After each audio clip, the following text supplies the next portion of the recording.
We're live, we're live. I gotta get this one back out there. All right, 1, 2. We need 2 pieces of bait for that rig.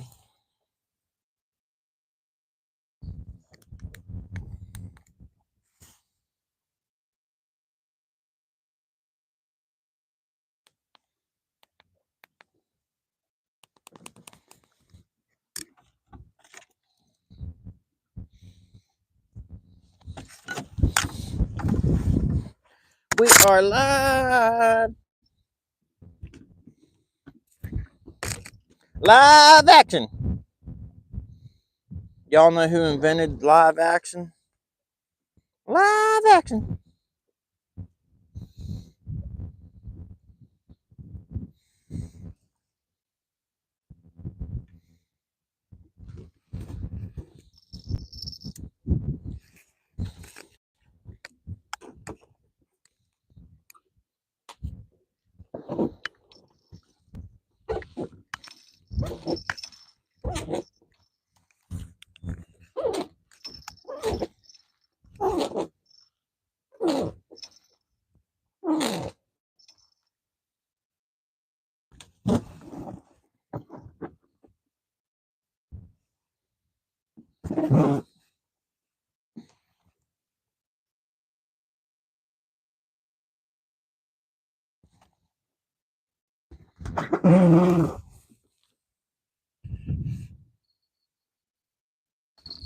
Oh, shoot.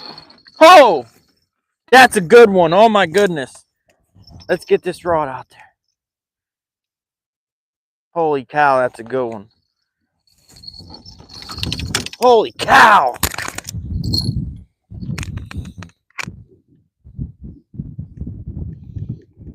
Is it on still? Holy smokes. It's about to spool me. And the planer board's in front of the boat. Oh my goodness. I didn't know it was that good. Let's get this bell off. I think we got one on that one too, y'all.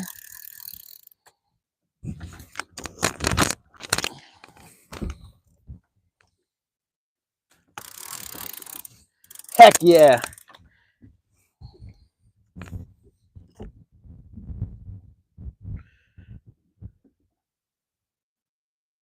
It's Laura. Hey Laura, how you doing? You came in at a dang good time. We might have a PB here. Holy cow.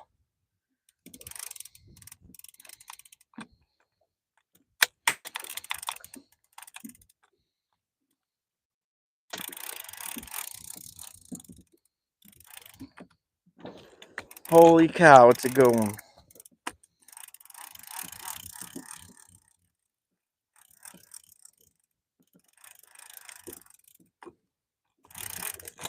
Oh, it's coming at me. It's coming at me.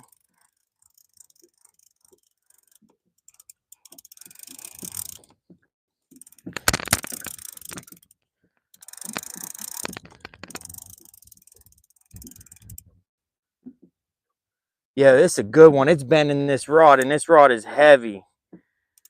This might be a PB breaker. I just broke my PB yesterday. Oh my goodness, this is a good one.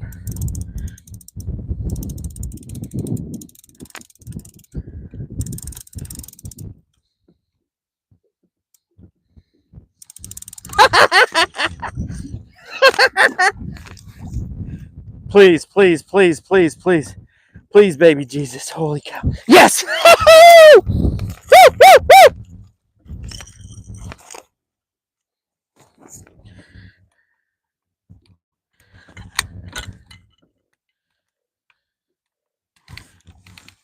Heck yeah, y'all. And I think we got one on that board still.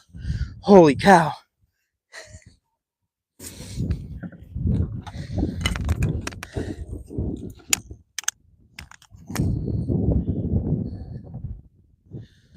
Heck yeah.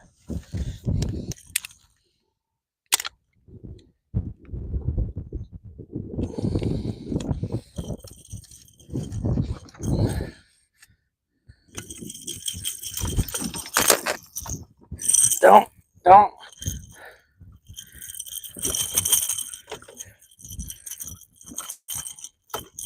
Don't.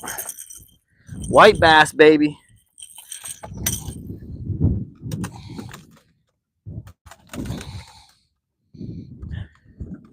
Somehow.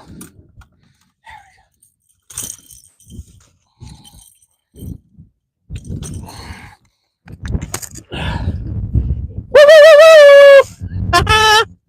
Check it out.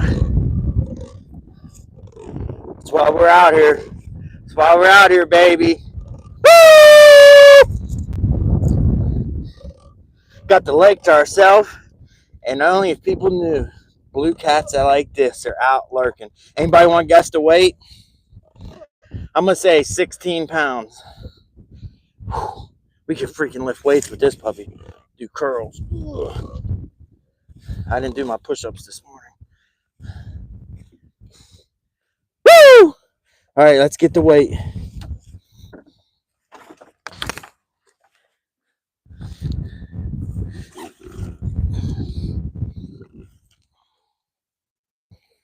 That ain't good, man. My leg. Man, that ain't good. I was stepping. Man, that ain't good. I'm worried. I was stepping to get the scales. Man, you know how when your knee pops? Oh, man.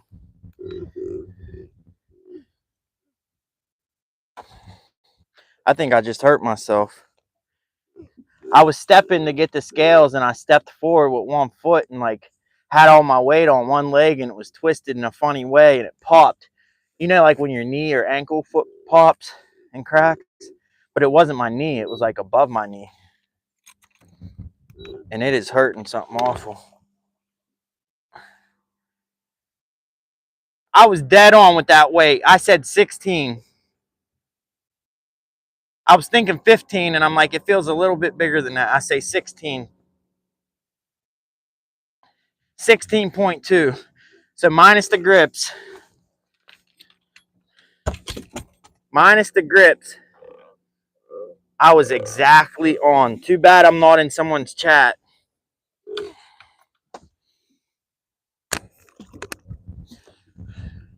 All right, we'll get the release on this one.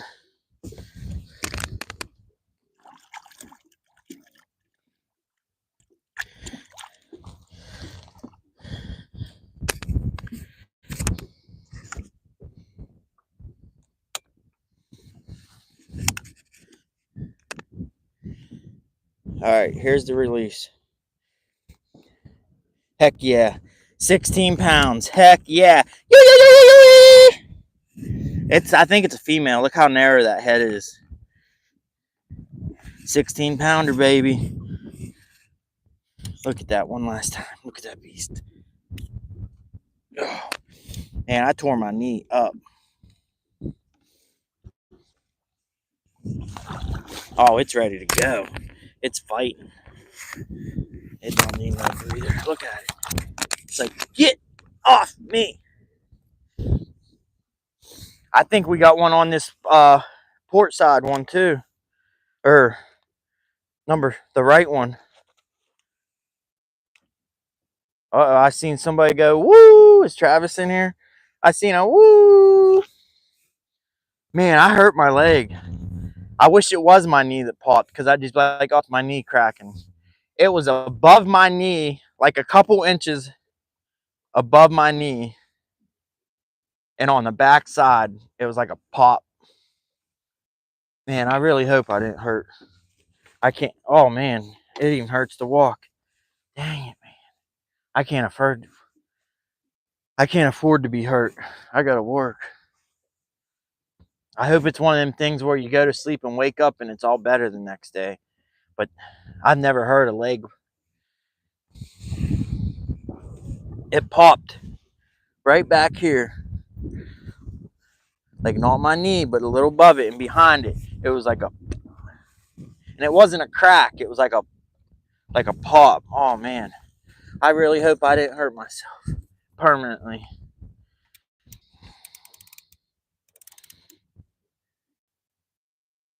Is there a fish? Well, we got to check this one either way because it's got chicken breast and it comes off easy. It don't stay on good like that white bass.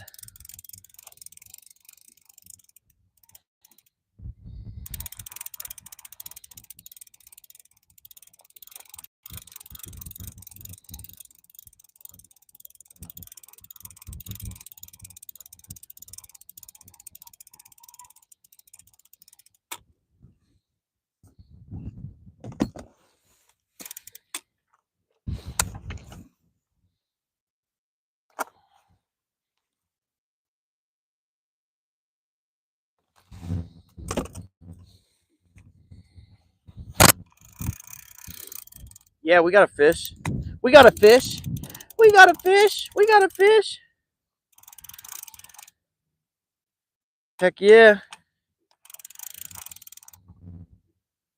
It's a blue cat. I can feel it rolling. Oh, it's a good one, y'all.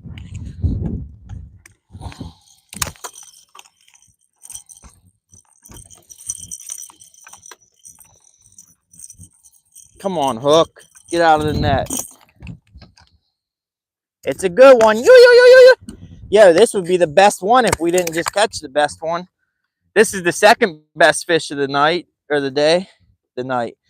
Listen to me, I'm always fishing in the day to nighttime. Yo, yo, yo, yo, yo, yo.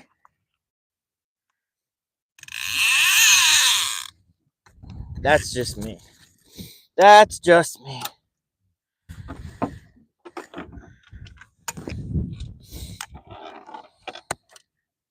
Got this one on the chicken breast. We got. Oh, this one's got a funny mouth. Wow. I think this is a half flathead, half blue cat. I don't think that's a thing, but it's sure. Wait till y'all see this mouth.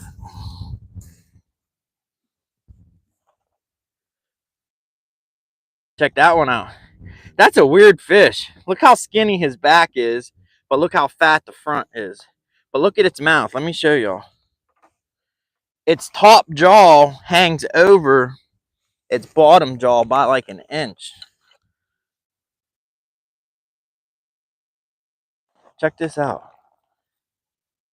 Y'all ever seen anything like that? Oh, if I can hold it still. Look at that. Its top jaw sticks out past the bottom jaw like a freaking inch. Look at that. I've never seen any. Look at that. I've never seen anything like that. Like it closes its mouth and its mouth's not closed. That is so weird. Anyway, look how fat its head is, but then look how skinny. That's one deformed fish.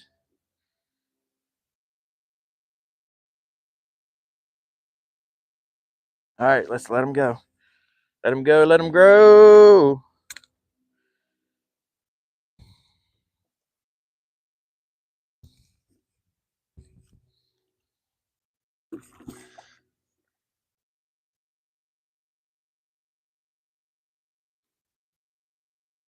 He gone. All right, my leg's feeling a little bit better. That's a positive.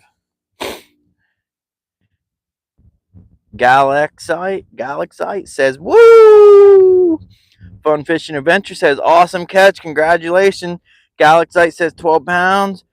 What fish is that? That is a blue catfish. Hey, Galaxite, I've never seen you in chat before. So if you're not a subscriber, please subscribe. And if you're going to subscribe, hit that notification bell because I don't have a schedule. I just go fishing when I can. No rhyme or reason. So it's best to just hit that notification bell. That way you know we're live and you're subscribed and notified. All right, let's get these lines back in the water. We need a piece of chicken breast for this one. Everything's out of whack. I can't believe I caught a 16-pound blue cat. That is amazing. My friends are going to hate me. They're going to be mad that they didn't come. All my people I fish with, they say it's too cold. Which I agree, it is cold, but it ain't too cold to be catching fish. I don't know what you've been told. Catching catfish never gets old. Sound off. Sound on. Lights off. Lights on. Clap, clap. Make you clap, clap, clap. Somebody's firing some bullets. I know this microphone filter blocks out gunshots, but somebody's been letting them rip for the past half hour. Somebody's making some money. I sure in the heck couldn't afford to fire that many rounds off.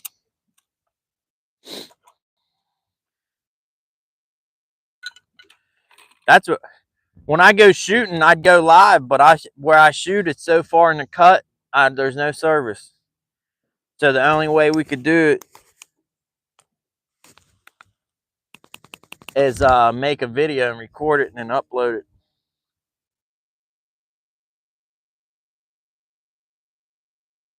We're gonna speed up because I gotta get these planer boards out.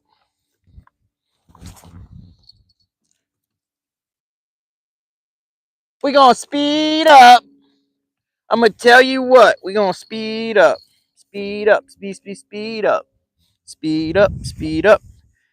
Do we have any lines out? Yeah, we got that one out. I was about to say, man.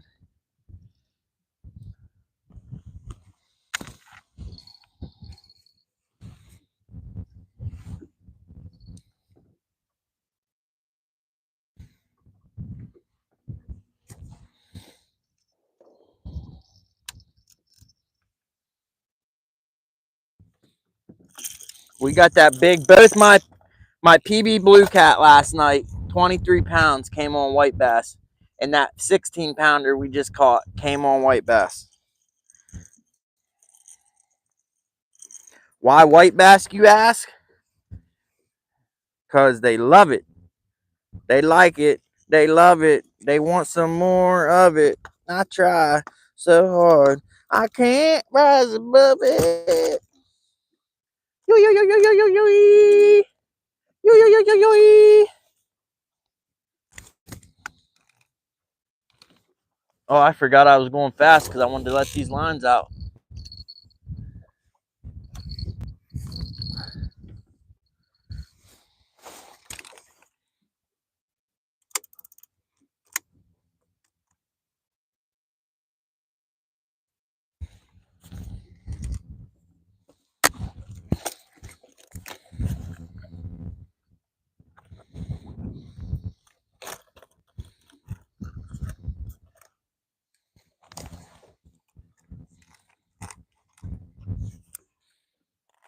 Yeah, this rod's all messed up. It doesn't want to let line out at all. There we go.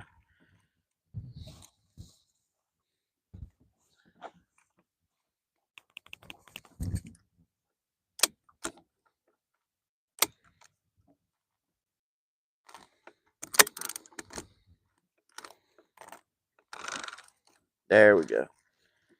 It's coming out now. I got pulled out by hand. That didn't stop us from catching a 16 pounder.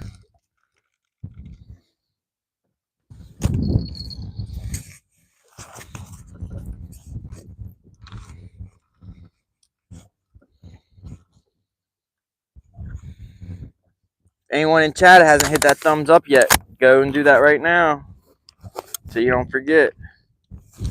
All right, that's enough.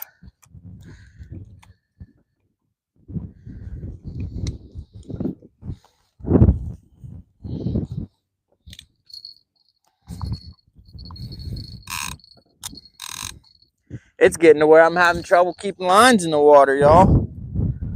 Where'd my bell go?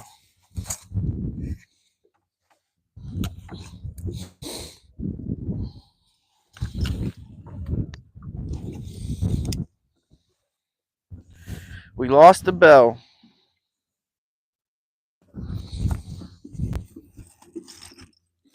Do we have any more in my bag of bells?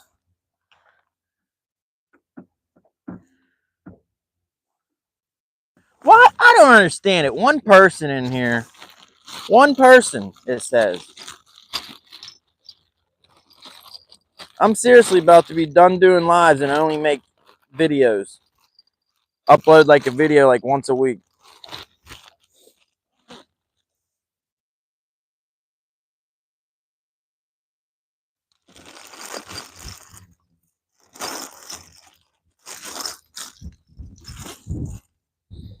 Well, we're running out of bells. There's one. We got a bell. We're going to turn around and we're going to drag right back through that same stuff.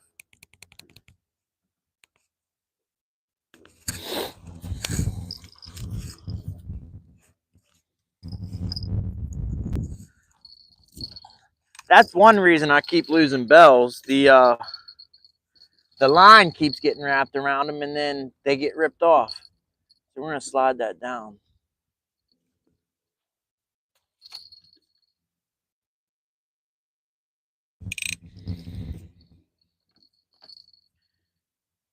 All right, this one needs a bell. You'll get a bell, and you get a bell, and you'll get a bell. You get a car, you get a car, and you get a car.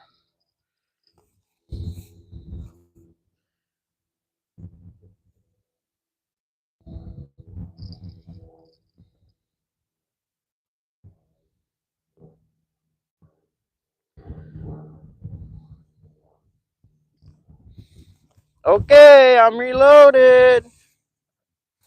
I gotta plug his tablet in. It's like dead.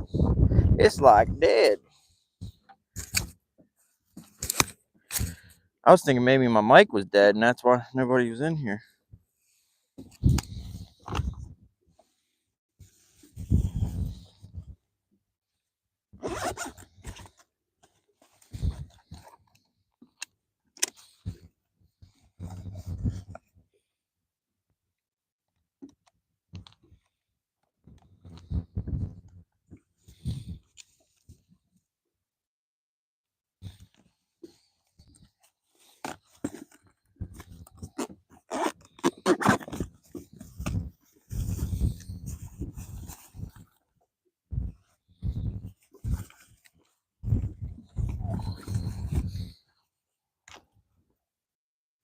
Three people in here.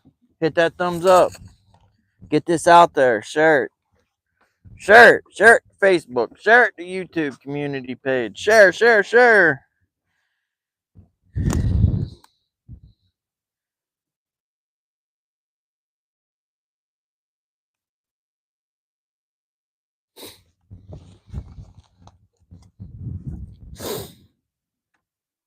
So I've been catching the best fish of my life these past 2 days in abundance. And I haven't been able to keep more than 3 or 4 people in my live streams. But when we're not catching fish, we have a bunch of people watching. Oh, wow, that's that underwater island. I did not know that's what that looked like. Wow.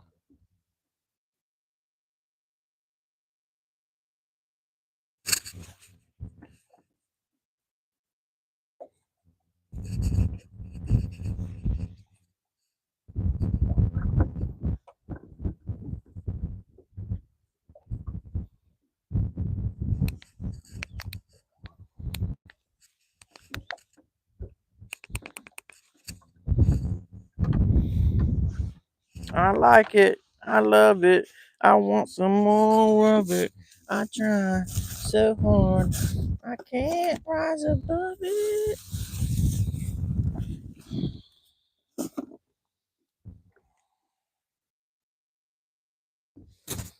One person. Skipjack Cindy, how you doing? How you doing? I don't know if the thing on YouTube just isn't accurate, you know,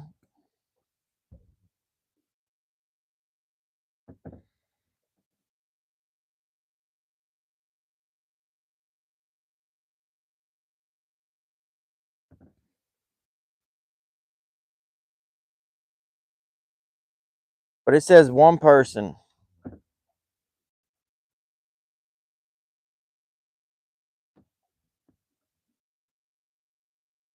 I'm in your pocket, but you're listening. That's cool.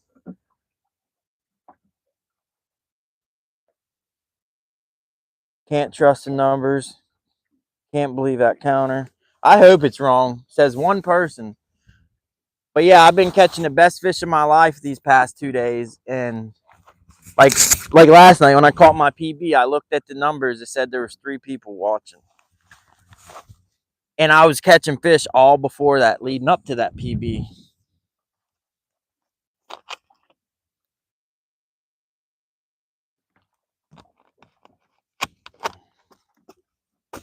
But see, I pay attention to the numbers because on my second device I look, and it says the same thing.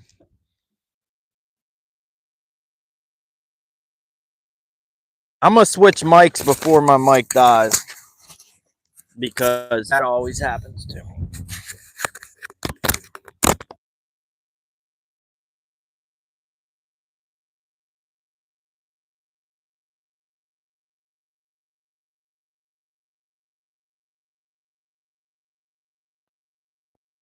All right, I think we're back.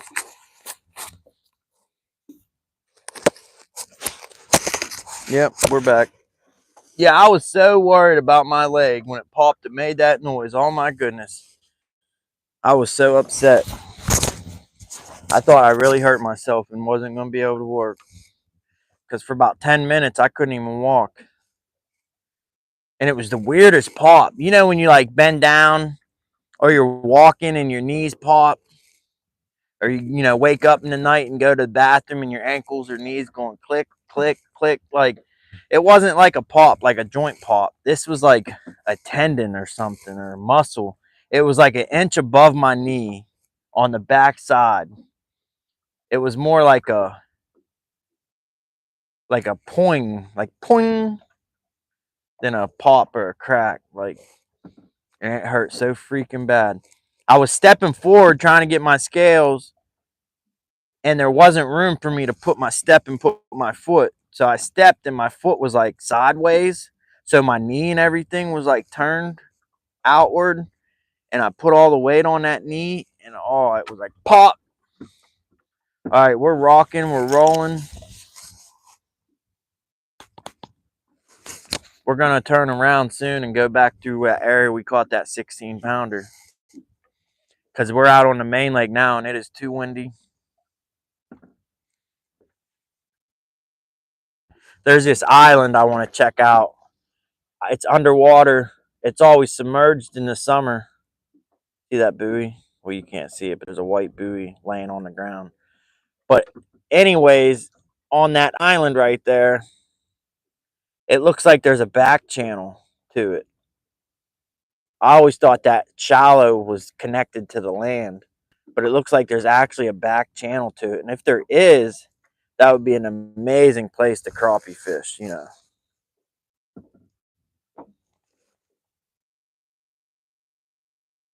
PA Outdoors says, cheers, good luck out there. Thank you, thank you, thank you. He's always wishing us good luck. Come on, fish.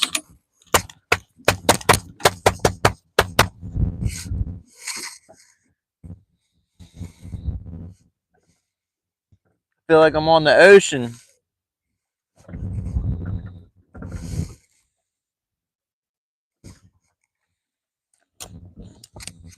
There's my bell.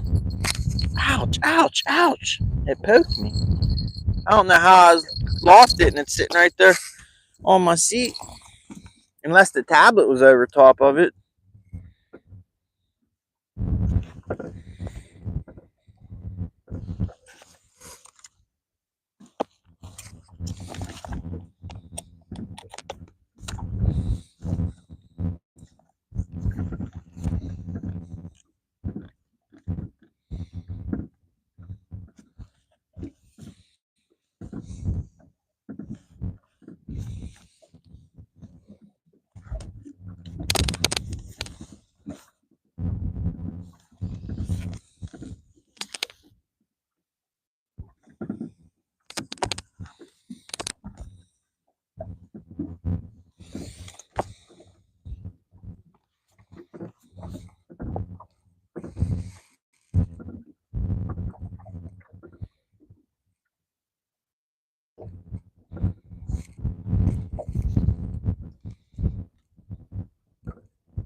Which one of these ports do y'all think would have more amps?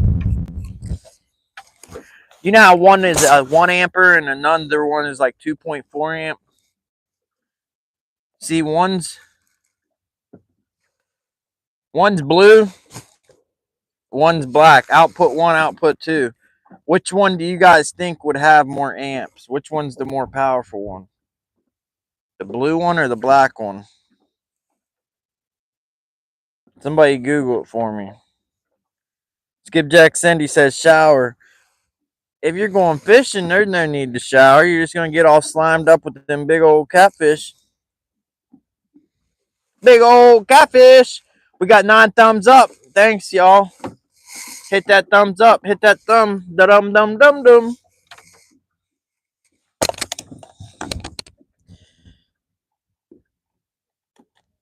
Hit that thumb. Don't be numb. Have a heart. Oh, wow. That island does go back and around.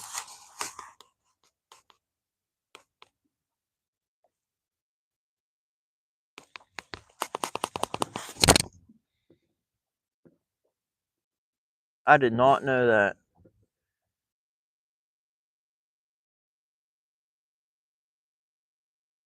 If that buoy is there.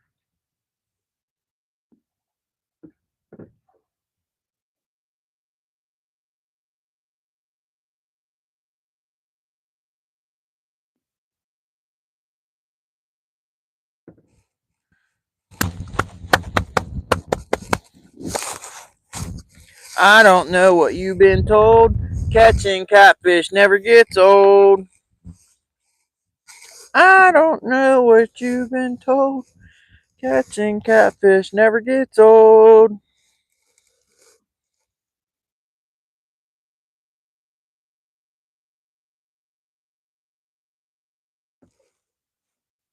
I don't know what you've been told. Catching catfish never gets old.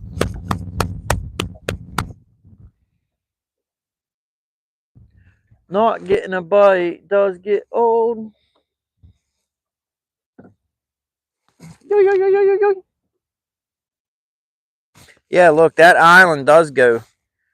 I always thought that shallow area was connected to land, but there's actually there's like a channel behind it. I did not know that. When I crappie fish and white bass fish that area, I always just go up to, where's that? I always just go right up to the edge and stay away from it and fish it. But I didn't know that there was a back channel. So I could have been fishing that back edge all them years and did not know it.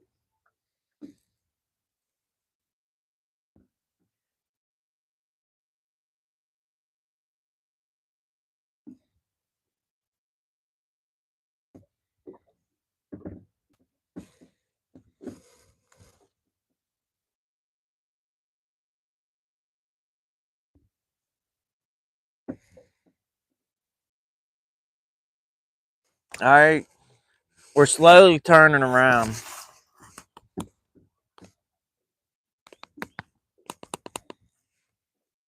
Slowly making our turn to turn back around.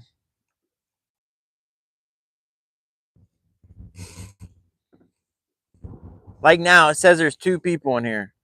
If there's more than 2 people, y'all type something in chat. Thumbs up or the letter A or a period, anything. Or actually, type lurk. L-U-R-K. Nightbot will say so-and-so is lurking. So yeah, if you're in chat, type lurk. L-U-R-K. Because I want to see if there's really 2 people in here or if that counter is wrong. But yeah, there's that island. I did not know all them years.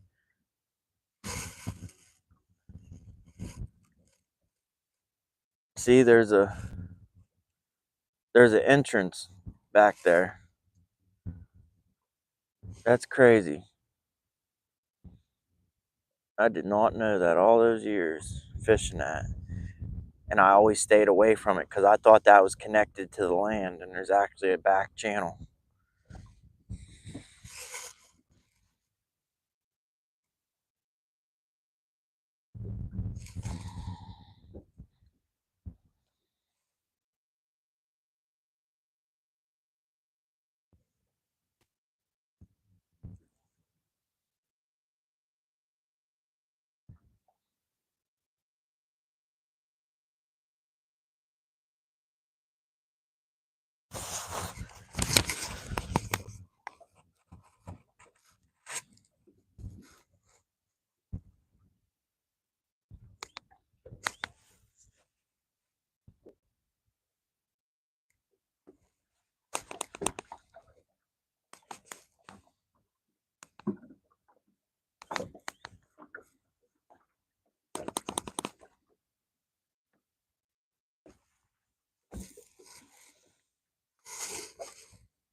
All right, we're heading in the other direction.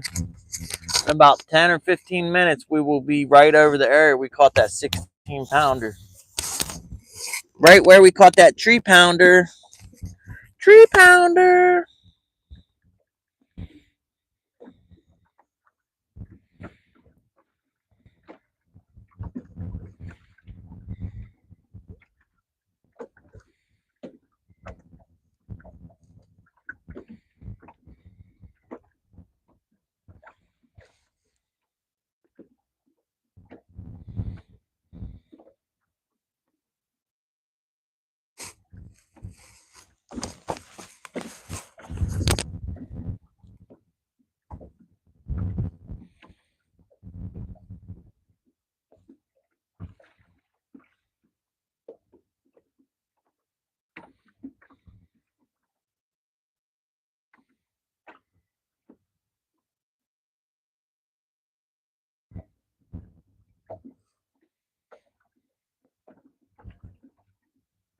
Did it die? Oh my goodness. It sure did. This dang tablet, I tell you.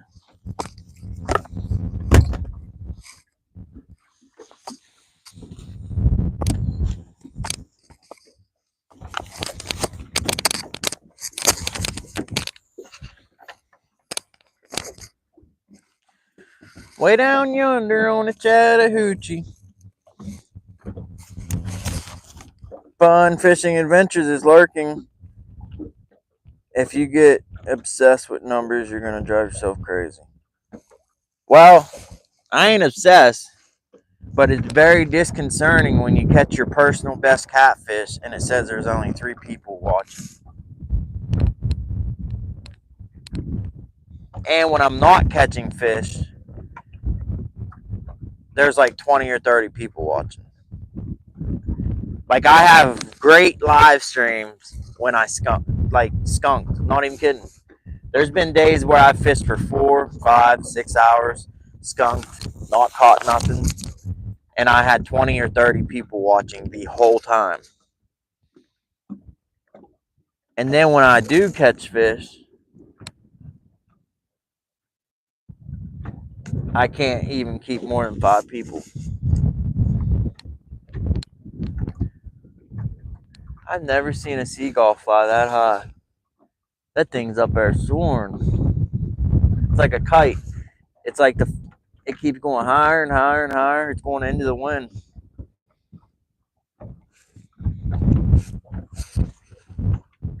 There's that island I was talking about.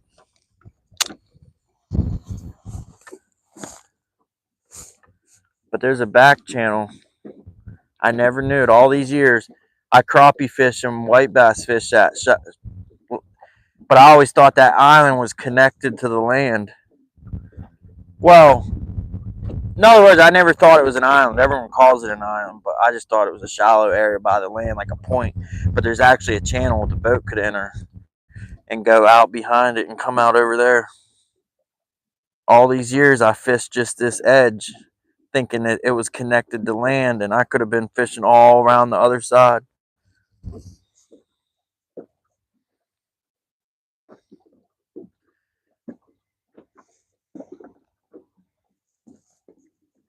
I'm going to take a picture real quick. I'll be right back. Alrighty, we're back. We had a bite. Yeah, look how big that back area is. I had no clue. That is nuts all these years. Yeah, all these years I thought that was connect. Oh, we're about to snag. I didn't see my planter board. Dang it. All these years I thought we were connected.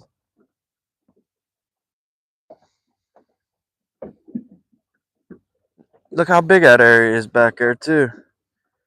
Shoot, you could pull planter boards through there. Speaking of that, next time I'm going to. Yeah, that's crazy. Because there's two buoys there. There's that buoy. It says danger shallow, and then there's another buoy on the other side.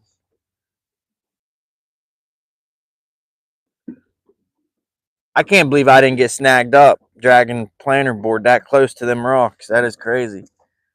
I guess I make some good dragging sinkers, you know? Yeah, look how big that opening is back there. That's wild. You could definitely pull planter boards back there. I always stayed away from that whole area. I did not know it was an actual island. I thought it was just a point. Like, see how that point sticks out and it's shallow? That's what I thought that was. It was just a point. But it's an actual island. Just crazy. All these years. I was saying I take pictures of stuff like that. When it's stuff's down, when the rivers and lakes are down at Winter Pool, I take pictures. Because you never know, you know. And then in the summertime, when the water's back up, I'll go back and look at those pictures, and that way I know where all the points are, all the ledges are, all the drops offs are, all the dips, all the holes for crappie fishing and walleye fishing and white bass fishing.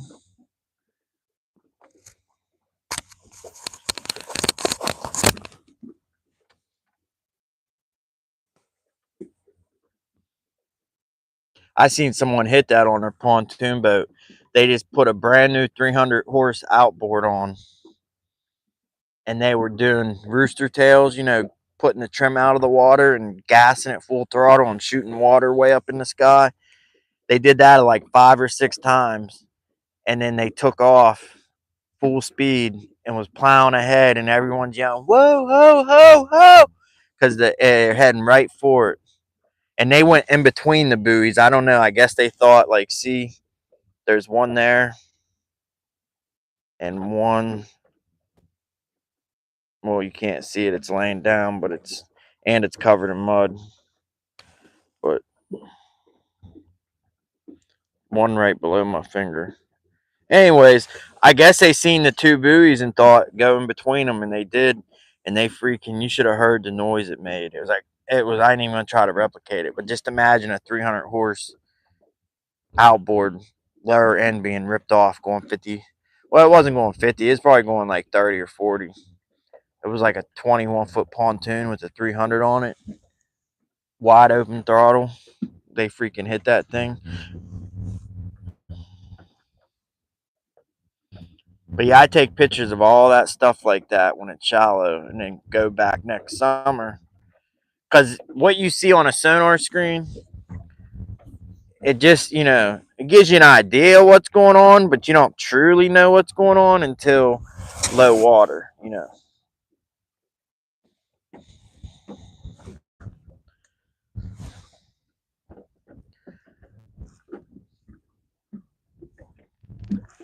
I don't know what you've been told. Catching catfish never gets old. All right, we're heading back in the direction of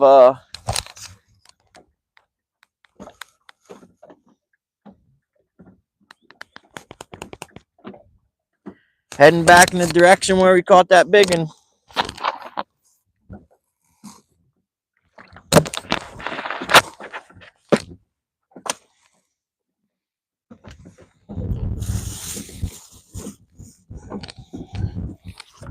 I'm about to eat this nanner, because if not, it ain't gonna be no good tomorrow.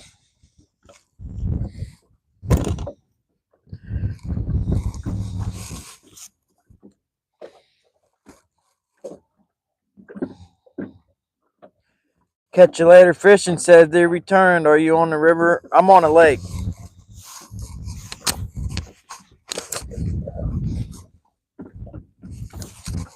I'm on a lake. Catch you later. Hey, and by the way, we caught an amazing blue cat a little like an hour ago. 16-pounder.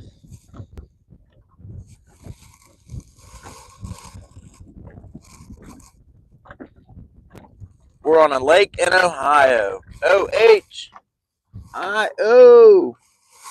OHIO.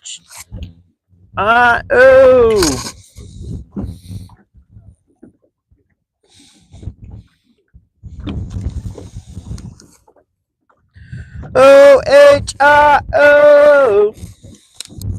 OHIO. OHIO.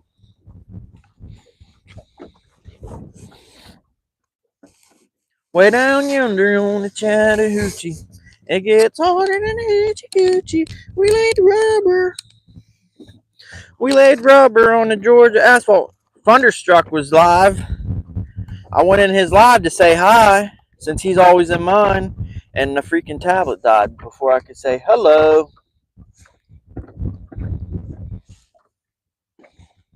We got to check our bait on that suspended rig because we dragged through that shallow stuff. And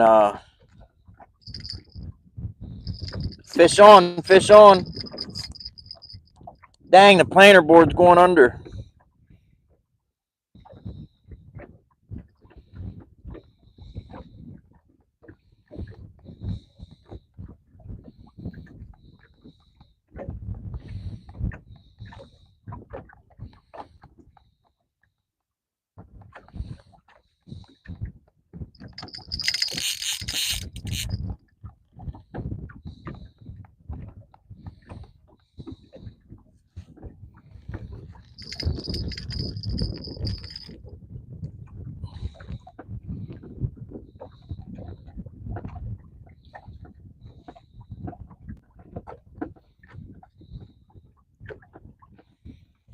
All right, let's get that one in. What's real? All right, it's this one.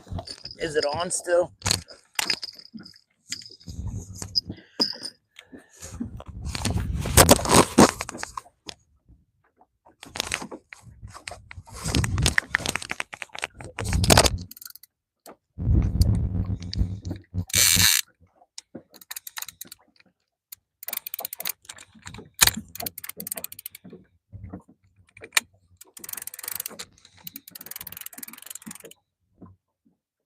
Oh yeah, it's on still. It's on still, baby.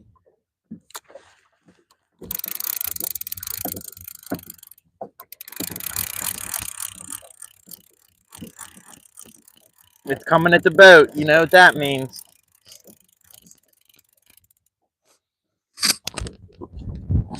It's coming at the boat. You know what that means.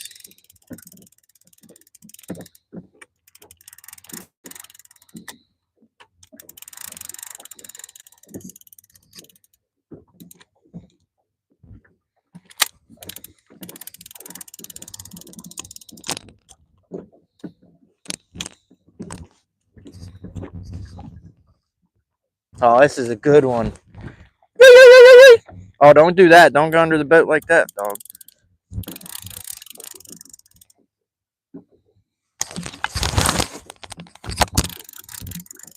Oh, it's a good one.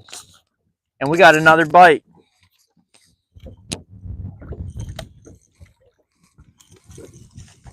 In the sack, Jack! As old Whisker Pig would say. In the sack, Jack. Heck yeah. Sucker! Crocodile-doo!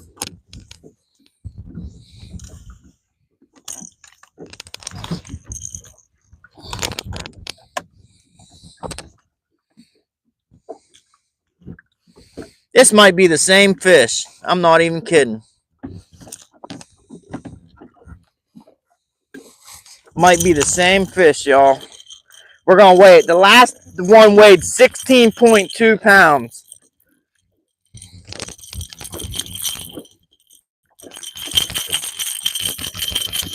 Trying to get that hook popped out. Come on. There we go. Give me my white bass back. We got the white bass back. Ching, ching, ching. Check her out, baby. Woo-wee! Got the sun shining on us. We got a nice big old blue cat that we can do curls with.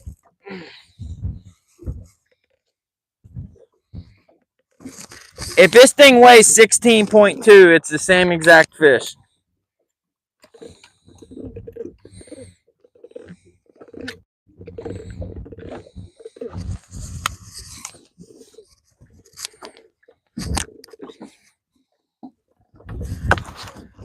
Nope, it ain't the same one.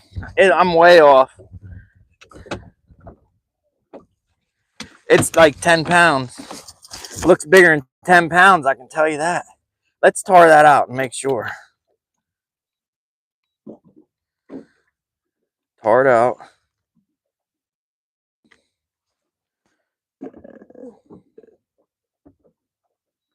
$9.76. Ain't the same fish. I don't know why I thought that one was the same size. This one's got some heft to it though, you know? Alright, let's get the release.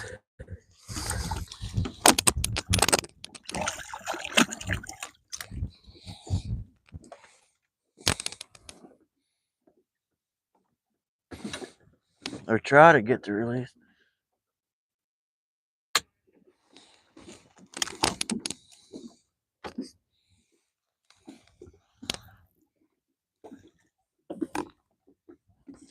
Got 4 wonderful people watching. It's a 10-pounder. I want a 30-pounder.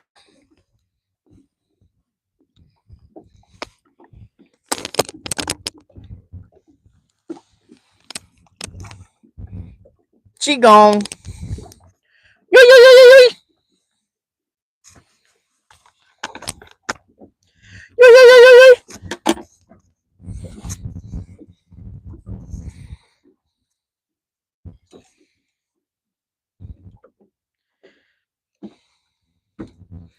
Yeah, I want a 3-pounder.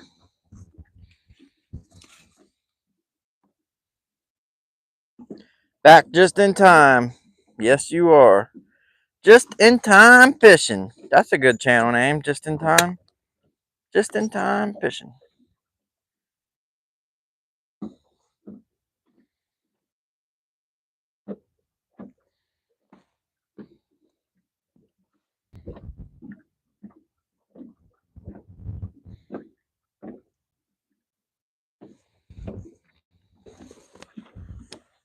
All right, let's get lines out. We can't catch.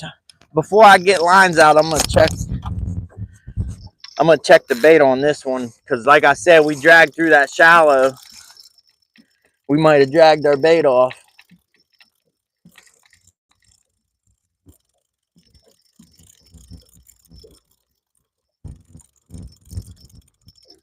Let's see. We got 1, 2, 3. We got all of our baits on. Wow. How deep is it here? 16 feet. Let's set our depth.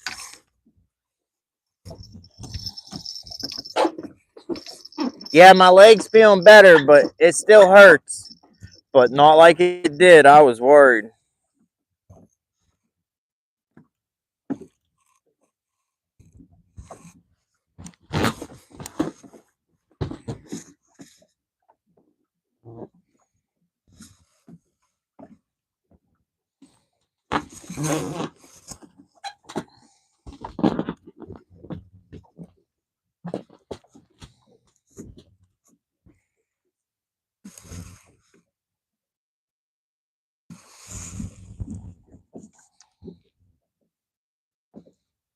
I don't know what you've been told. Catching catfish never gets old.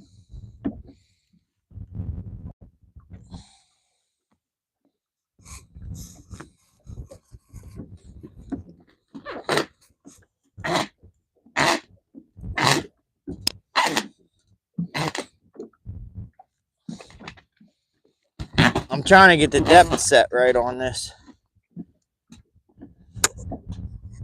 I usually have this balloon suspended right in the middle of the water column, but we've been getting all of our fish down deep. If you want to call 16 feet deep.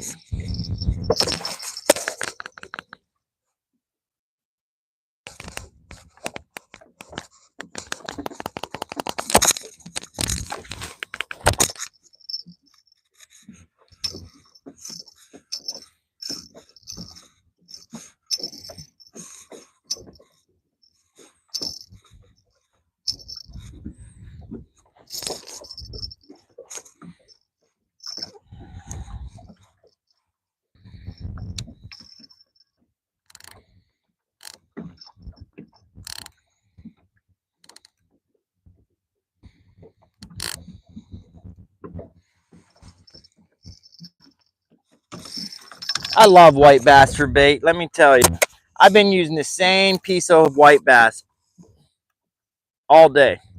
One piece. And it's not even a chunk.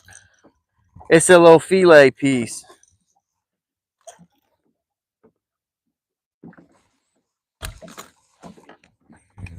Little white bass fillet, and been using it all day.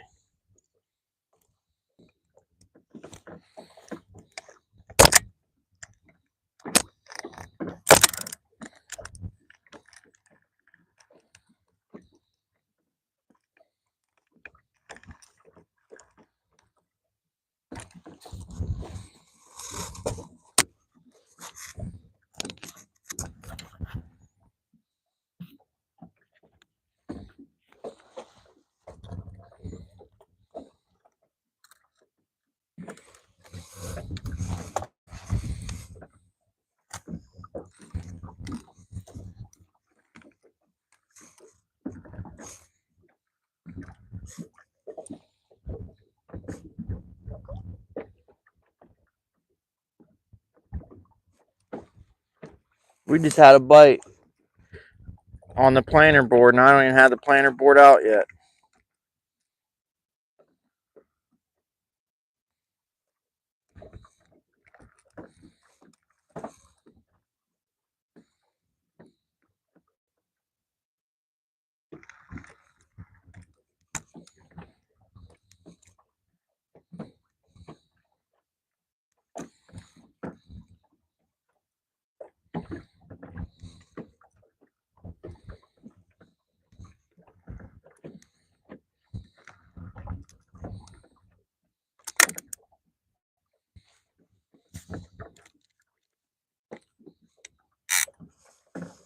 Okay, I'm reloaded.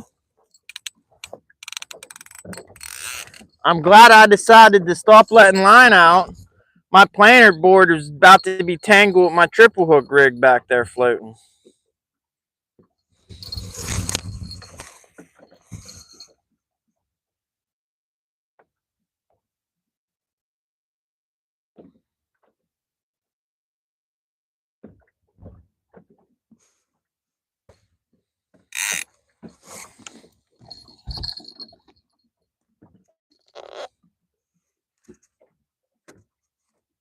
Oh, there it is. It's hard to see that white planter board. I'm like, where did that planter board go?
Oh, this dang tablet. I'm about to chuck it in the water.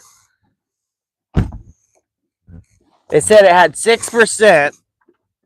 So I thought I could check something real quick. Because earlier it had 2% and it shut off. Like, all right, so I waited till it got to 6%.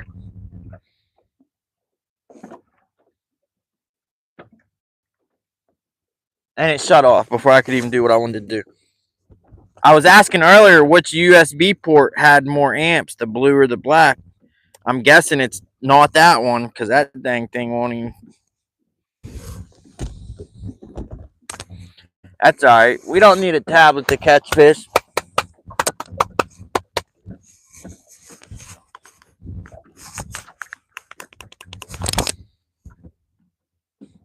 Man, I'm like, oh, I got some. Oh, heck yeah. I got some snacks. I'm hungry still. I'm like, man, I got another can of sausages somewhere. Some Vienna. They're not them crappy Armours either. They're the Prairie Belt. Prairie Belt smoked sausages, but I got something better than that. If I can find it.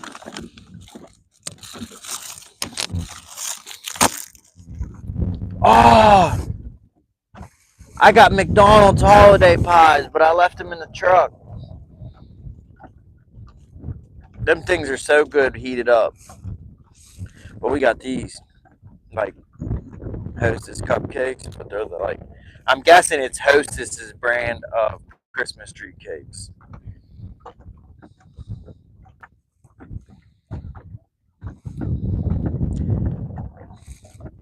I don't know what you've been told. Catching catfish never gets old. You ate the sucker? I've never heard of anyone eating a sucker. I better wash my hands. I've been touching chicken. I've been touching the breast.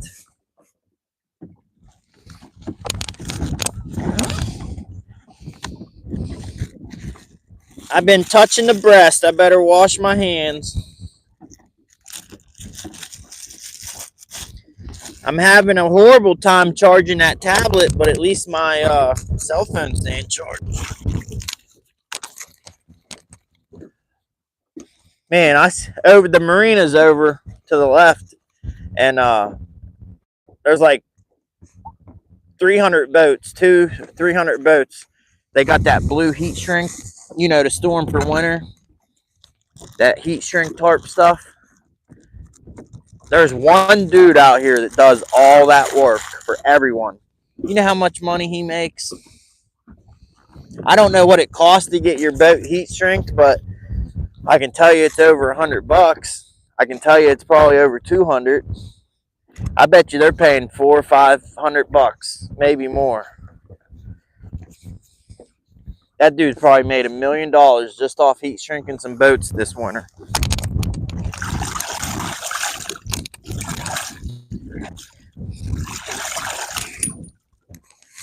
I should get a garage out here, open a marina.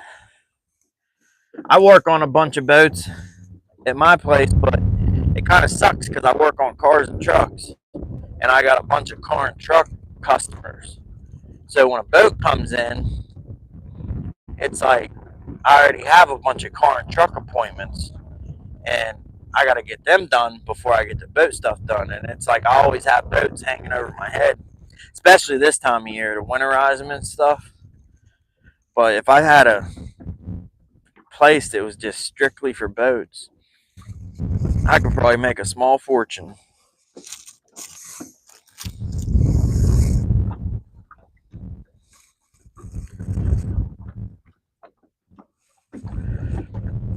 I honestly think freaking YouTube shadow banned me for freaking saying, talking about Donald Trump and stuff, saying that I like him. No joke. Because honestly, on a live stream, vertical mode, when have you not seen people just pop in throughout the whole live stream?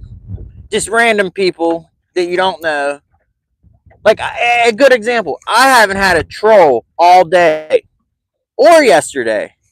Not one single troll, not one person come in and say something off the wall or uncalled for. Not even a little bit troll.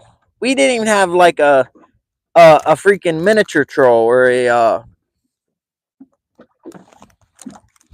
what's them a door for like no trolls, zero trolls. And not only have we not had trolls, we had I think two people in 2 days come in that were names I've never seen before. When in a live stream have you seen vertical live stream where you're in the shorts feed?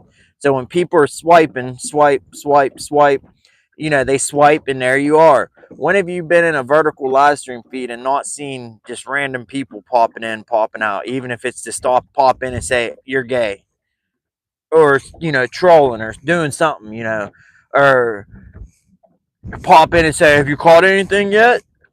Has he caught anything? Like that used to always happen.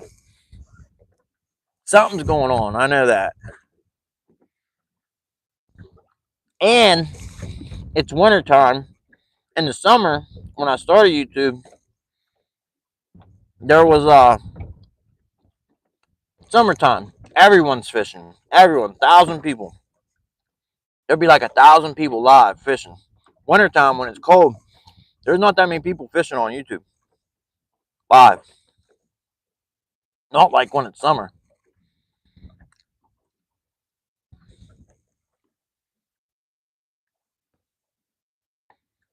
I want to get off this main lake because it keeps looking like we have a bite on that balloon. It's driving me nuts. But it's just the waves.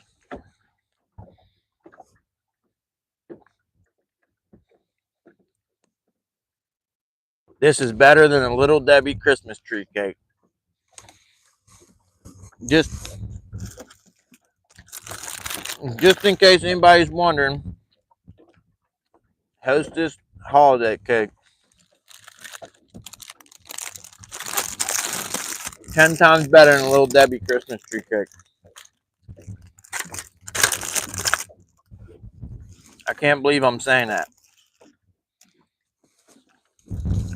This little thing here is better than a Little Debbie Christmas tree cake, which is insane because those things are amazing.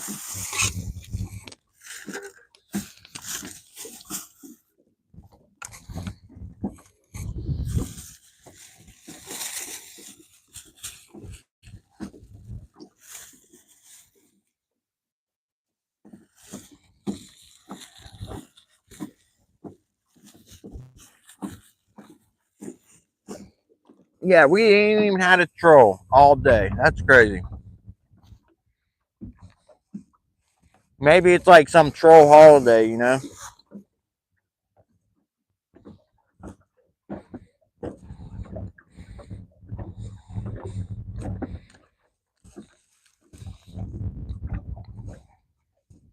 Bass fishing 336. You did some bass or shell cracker bluegill fishing. You got some big ones.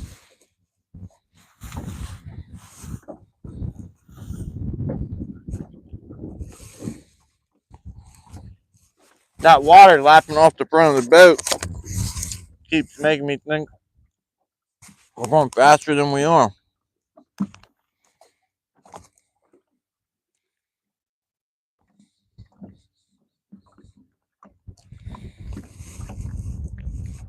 You know your teeth are bad when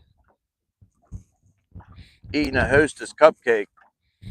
You bite down and your tooth starts hurting because you bit something that's somewhat hard. And I'm not talking from like the sweet, like the sugary sweet getting in your tooth and hurting, not that kind of hurt. I think it was them sprinkles. The sprinkles or the icing, because it's so cold out here. The white icing on that Hostess cake was pretty like kind of like crackly, like hard, like a shell, and it hurt my tooth.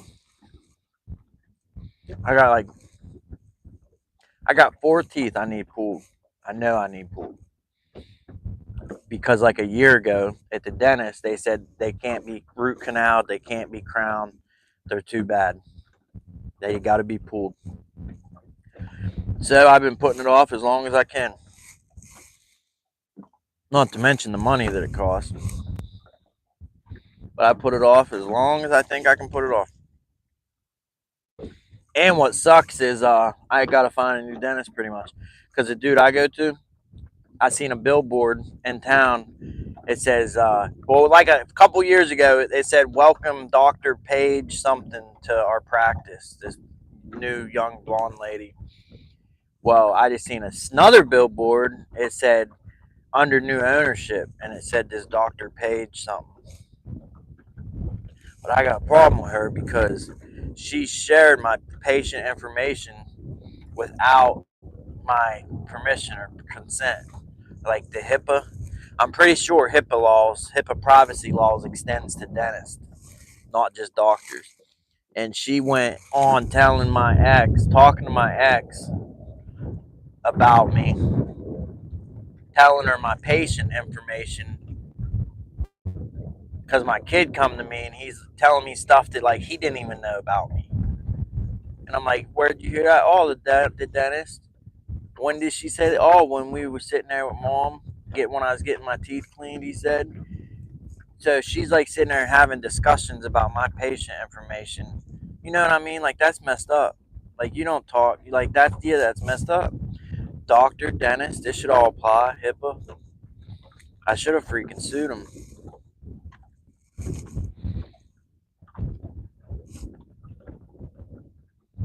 But I ain't went back there since then because it made me. I was so freaking mad. I was even gonna call him and like, go off. And I said I'm gonna give it a couple days because if I call right now, I'm gonna say some stuff I regret. So I gave it a few days to where I wasn't as mad. But then I wasn't as mad to where I felt like I had to call and let him have it. Because what I want to say, I'm not going to say. So I'm like, well, if I'm not going to say what I'm thinking and what I truly want to say, then there's just no sense in even calling. Forget about it. I'll just find a new dentist. Oh, here's a troll. Alpha Ucar. Turkey come too. Are you saying you're from Turkey? Not sure about the troll. Somehow I got a lot of views from the Philippines, Russia, Dubai, different countries that don't speak English, so I can't complain. I don't even know how to say your name. Alpar Ucar. I don't know if he's saying talking turkeys like, Thanksgiving turkeys, the birds, or if he's saying he's from Turkey. Either way, welcome in. If you want to see us catch some big old blue catfish, just keep watching. We are about to drag. See this point? Well, let's see. You can't see the point, but see them trees? Where them trees are, there's a point that stops right. I can't even see it, but right there. Yeah, right there.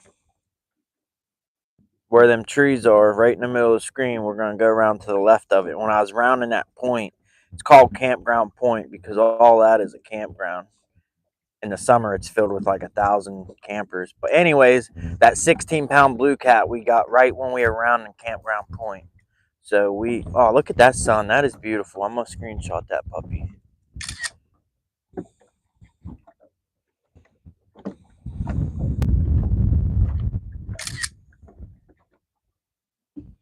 Man, that sun looks so big in the camera. Don't that look awesome? Y'all want to see the sunset or y'all want to see the fishing rods?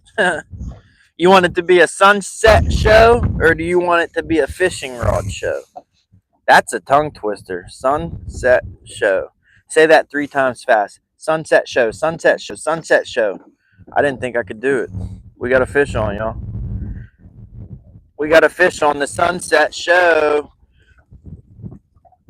Starboard rod. Fish on. Fish on, fish on, fish on.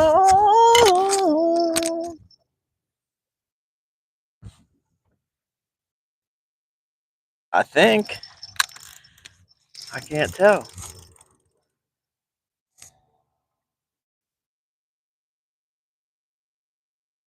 I can't tell.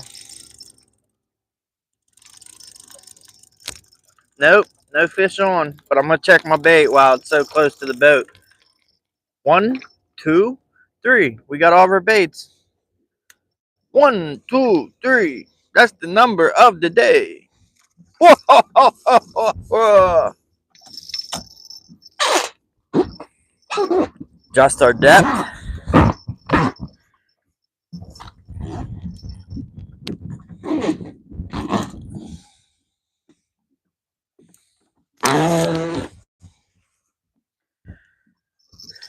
One, two, three. That's the number of the day.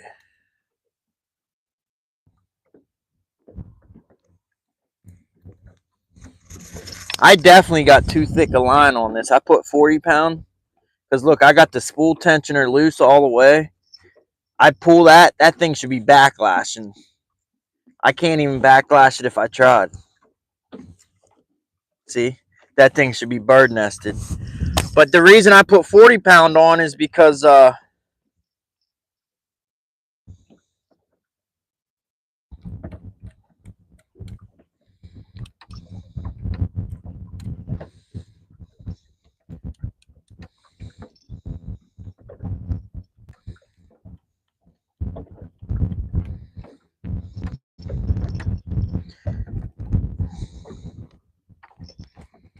you know what? I think something's wrong with this rod. Because I just tighten the spool tensioner knob tight as I can. And it's a big knob. You can get it pretty tight. And the spool still comes out just as easy as when I loosen it all the way.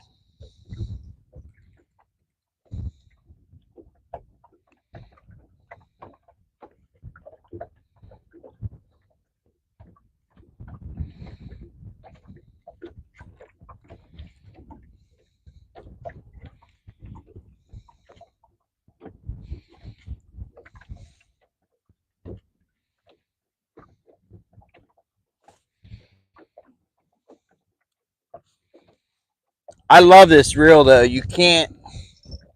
But the reason I put 40 pound on is because my Penn 310s, I got 30 pound on them and they work fine. So this is a Penn 320, so I put 40 pound on and it. But I'm thinking it's not the line because look,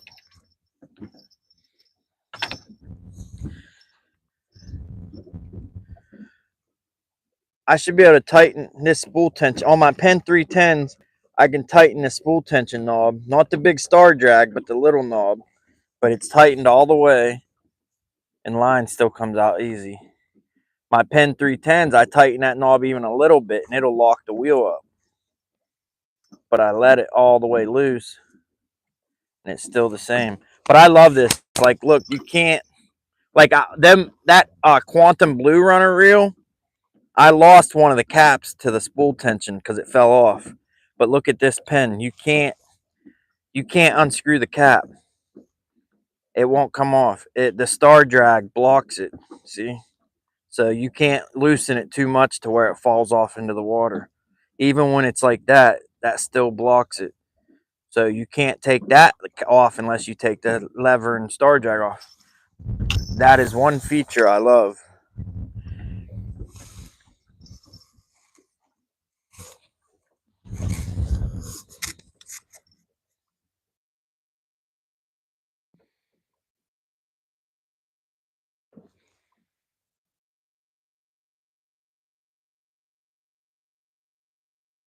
I'm gonna let a lot of line out because it seems like we catch more fish when that balloon is way, way away from the boat.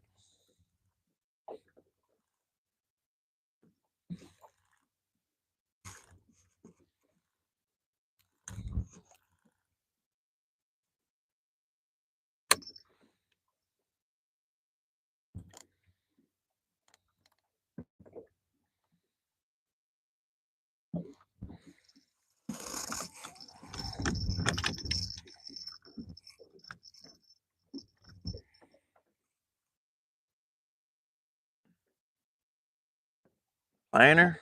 Man, that planner board is cooking. Like, it is so far out.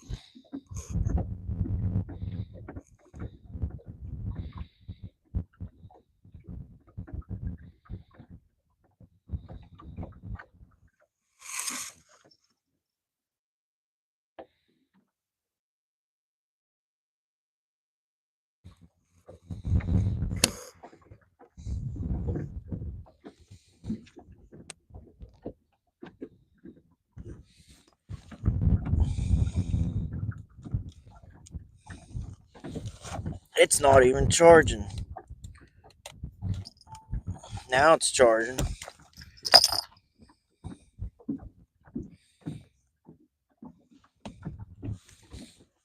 2% that tablet's on. I should have never let it get lit. Look, the reason it's a big deal is because I have to stand behind this phone and there's no room because I got all my crap up here. So I have to like stand on one foot. At least it's my right foot, not the left one that I hurt, my leg. But I gotta like stand on one foot and lean to look at the comments. Solo boy. Yeah, I remember you. I remember you. How you been? You're from Australia, aren't you? Solo boy Australia, is that you? If you're from Australia, let me know. I'm pretty sure it's, unless I'm remembering the wrong person. Fish on. I hear a jingle. Which rod is it? I think it's the white one.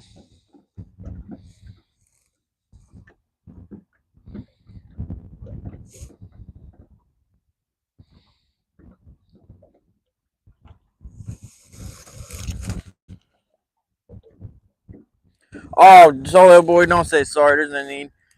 It's just awesome you can make it into this stream. We caught some good ones today. We caught a 16 pounder, caught a 10 pounder.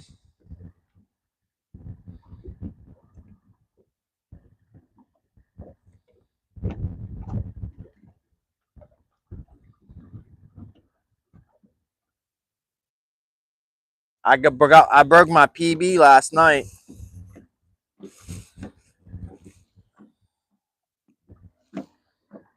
Yeah, I got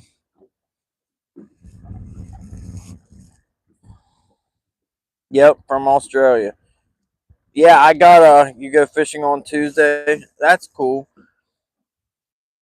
You know, I've been trying to find a night to do a consistent live stream, like a schedule. I have been doing lives every other Friday night for like 3 months now. And I made every Friday night except for one. Friday, like 4 weeks ago, I didn't get done work till like midnight. And well, I mean I went home and ate dinner at like 6 o'clock. Left work, went home, ate dinner, and then I went back to work. But I didn't get done until like midnight. So I didn't go fishing that night, but we did go the following day. But I've been doing a live every other Friday night. But I've been like trying to just see what day's best to go live. I've been like if I open up YouTube to watch someone on to stream and no one's live and no one's streaming, I'm like, dang it, no one's live. I will write that day down. I've been keeping a log. I'll write the date, the time, basically the date and the time, and I'll say, you know, like November 10th, 10 p.m.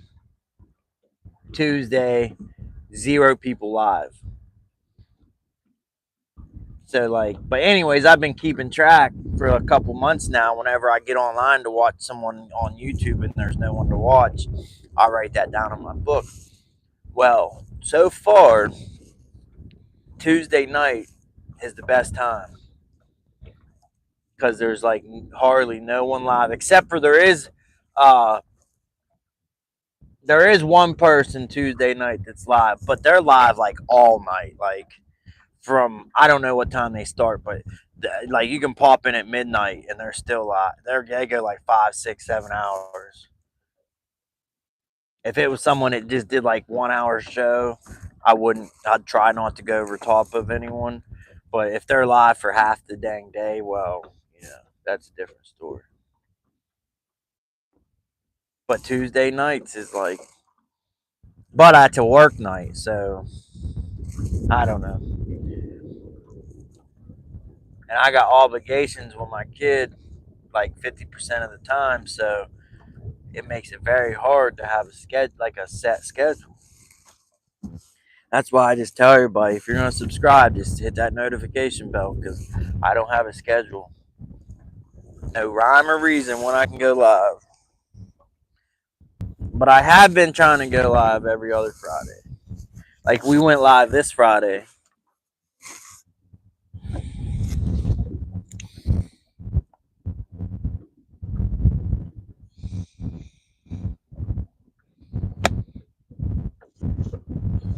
It must be this phone cable or something because it's still on 1%. I wish I had a lightning cable with me. That's what I need. Oh, shoot. I do have a lightning cable. We cooking with peanut oil now. Well, not a lightning cable. All iPhone and iPad lightning cable. I mean a USB Type C. The auction starts at $1 for this beautiful USB Type C lightning cable. Do we have $1? You on the left, white rod, bids $1. Dollar. Do we have $2? $2. Two. Do we have two? How about you, miss in the corner? You want two? You want two? Two? Oh, she got two. Got the head nod. $2. $2. All right, we're at three. $3. $3. Three. Do we got four? Do we got four? Do we got four? Do we got five? So now when I was spinning that around, it made me think of something that was like an auction or for sale. Buy this nice shiny USB cable. Ooh, ooh la la.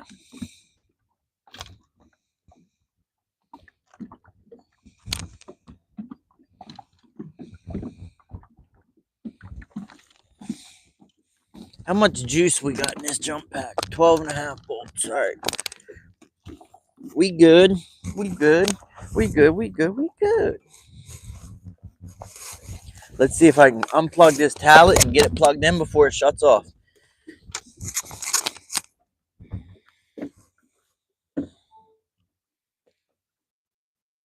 Now that should charge that puppy.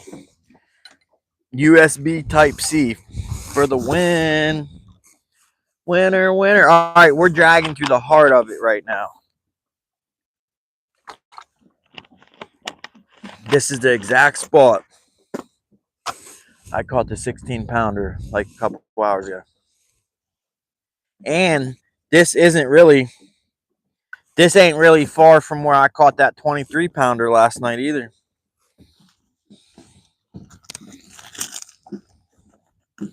A 23-pounder. I got me a 23-pounder. 23. Do we got 24? 24. 23.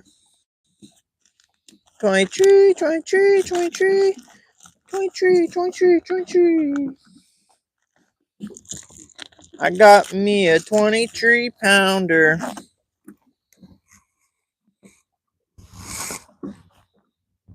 Solo Boy says, I love you, YouTube. Bye, Solo.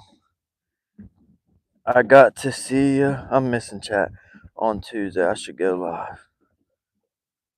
Oh, you said you should go live on Tuesday. I thought you said you do go live on Tuesday.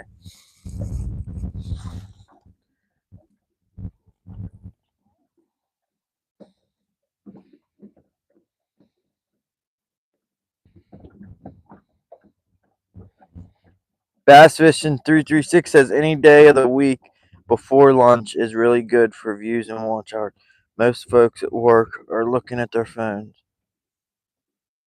Oh yeah, yeah, I never thought of that.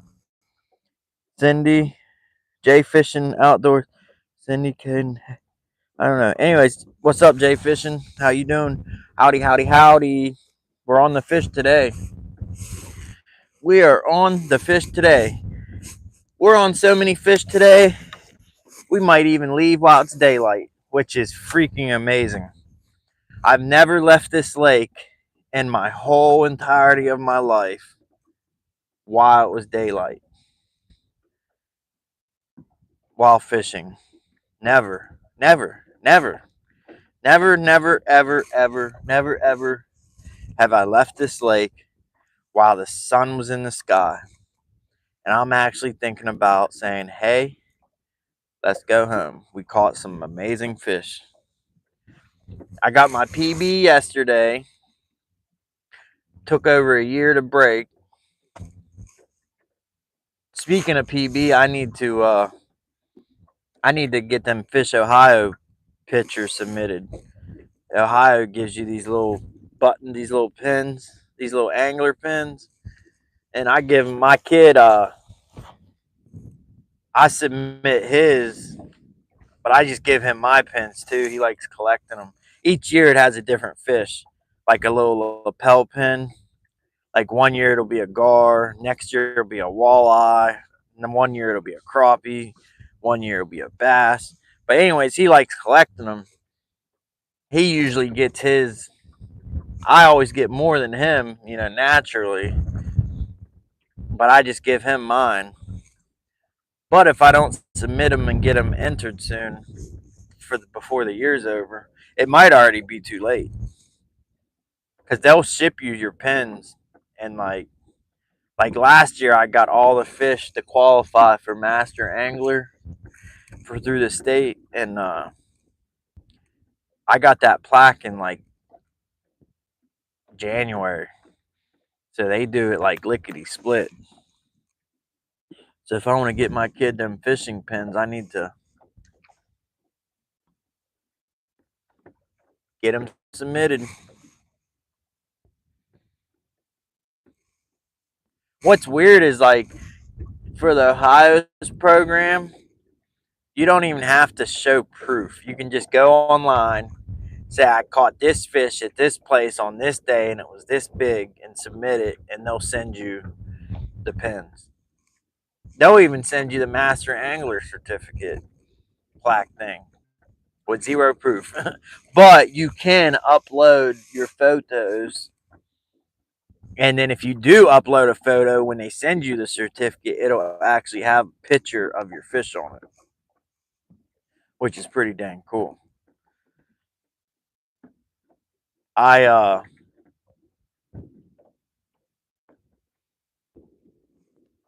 I upload photos every time I submit one, just because of the simple fact it's nice that it keeps record. It's like a database. It's basically a free database that keeps track and catalogs all your best catches of every species of fish. Because some PBs you forget about, like a bass. Like I don't remember my smallmouth PB. I don't remember my largemouth PB. I don't remember my crappie PB. I don't remember my perch PB. I don't remember my trout PB. And over the years, I'm sure I'm going to forget some numbers too. But it's nice to have that online catalog to always look back at.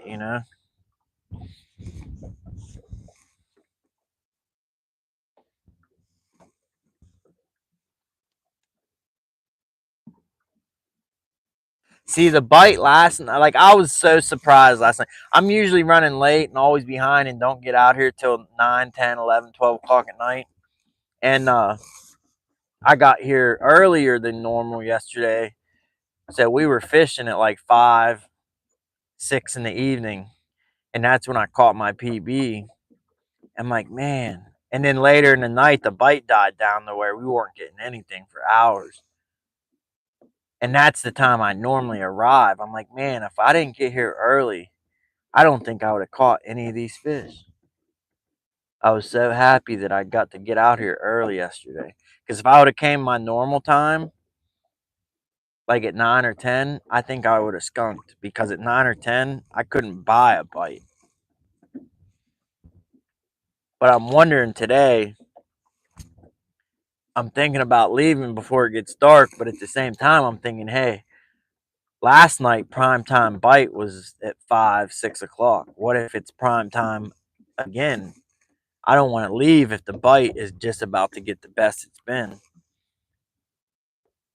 But we caught some pretty amazing fish. Shoot, I said all the campers leave in the wintertime. I was wrong. Look, there's a shoot tons of campers.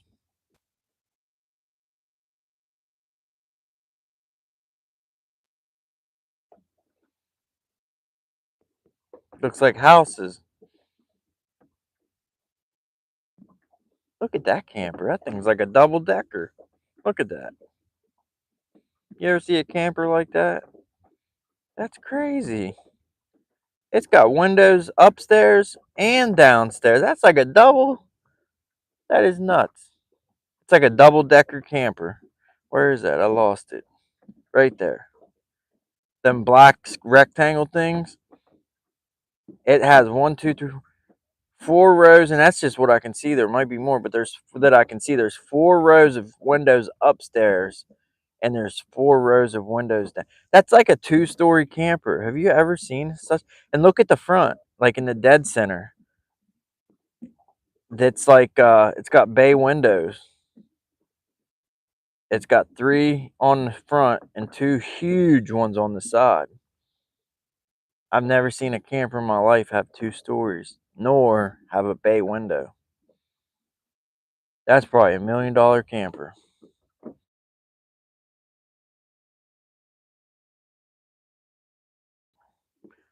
Just had an alarm go off to remind, but I thought all the campers were gone. Shoot, look at them all. They gone for miles.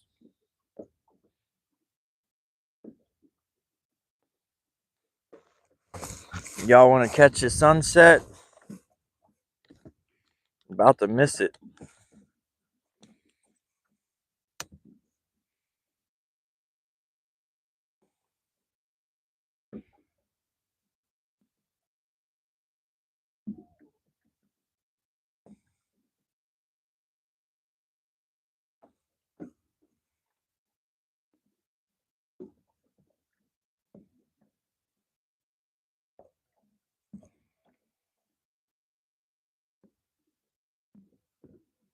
Jay fishing. You seen that?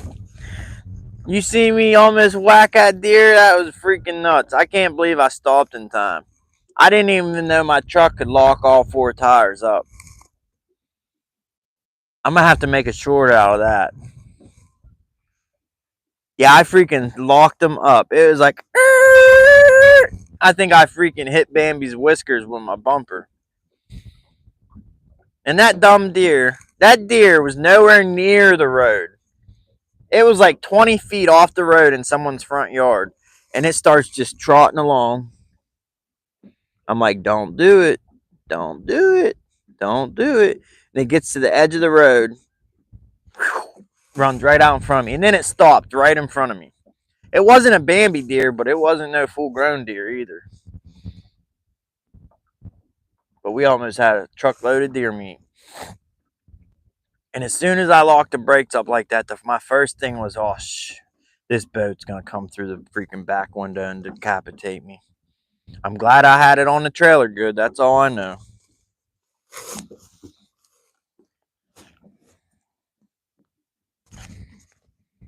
That's going to make a real good short, though.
Mute.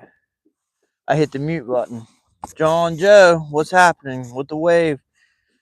Just catching that sun going down. And there goes the little bit of warmth that there was.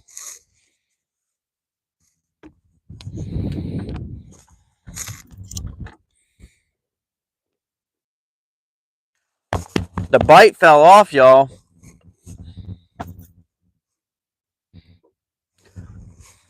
We are going back into the cove that I caught my PB in last night and all the fish from yesterday. Like, I never left this cove yesterday. We're heading back into. It's the cove where the boat ramp is.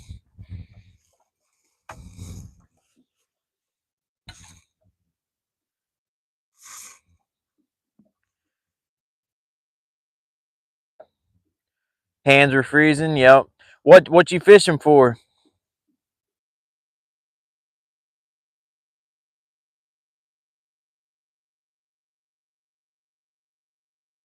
Still have to watch PB live. Yeah, it was a good one. Let me tell you. 23.5 pounds. Quack, quack, quack, quack, quack, quack. All right, back to the rods.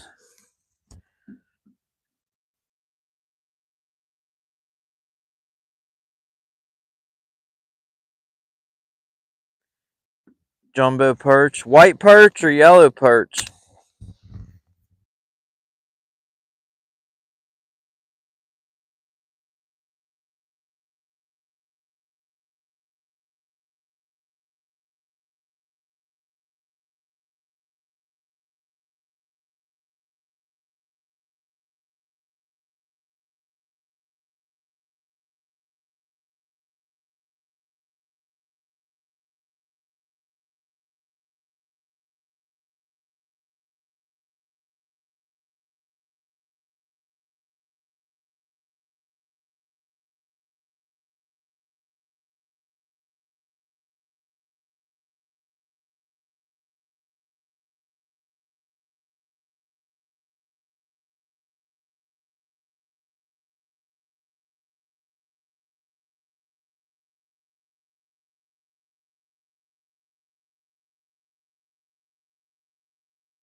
Dang. I had it muted. What the hell? Time of my life. I'll never get back. I don't even remember what I was saying. You're close to what I was saying, Lisa. I'm gonna get this chicken here. I'm gonna put it on. I'm gonna smell it, give it the sniff test, and then I'm gonna put it on this planer board. Now, I was saying I bought a big old pack of chicken. I hope it's good still, cause it's been a few days. I bought a big old them big long packs that are like 2 feet long, and I took a few pieces out for bait and put the rest in my fridge. I said I hope it's still good, cause I sure hate to waste all that. I mean, it wouldn't be waste. I would freeze it and use it for bait, but I'd rather eat it. It should be good still. I smelled this bait. This chicken that's been in the boat all yesterday, in the fridge last night, and then in the boat all today. And it smells fresh. So if this boat chicken smells fresh, the chicken in my fridge should definitely be fresh.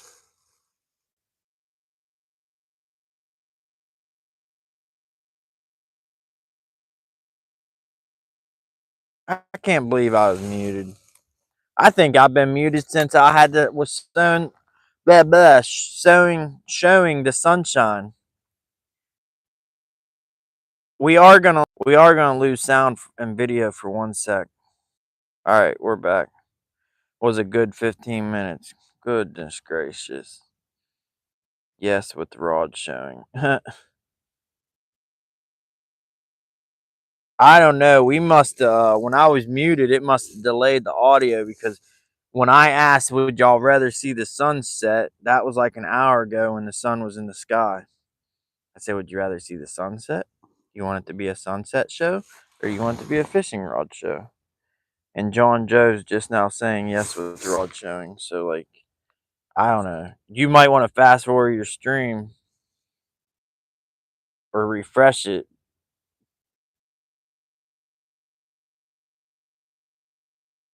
But when I was or when I had it muted, it like delayed the audio or something. I don't know.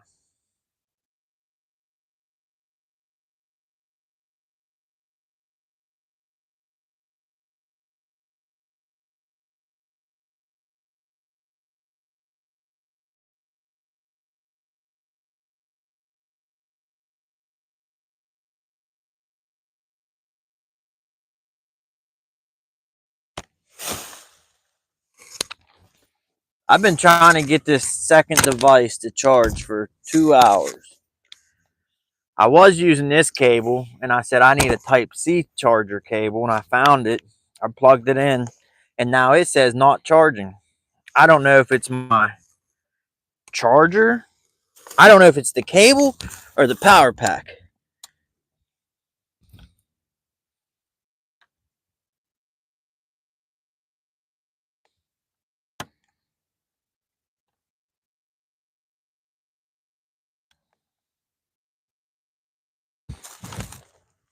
It says there's 12.8 volts into my charger, so.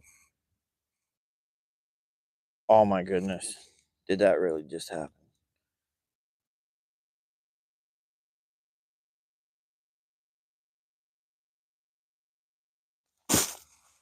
That's the 6th time that tablet has been powered on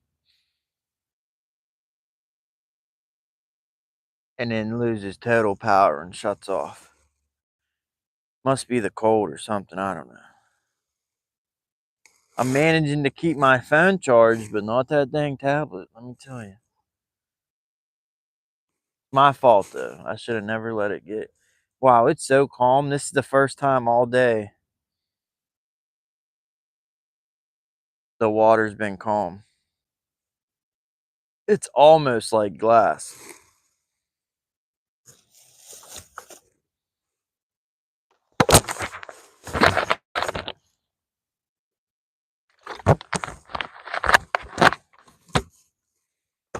If you like a stream being muted for 20 minutes, make sure you hit that thumbs up.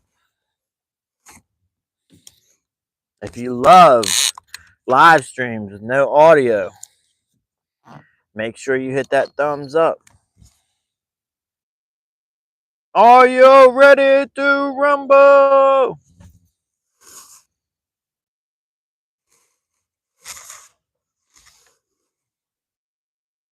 Yeah, look how nice it is now out there. Super smooth.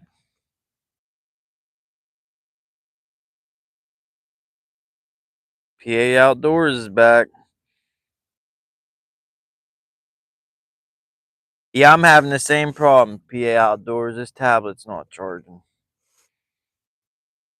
You want to talk about a house on the hill? Check that puppy out. Dang, birds about hit me.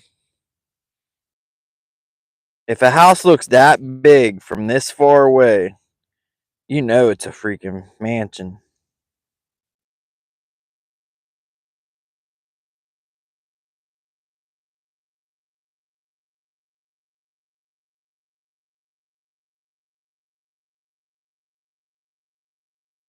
John Oyler, there's where you were fishing yesterday. Is that where you was right there? I seen a person on them rocks fishing, and then I seen a person on that dock fishing. On the handicap dock. There's a person there, and then there's a person there, I think. Yeah, I had amazing luck today, John Oyler. I had the best 2 days of fishing in my life. I broke my PB last night. 23.5 pounder I got. And then today we got a 16 pounder, a 15 pounder, a 10 pounder, and we got another pounder as we speak.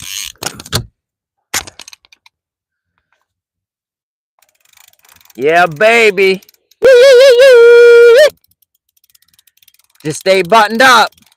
People want to see you. People want to see you, fishies. Cock-a-doodle-doo! Oh, that was awesome. I heard my echo over there. And then I heard my echo over there going cock-a-doodle-doo.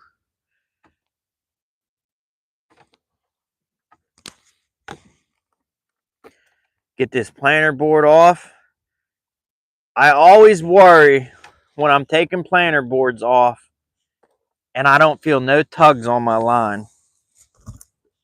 Like as we speak, I feel no tugging on my line. Did it get off? Let's see. I don't feel nothing. Nope, it's there. Where's my net? Nothing to write home about, but guess what? It's a fish. I was getting worried there. We went like over an hour with no fish.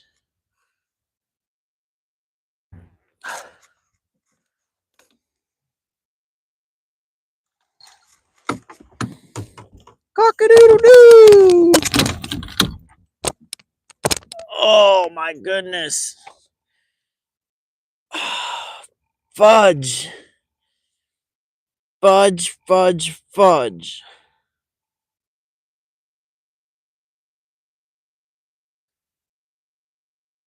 I almost dropped the net and the fish in the water and I saved it. But that's not the problem. Oh my goodness. I hurt my leg earlier. My knee behind it.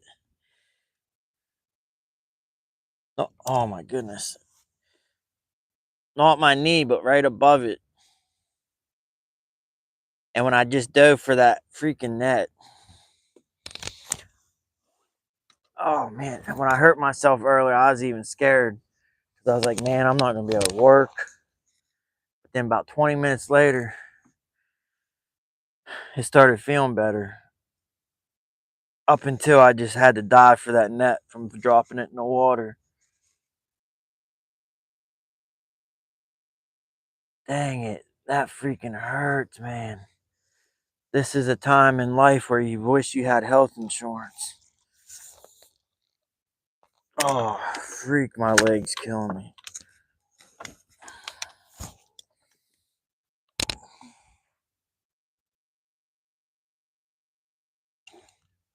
This is how it felt earlier. But about 20 minutes went by and then it started to feel better. Let me show you all this silly fish.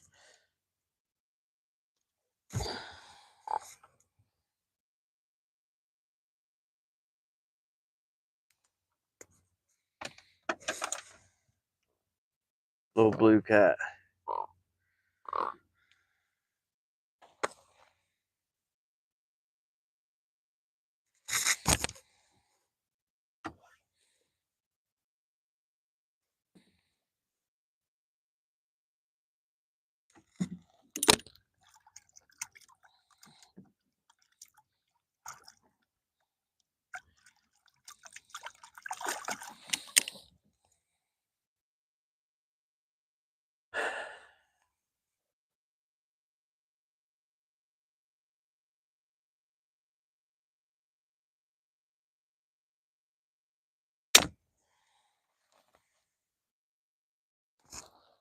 Little blue cat.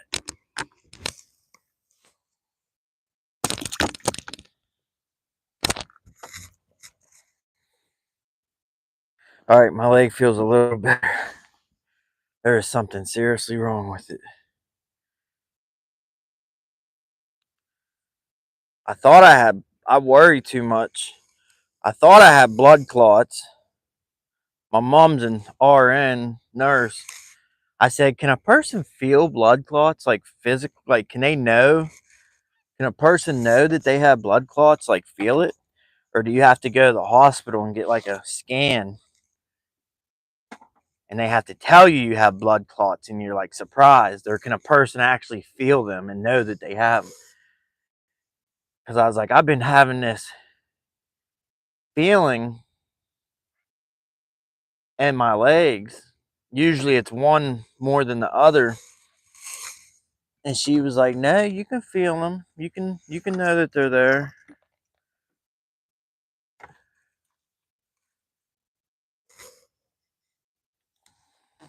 You know when you like bend down on your knees and you're working on something and you're on your knees and got your knees folded, like your knees are fully bent and folded to where you're kind of like sitting on your feet, or like sitting, knees bent down.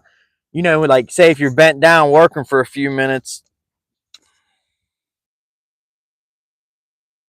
and then you stand back up when you're like when your circulation is cut off in your legs because you're sitting bent down and it kind of hurts, kind of like a pinching feeling. And then when you stand back up, you can like feel the blood flowing. And I'm not talking like numb, not like your foot fell asleep, numb, tingling feeling. I'm talking like a pinch feeling, like a pressure building feeling, like your blood flow is being cut off. Is the best way to explain it. And then when you stand up, it kind of hurts even more for a little bit. But then as the blood starts to flow, you can feel that feeling going away. But that's what it feels like behind my leg pretty often for the past few months. That's what made me ask a nurse if a person can actually feel a blood clot and know they have one. But the feeling I'm having now, the pain, I think it's the same pain, but it's like times 20. I was stepping earlier. I don't even remember. Oh, I was getting my scale. I had a fish in my hand. I stepped to reach for the scale, but there wasn't enough room to step like normal. So I turned. There wasn't enough room to step like this on the floor because I have all this junk up here. So I stepped and my leg was pointing. My foot was pointing sideways. So my knee was like twisted, like, and I stepped forward and put all that weight on that one leg, and it was like a pop. But it wasn't like a joint pop, like when you're walking and going to the bathroom and your knees clicking or ankle popping. Wasn't that? It wasn't like a bone pop. It was like a rubber band, like a poing, like Yeah, like if you pulled a rubber band and let it go, like, and that's when it started hurting something fierce. I stepped, my leg was twisted, my knee was twisted, and it was like a pop, and it was freaking I dropped to the floor. It hurt something for awful for about 20 minutes. And I thought, man, I'm not going to be able to work. What am I going to do? Then it started feeling almost better to the point of being normal. Up until I almost dropped that net in the water with the fish in it. And I had to dive for it. And now it got me hurting again. And it hurt more the second time around diving for that net than it did earlier.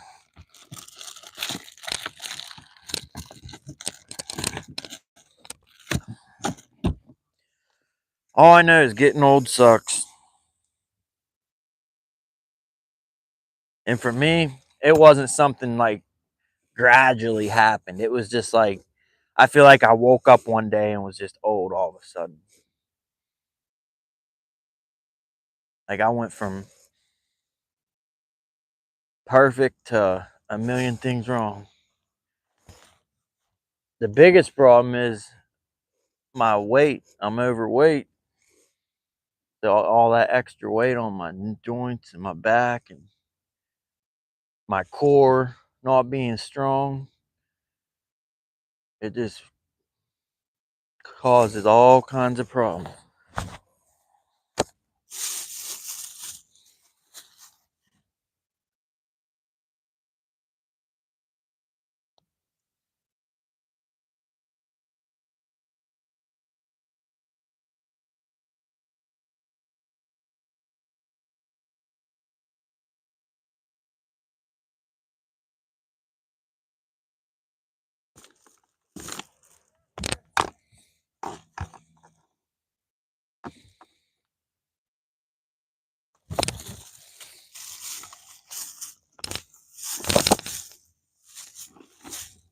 This tablet still ain't turned back on. It's killing me. It's killing me. You're killing me, Smalls.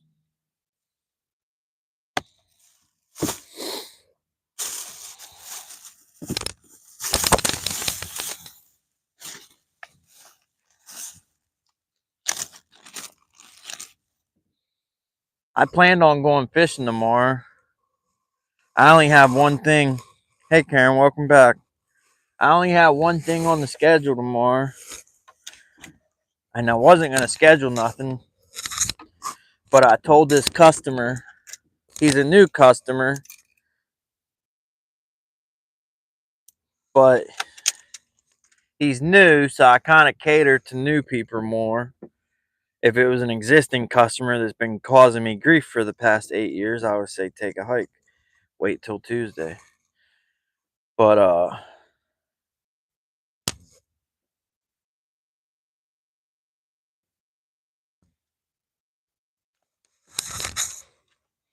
I already ordered his part, his muffler, and I already have it. But he has another reason I said yes. I don't mind working on his vehicles. I think he's a doctor at my local hospital, but he has these old cars from the 80s, old Japanese. Like the thing I'm doing now is like a Datsun truck. It's a what? It's a Mazda, actual Mazda B2600i. It's like a truck's like old as me, and it's like mint condition. And then he week before that he brought a Mitsubishi Raider. Who's heard of a Mitsubishi? No, it was a Dodge Raider. It's like a little not a Geo Metro, but like a heck, what was those Metros? What was them SUVs called? A Geo, not a Metro. A Metro is a little car. Geo Tracker, a tracker. It's like a Geo Tracker but bigger, and it's a Dodge SUV called a Dodge Raider. But I guess Mitsubishi made them too. Mitsubishi made them. I don't know if Mitsubishi's called them Mitsubishi Raiders or if they had a different name. But the Dodge version is called a Dodge Raider. And it's from the 80s too. And this thing is mint. Immaculate. The inside looks brand new. So I like working on stuff like that. Usually I'm working on rusted Ohio junk. Stuff that's so rusted out I can't even safely lift it up on a lift, you know. But when I get the opportunity to work on something from the 80s it's in immaculate condition, I don't mind it. I like it. Gives me a break from working on the normal junk. 75% of the cars in Ohio should not be on the road because they're in that bad of shape. Rusted out, ball joint shot, control arm shot, engine mounts, transmission mounts shot. I mean, dangerous. Danger to themselves and danger to others.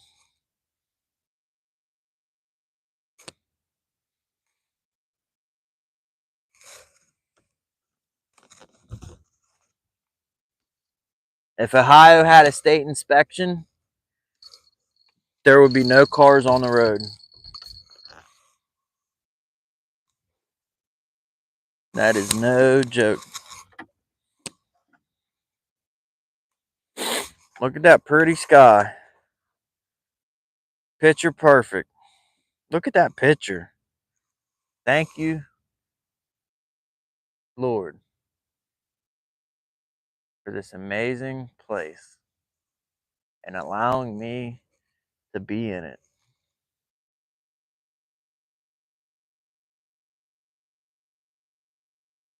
Look at that.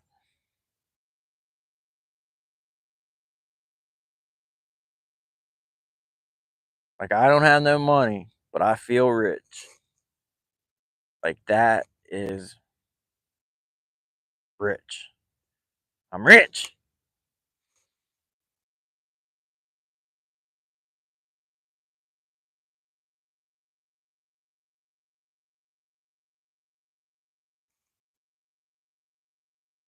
Amazing.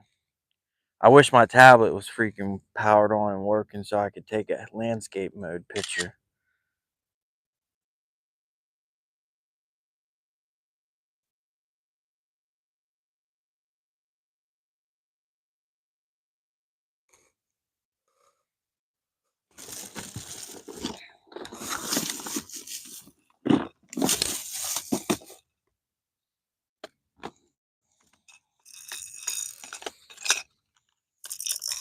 Look at these hooks I got for my 14-aught or 12-aught for them big white bass heads.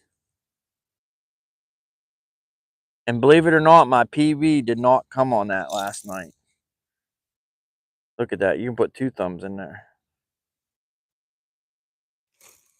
My 23-pound blue cat didn't come on this. It come on a little 3-aught hook.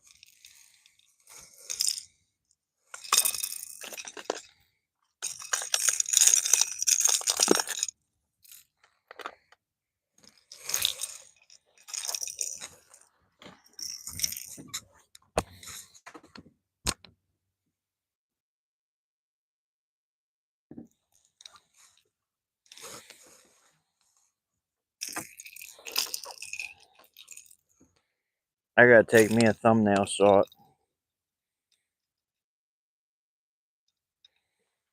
Maybe. There we go. The only problem is I don't have 3 hands.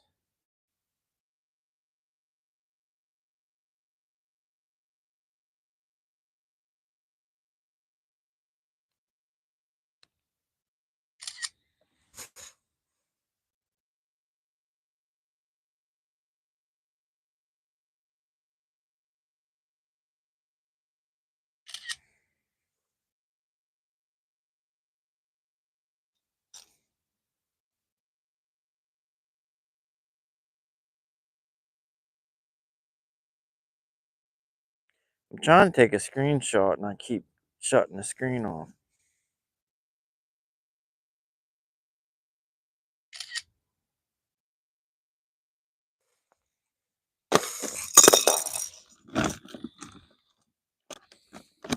Well, it's getting dark. I gotta time to take the old Skipjack Cindy hat off. Hey, this hat brought me good luck. I got my PB wearing this hat last night. Thank you. Put my Splinter Cell hat on.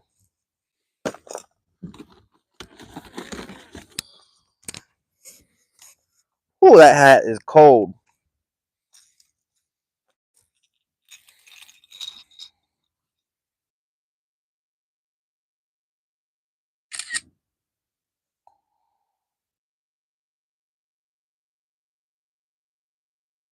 The sky don't look as good now, though. Well, I got some pictures earlier.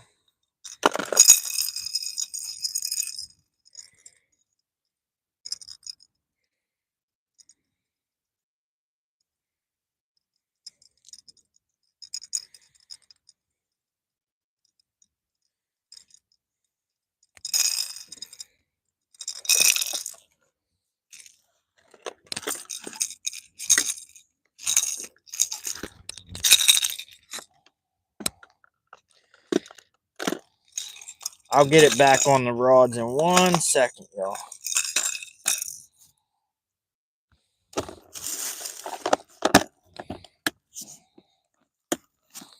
All right.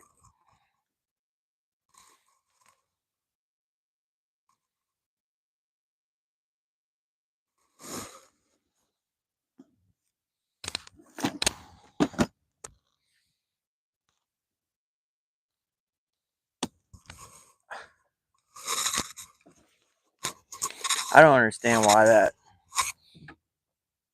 Oh, my leg is still killing me. I don't understand why that. Where did that water come from? What the heck?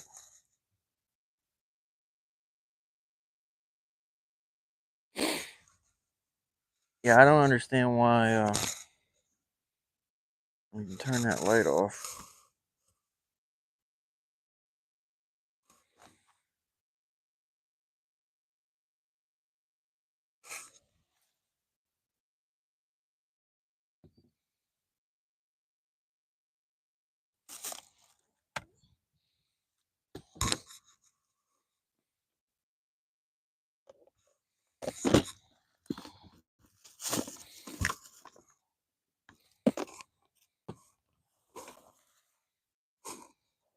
Yeah, I don't understand why this won't charge. Like, how does that something that got 24 volts and can start a freaking tractor trailer, semi truck, not charge a goddamn iPad?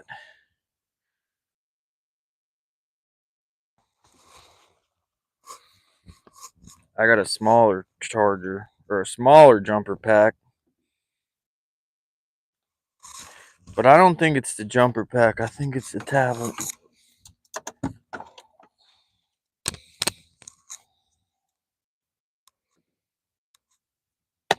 We'll see.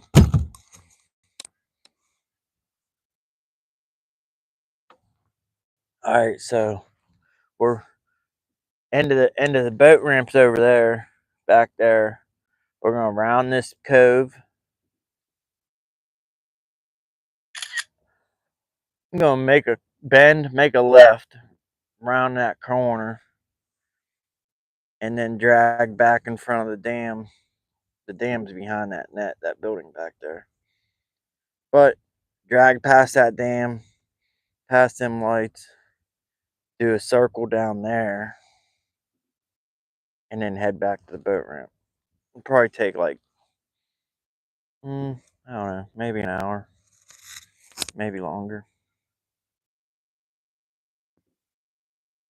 And if we don't get any bites pulling through, I probably won't pull back through. I'll probably just start the gas engine up and head back to the boat ramp.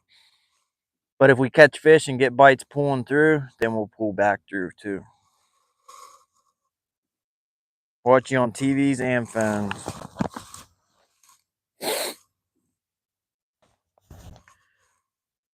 I don't think it'll count for watch hours on the same account. I think it has to be 2 separate accounts. I don't know though. There's other people better suited to answer that kind of question. It's kind of like if you hit the like button on the same account, I don't think it counts as 2 likes. But either way, I'm glad you're watching at all.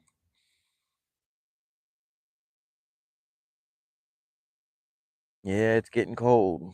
Getting cold, baby birds, cold outside. There's a planet. Don't know which planet, but a planet.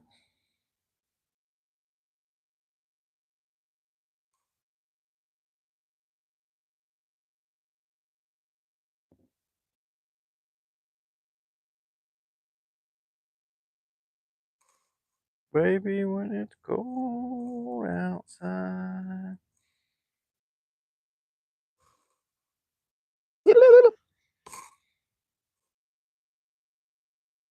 Bow chicka wow wow.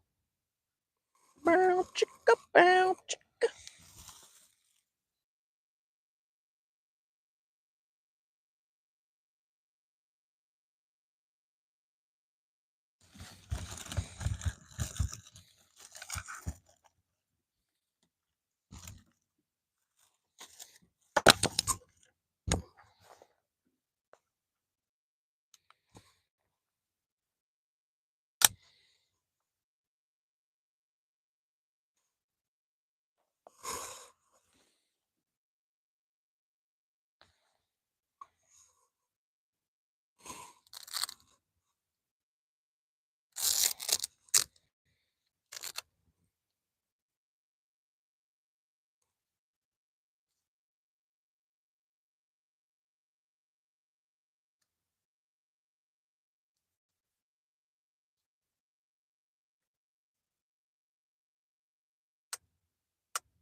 Oh shoot. Oh shoot. We got 2 O shoots. The first O shoot is we're about to hit the land. The second O shoot is I let that spool. See the white braid on that one?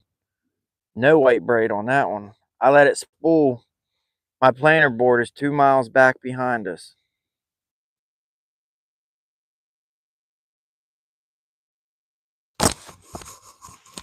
That's okay. Well, kinda okay, not really. We're about to make our turn and turn around.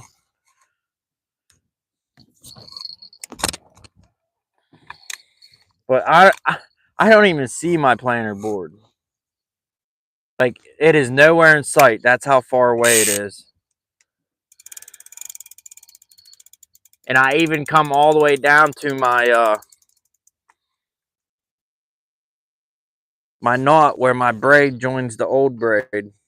Here's the old braid that I sucked up into the jet ski. That like 100-pound braid. But that's where my new 65-pound braid joins the old braid.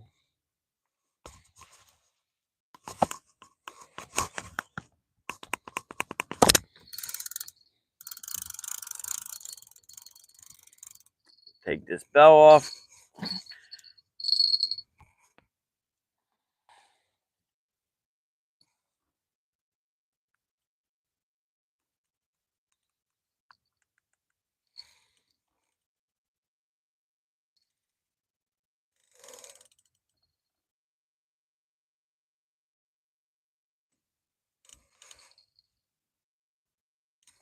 Our planer board is getting hung up in the shallows.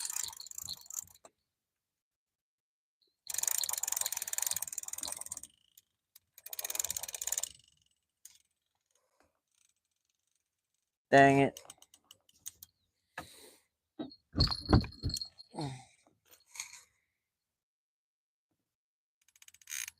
Is that a fish?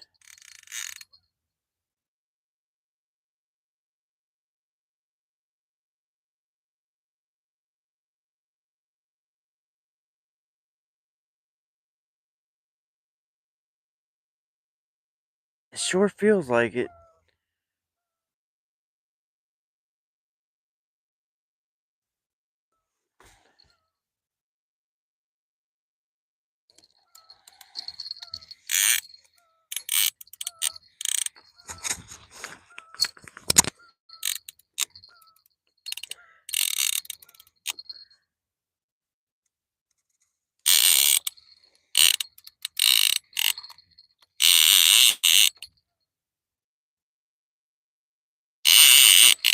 Something's going on.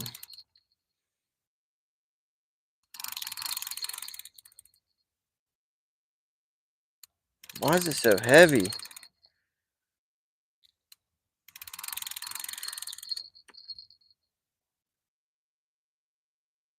If that's a fish, it's a freaking PB.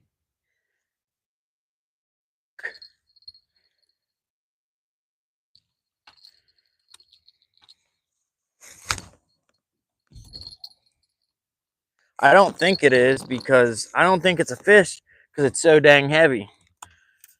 But let me get this planter board. I still don't see that planter board.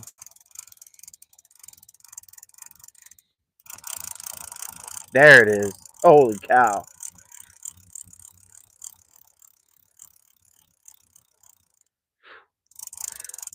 Big old blackbird just come flying across the water. I can't believe it didn't run into my brave. I was bracing, clutching my fishing rod, waiting for that big blackbird to hit my line.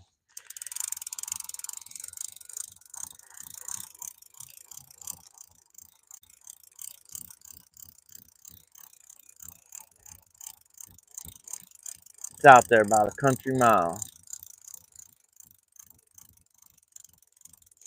That planter board, look at it. I swear, if that's a fish, it feels like it's snagged, but every time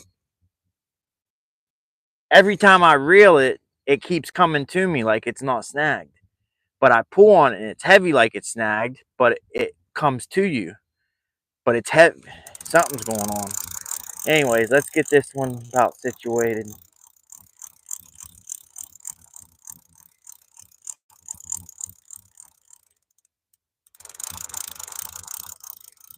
All right, that one's good.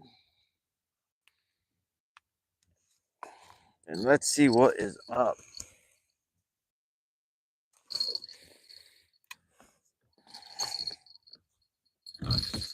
Let's see what is up with this. If this is a fish, it's going to be the best one of the day. But I don't think it is because I haven't felt a single. You know how the fish jerks? You feel it like bam, bam, bam, bam, fish on. I haven't felt that.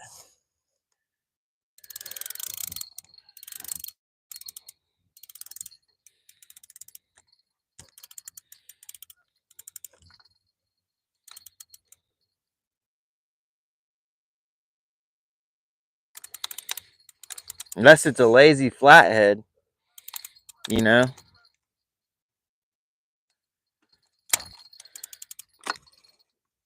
Oh, I wish this worm gear would go over. It's probably a stick or a log or something, you know. Come on, line.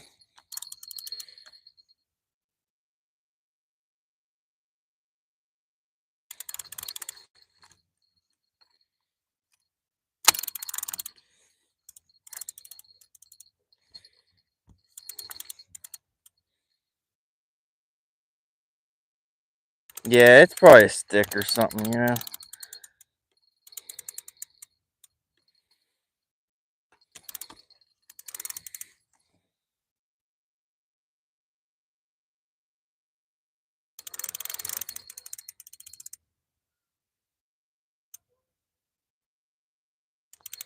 I better turn my nav lights on.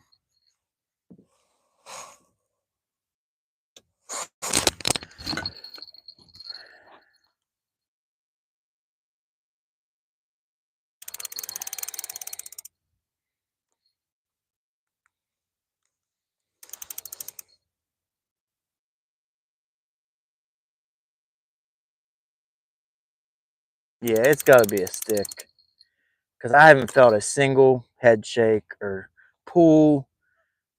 It's just like dead weight.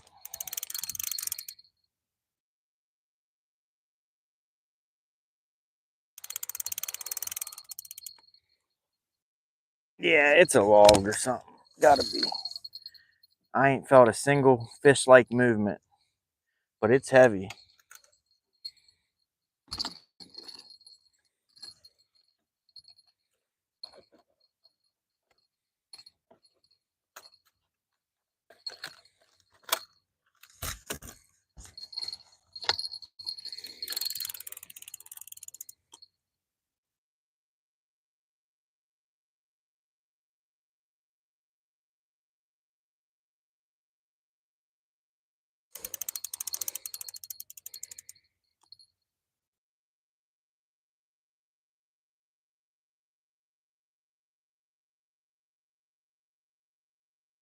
I'm over here smiling.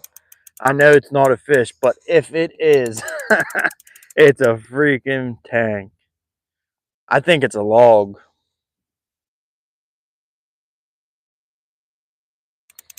Every now and again, I feel a little nudge, but if it's a log, it could just be like spinning or swirling.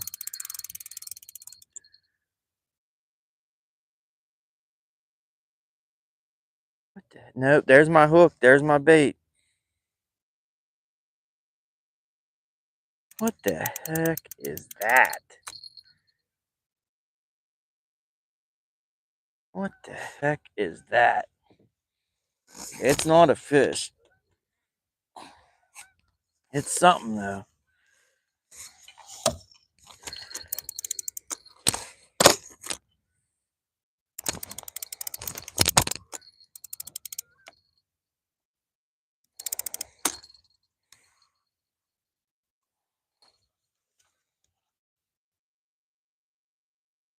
It looks like a dinner bell.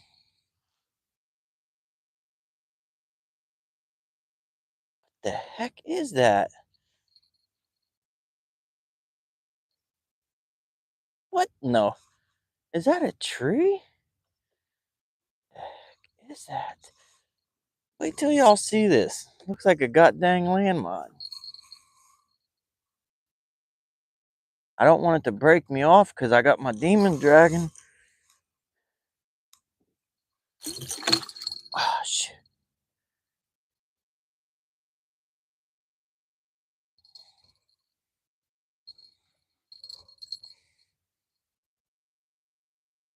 What in the world? It is about to break me off. Forget this net. I'm about to lose it, whatever it is. About to break my rig. Wait till y'all see this. Looks like a landmine or something. Like, I don't even want to touch it because I don't know what it is. Is that a rope?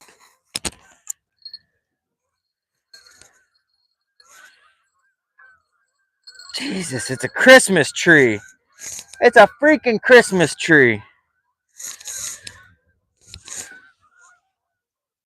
Dang crappie fisherman.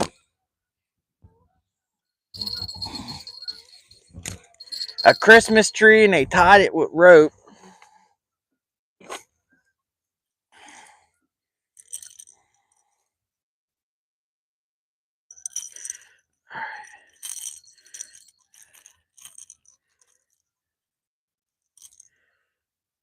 You know how many people got snagged on this Christmas tree? 1,000,000.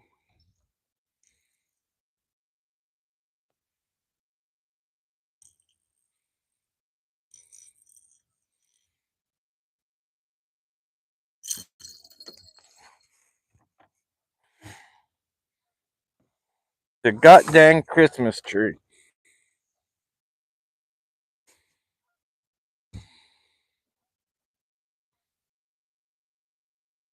And here's the rope where they tied it down with bricks. Look at all the line on this. I can't even throw this thing back in the water. There's sinkers, line, swivels, jig heads. I said it looks like a landmine. Split shots.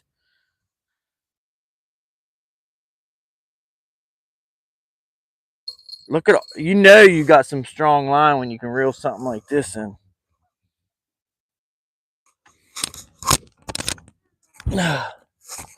That's why I said if it's a fish, it's a PB. I caught a PB Christmas tree, y'all.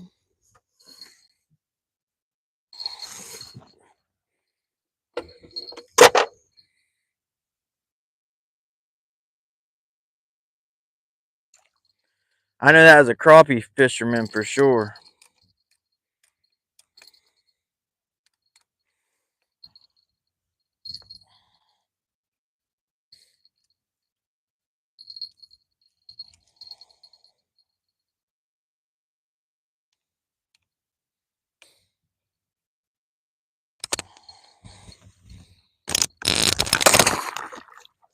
My hands are covered in mud.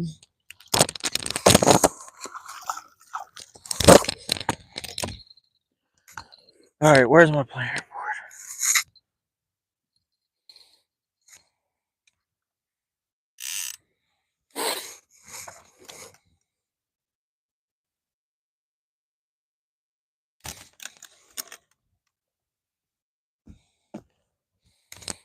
Might as well get our lights on our planer board.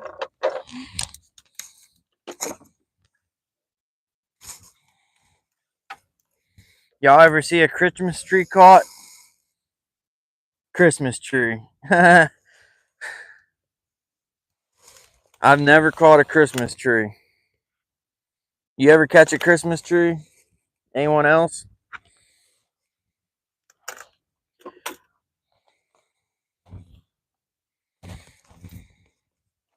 Oh, Christmas tree. All right, we're not even moving, I don't think.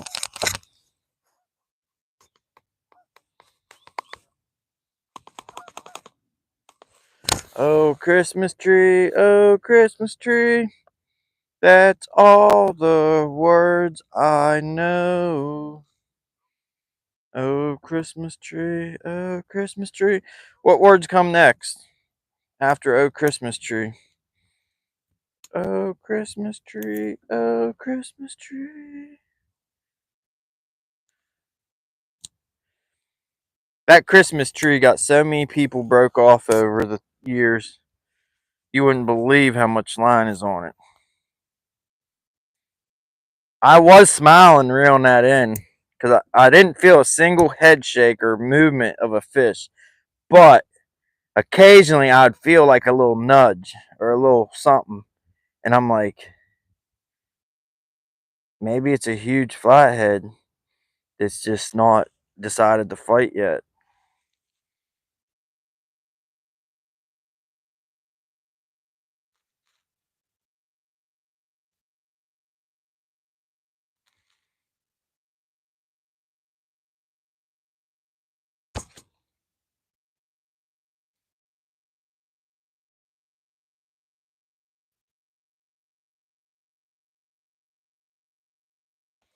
All right, we got one planer board light on.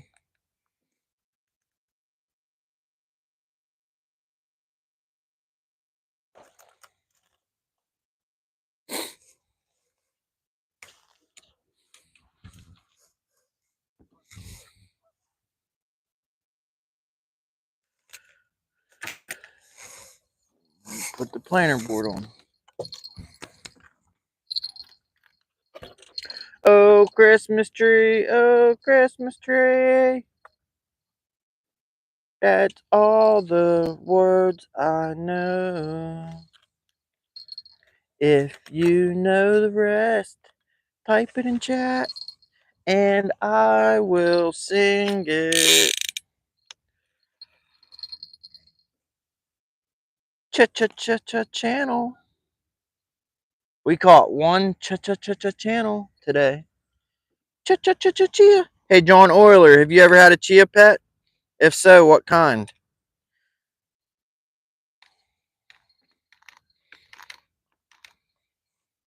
Cha-cha-cha-cha channel.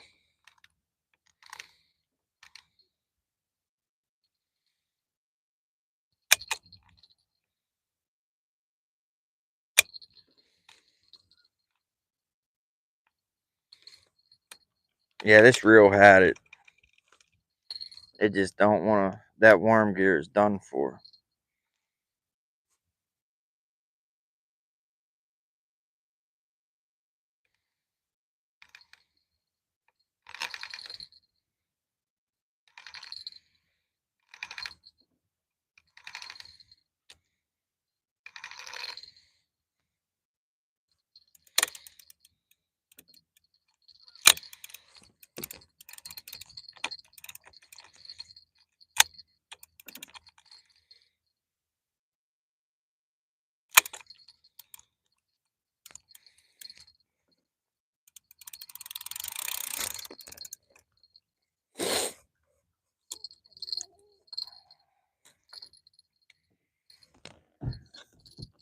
Alrighty.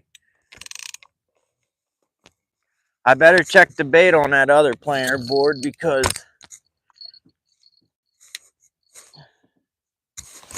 we're heading straight for shore.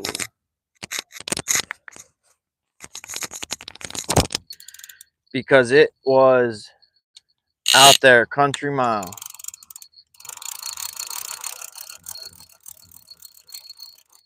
Man, that Christmas tree stinks. Smells like a dead animal. Smell like a dead animal. I don't know what you've been told. Catching catfish never gets old. Sound on, sound off. When I got here today, there's a duck boat pulling out, and I recognized them from last night. They were leaving right when the sun was going down. And I asked them if they caught anything, or not caught, if they shot anything, and they're like, nah, there was 3 of them in a boat. They're like, we weren't duck hunting though, we were goose hunting. And I'm like, what? You couldn't get a goose? There's thousands of them. They're in the sky, on the land, in the water. You're telling me between the 3 of y'all couldn't get a dang goose?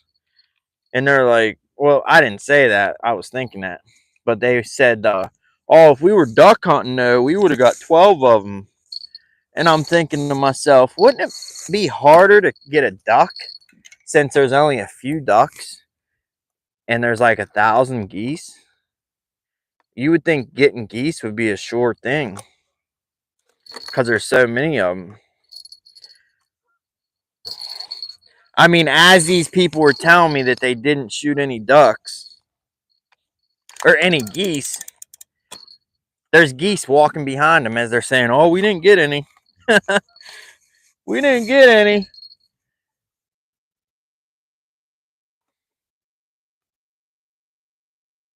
Like, I'm not even kidding. Like, as they were telling me they didn't get any geese, there was geese waddling behind them in the grass. So I'm a little confused. Unless they're like, I don't know. Unless hunting geese is like a really refined sport and they won't just shoot a goose. They put like goose decoys out. Maybe they go somewhere where there's no geese to be seen and they put decoys out and then wait for geese to come. That's the only way I could see them not catching any. Catching, I keep saying catching, not shooting any. But I couldn't understand it because there's like 1,000 geese everywhere you look. Geese on the beach, geese in the grass, geese in the water, geese in the sky. But yet they didn't get any geese.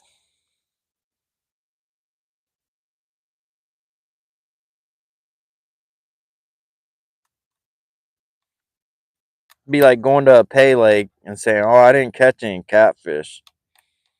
And there's thousands of them in there.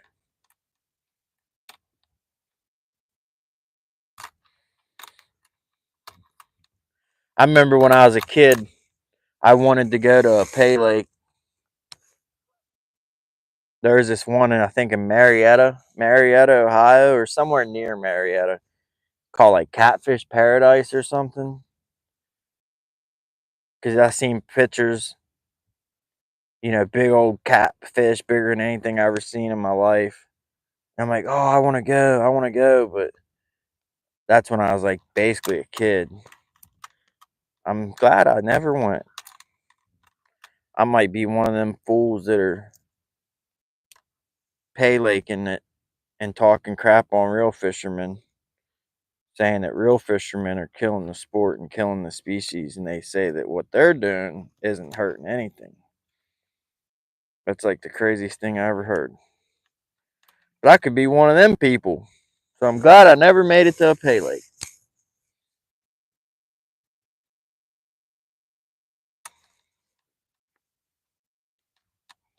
All right, we got our port.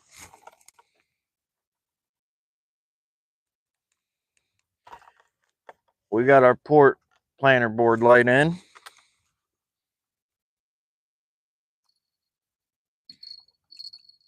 Now I'm tangled on the Christmas tree. Dang it.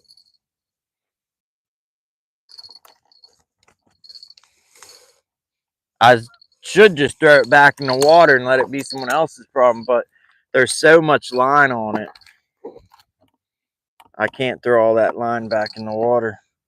Especially since just yesterday, when I got to the boat ramp, I was about to go live, and I heard a little commotion, a little, not even a splash, more like a swirl in the water. So I go to look, and there's this, like, I don't know, crab. I guess it'd be like a crawdad or a crayfish, but it was weird. I made a short out of it. I think it's my very last short that I made yesterday. It was blue, like blue. I mean, it had some brown, but it had a lot of blue and green on its claws and its arms. I've seen them like mud colored, like red colored, mud colored, but I never seen a bluish green like crab crayfish thingy. But it was wrapped in fishing line, and the fishing line was wrapped around a rock, so it was tethered to the rock and all tangled up. And I spent like 30 minutes getting it untangled, getting all the line off of it while it's trying to pinch me the whole time. And I got it free and I let it go. It might live. The only thing is its body looked like, unless it's supposed to look like that, but its underbelly looked like it was like maybe decomposed or something, or starting to. But as soon as I got the line off of it, it took off. Plus, if they and one of its claws, and its claw was like, its pincher claw was like big, like this big, big as my fingers. It was crazy. But its other pincher was small, like my pinky fingernail. So it must have got knocked off or something bit off her, and it was grown back. But one claw was like 80% bigger than the little claw. So if they can grow a whole new claw, they're probably pretty resilient creatures, you know. So I'm sure it lived. But if anyone wants to see it, I made a short of it. It's a pretty cool looking creature. I've never seen a blue green one like that. It looks like exotic, like, you know. All right, planter board's out. We cooking with peanut oil now. Yeah, yeah, yeah, yeah. Planter board's out. Planter board's out. Triple hook rig don't have a light in the balloon, but I'm not putting a light in the balloon tonight because we're only going to be here about another hour. But it's back there. I promise you. I promise you. I promise you. I promise you. I promise you. John Oil. What's up, Bugman? Bugman's in here. What's going on, Buggy? Bugman in the house. What's up?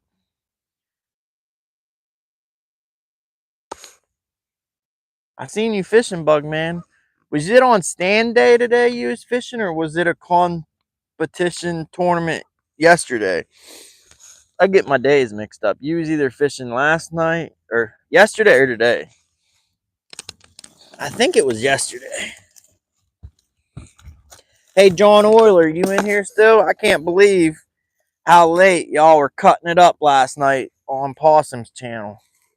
I watched you guys till like 2 or 3 in the morning. I fell asleep and woke up and still heard y'all talking.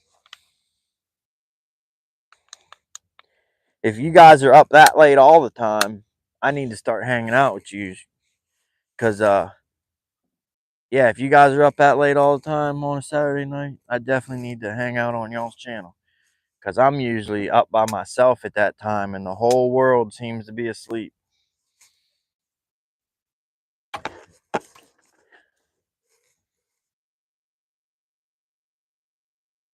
Can we get that in there like that? Let's see. I don't think, but we'll try. Nope, ain't gonna happen. What about like that? There we go. There we go, baby. How can we get that to turn like that? Oh, there we go.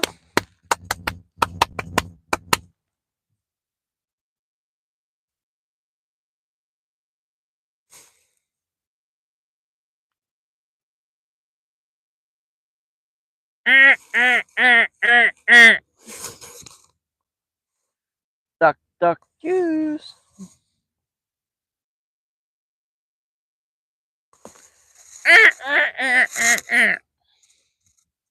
Don't be mad at me, duck. I'm just passing through. I'm just passing through. What is up with this? This tablet still ain't turned on. And it's charging because look, it's got the little charge symbol. I plugged the charger in. Well, anyways, I plugged the charger in. See? Unplug it, cable shows up. Plug it in, cable goes away, so it's charging. But why is it not coming on? This thing's been dead since 2 hours before sundown. I've had it plugged in for 3 hours. At first, I was charging it off a 24-volt jump pack that will freaking charge jump a semi that's dead.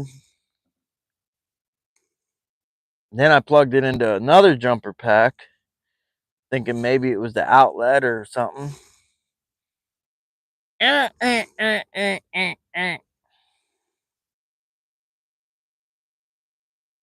I got a freaking light out. Look. My starboard light's lit, but my port light is out. Maybe it just needs a good wrapping. We'll wrap on it with this. Usually a good wrapping fixes a lot of things. Yep, just need a good wrapping on. We can put this knife away. We won't need that anymore.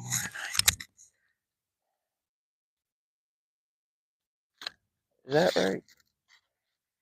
Nah. Yep, that was right the first time.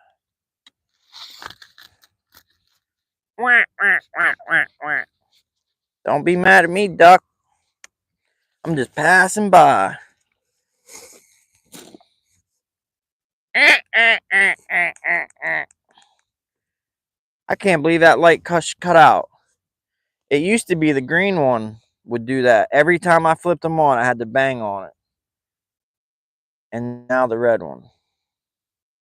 Look at that sonar, man. All that bait.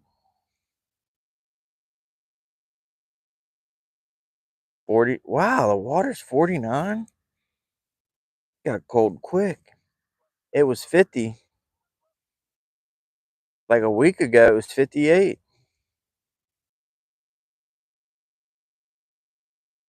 It's chock full of activity. Dang, look at that bait. That's some bait. Look at that. That bait's got yellow in the center. Holy cow. If it was daylight, I'd be throwing a cast net on that. All right, back to the rods. Back to the rods.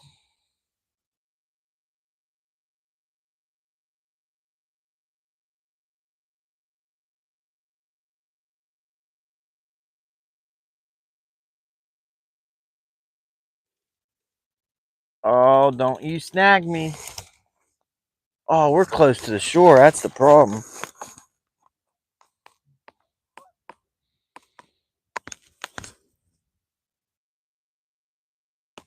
It's a bad habit to not pay attention to where you're going.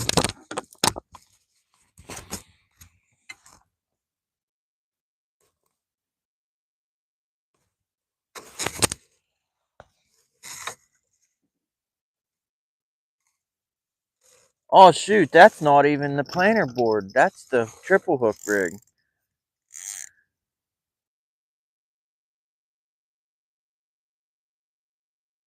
We're gonna put this one on the side of the boat temporarily to get it out of the shallow.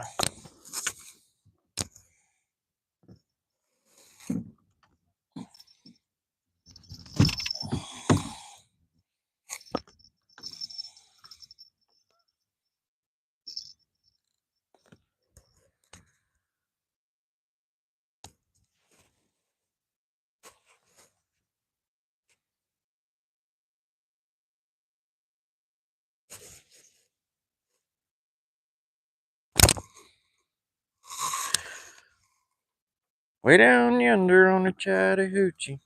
All right, we're getting back in some depth. 12 feet, 12 feet. We got 8 wonderful people watching. 8 beauties watching.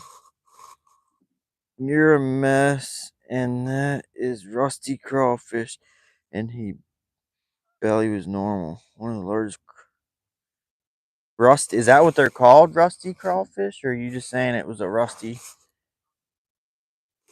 nasty looking? Is that your way of saying it's a nasty looking crawfish, or is that what they're actually called? It was like bluish green. I've never seen a crawfish that big in my life. We're getting snagged. All right, we come free.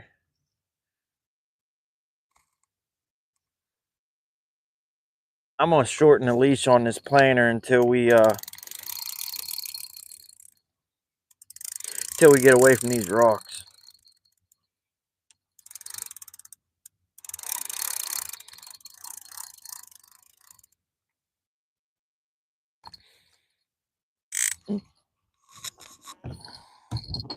I think I can put this one back over here where it belongs.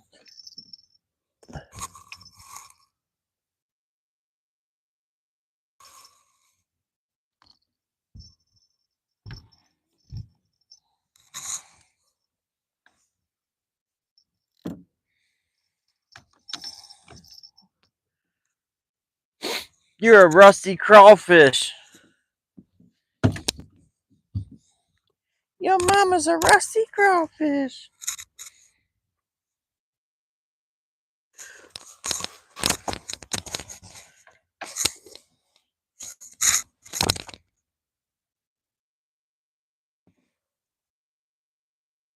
That's what they're called. Yeah, I got a short of it. My last short posted, I think. I got a picture of it. I actually got a 3-minute video of me letting it go and setting it free. I thought about editing it and making it into an actual video, like a short video. Hey, what's up with the 3-minute shorts? Like a month ago, I heard that you can make 3-minute shorts now, but I never seen anywhere to make a 3-minute short. If anyone hasn't hit that thumbs up yet, definitely do that. And if there's anyone in here who wants to drop their link, feel free. Type DOGAN, DOGAN, and Nightbot will drop your link.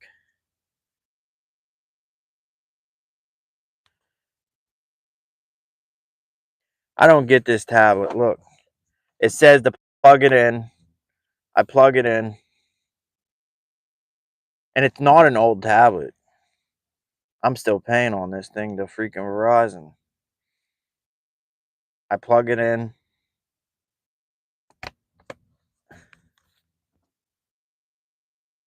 I don't get it. I don't get it. I don't get it.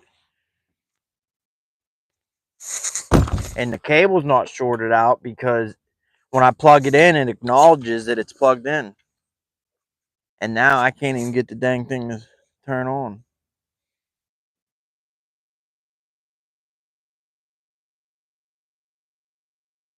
I need a shorter cable because I don't know about Type B USB, but the old regular USB does not transmit well great distances. So, like in a 10-foot power cable, the power does not get to the other end good as if you had a 3-foot one.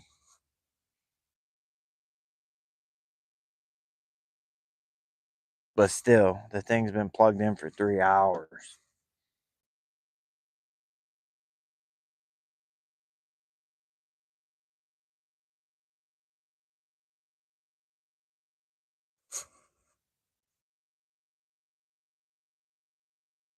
Well, we're not getting any bites.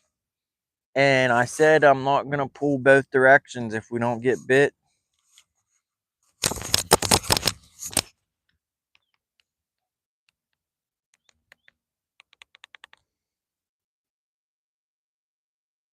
Yeah, if we don't get bit. But to look at the screen, though, it's hard to walk away from a screen like that. There's all kind of action down under there.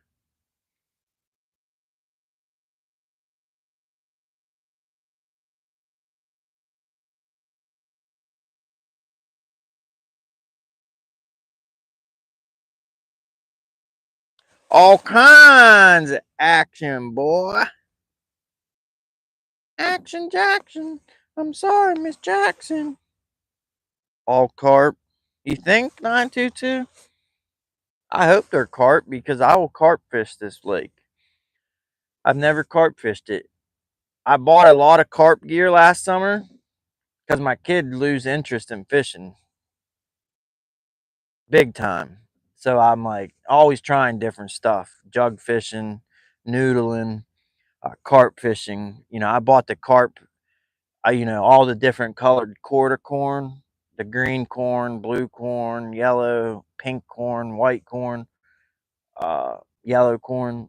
I thought he'd have fun picking out the color corn he wants to use, and if he actually caught a fish on the color he picked out. And I just, trying to make things fun for him.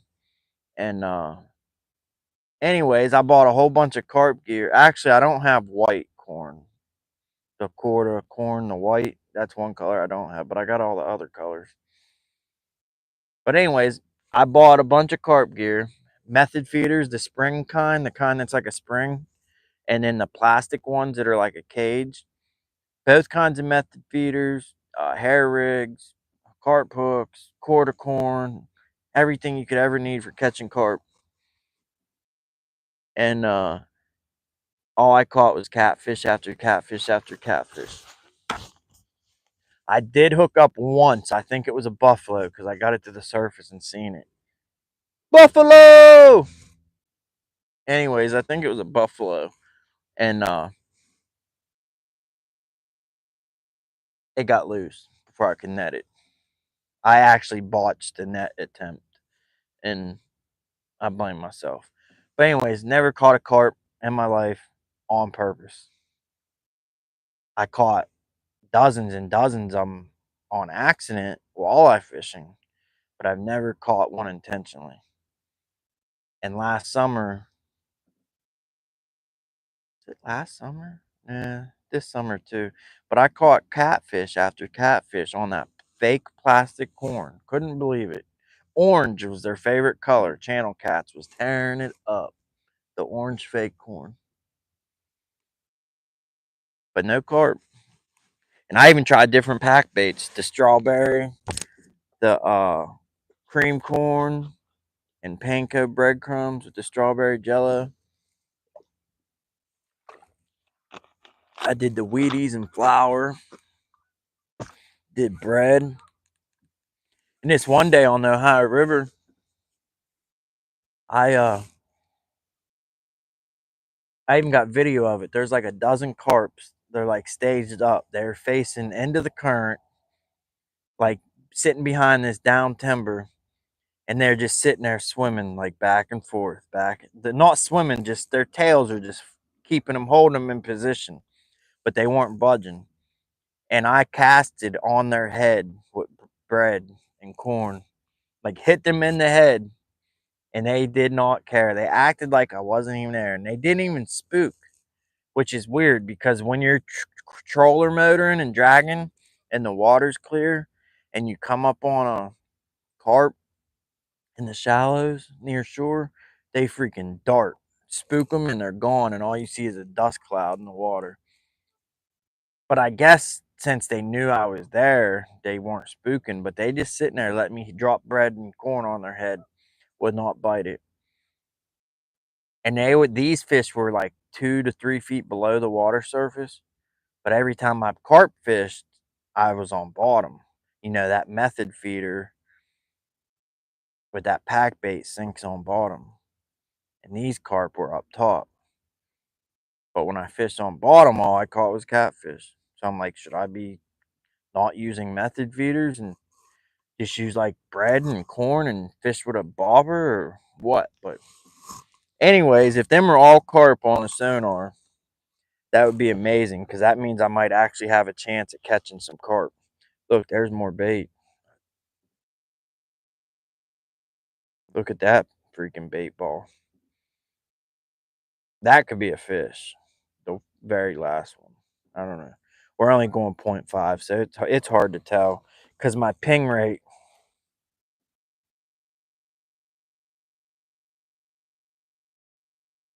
My ping rate, the way it's set, it stretches everything out. You know, makes it look bigger than it is.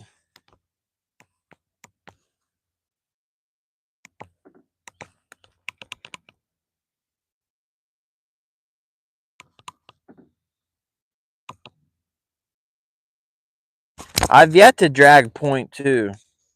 I've been catching all my fish at 0.5, 0.6 yesterday and today, but I just bumped it down to 0.2 to see if that changes anything.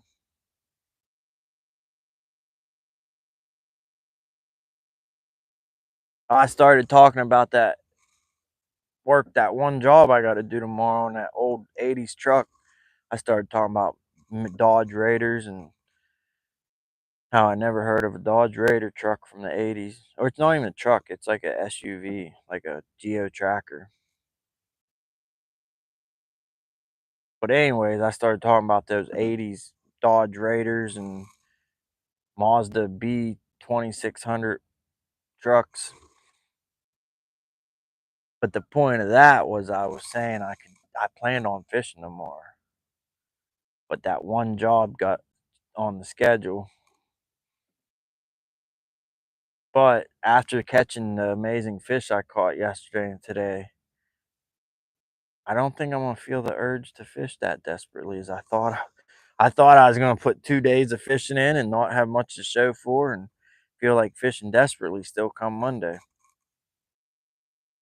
So I'm not sure about tomorrow if we'll be live or be fishing. I need to clean my house. It's been neglected very, very bad. Very bad, very bad. I need to set another alarm too to remind me to take my trash out at work. One alarm went off already at 4 o'clock. I have a second alarm to remind me at 7 because I always forget to take the trash out and then it piles up and I got 2 weeks worth of trash. But the 7 o'clock alarm for the trash to remind me I will not be home before that alarm goes off. It's 6:16, so no way. I need to set another alarm to remind me. Pretty bad you gotta set 3 alarms to remind you to take the trash out. And it's not that I need those alarms, it's the trash at work, so I remember, but I remember when I'm at home sitting on the couch at 8 o'clock at night and I'm like, dang it, I gotta go take the dang trash out. So I set an alarm at 4 o'clock before it gets dark, so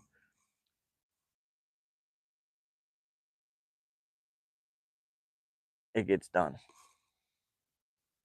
Alright, I can safely let some line out of that planer board. Game over battery, Curtis.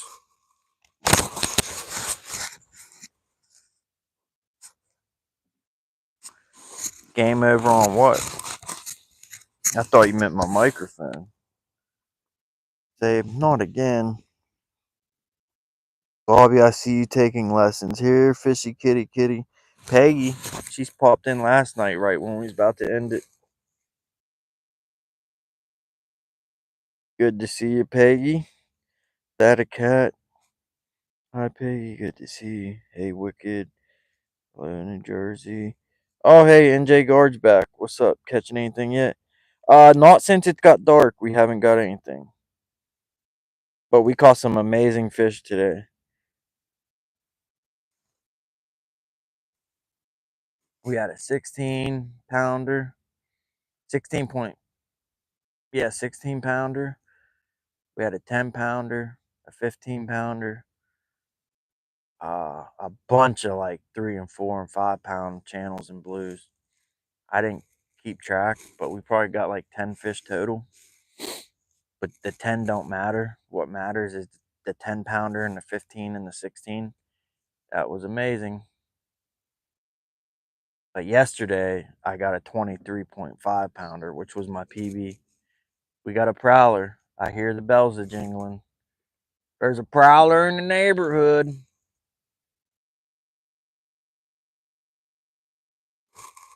I keep jawing. I done forgot about letting line out the planter board. See, it's this one.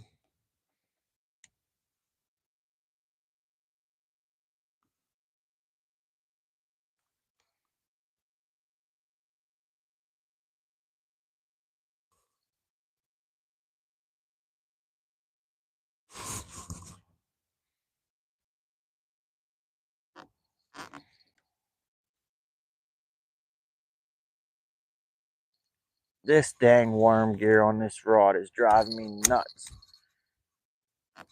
Come on.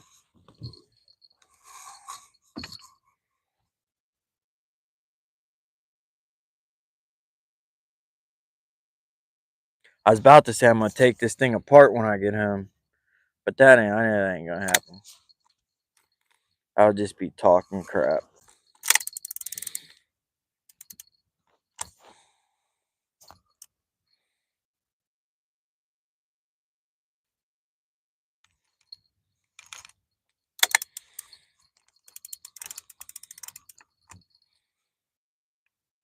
There we go.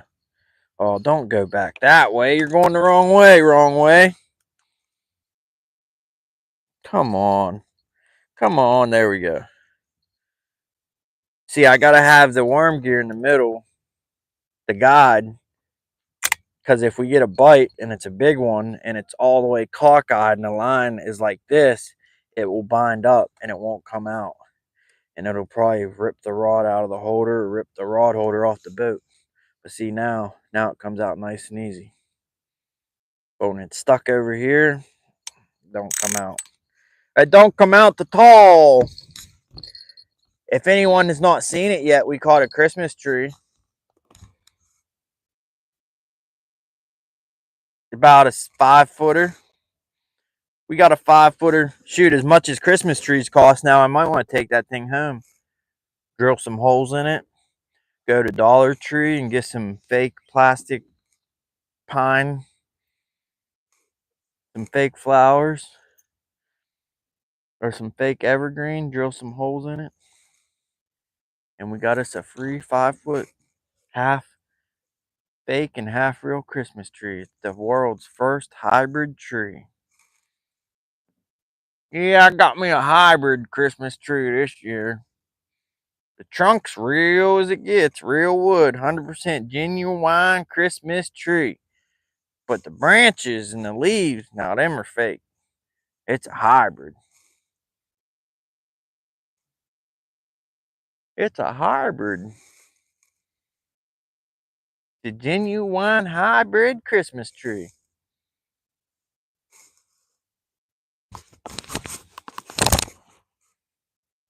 It's getting nippy. Live skunk video caught 8 pound. Live skunk video caught 8 pound. Hey Bobby, you catch that skunk today? I don't know what you mean. Live skunk video caught. 922, you confuse me. You say you skunk, but you say you caught an 8-pound fish? 8 fish? Or skunk? That is the question.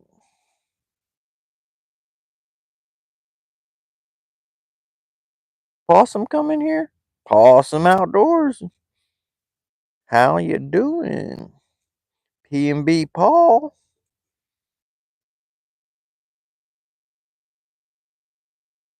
Struggler came in. I missed all kinds of people, see? I missed all kinds. I got this beef at home, this burger. You can't even call it burger, man. It's like freaking steak. It's I forget the name of the company. What? Schneider and Sons or Schneider, something like that and Sons. It says it's from New Jersey, which is weird. I wouldn't think New Jersey knew a dang thing about beef. But they get it from the best cuts. The burger's made from, instead of being ground or chucked or round, it's made from the best cuts of the meat, stuff that you'd make steaks out of. Like I think like brisket and like the tenderloin or something. But anyways, it's ground. It's some quality meat ground into some hamburger, and oh my goodness, I made some on the George Foreman grill, and it's funny talking George Foreman 30 years later, and we're still talking about George Foreman. George Foreman is now a household staple. But now I made some of them burgers on the George Foreman grill, and oh, they turned out like, you bite into it and it seriously tastes like you're eating steak. Like the best steak ever, because it's not, you don't have to like chew it. You just take a couple chomps and it's, ready to swallow.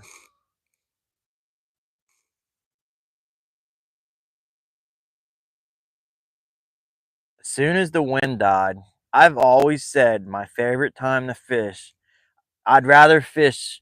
Don't get me wrong, I despise wind, especially if I'm bank fishing and I'm trying to cast or walleye fishing. Like at the dam the other night, I was casting out. My lure was going maybe 20 feet out in front of me, but the bow in my line was going like 50 feet out to the side. Like my bow was greater than the distance of my lure. It was crazy. Fish on all night, Donkey Kong, cock-a-doodle-doo. Didn't stay buttoned up though. That was on the starboard planer board. That rod on the middle, well, left. It's in the middle technically, but it's the left orange one. It had a bite. Oh, now we got one on the right. Oh, we're going through some fish, y'all. And it didn't stay buttoned up. Yeah, it did. Yeah, baby. Yeah.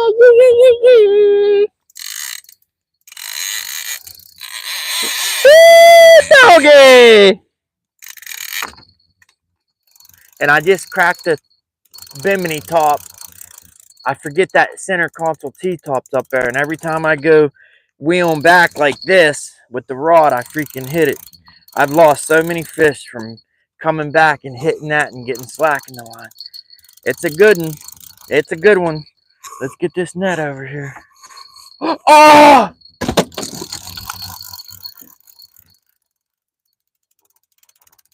It might have come off, y'all. I think it did.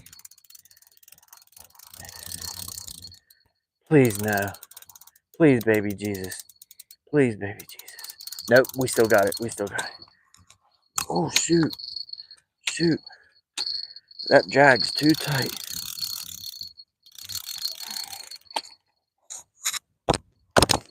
I reached for that net and thought, no.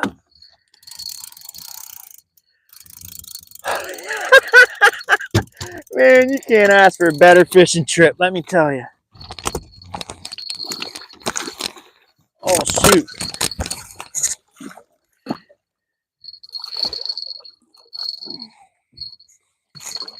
Man, the planter board's in the way. Dang it.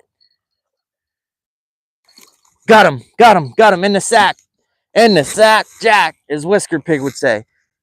Cock-a-doodle-doo! That's freaking amazing.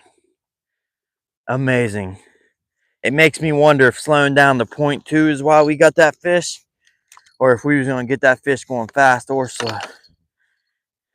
Amazing. Amazing, amazing, amazing, amazing. These past 2 days has been the best fishing. Ooh, let me get this Christmas tree out of the way. Ooh, more. All right, let's try this again. I need to grab a hold of the frame of the net. Oh, baby.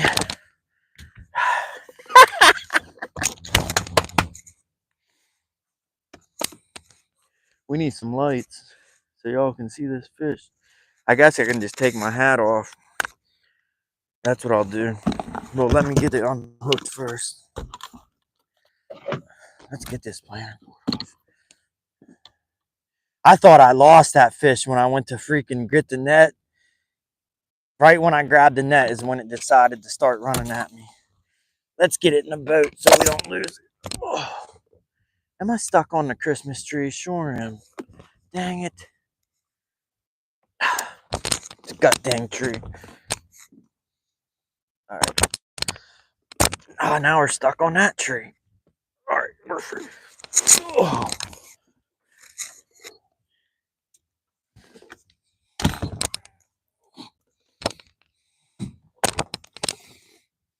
Hey, girl. What's your name? What's your name, girl?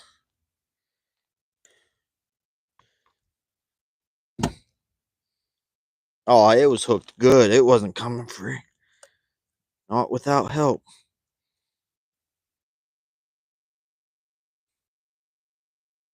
Hey, girl. What's your name? What's your name, girl?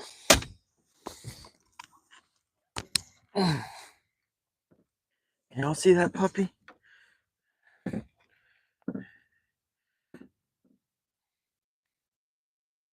It's a good one, ain't it? That's probably about 14 pounds, 15 pounds.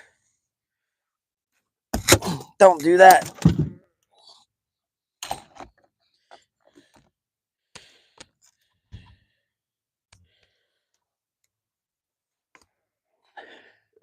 What'd I say? 14, 15 pounds?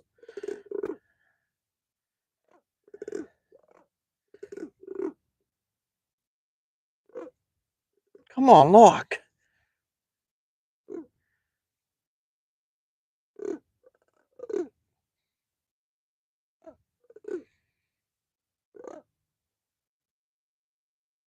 Dang it.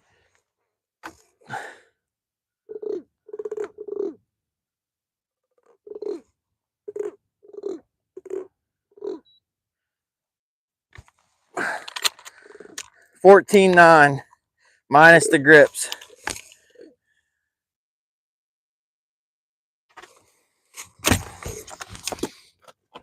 We'll get a length on her too.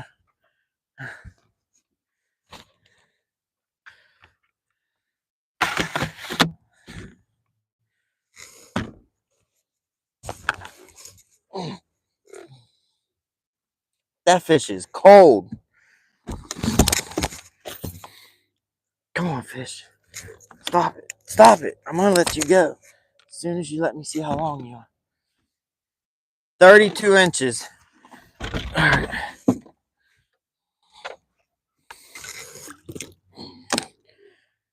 14 pounds, 32 inches. This thing is mad. Madder than a hornet.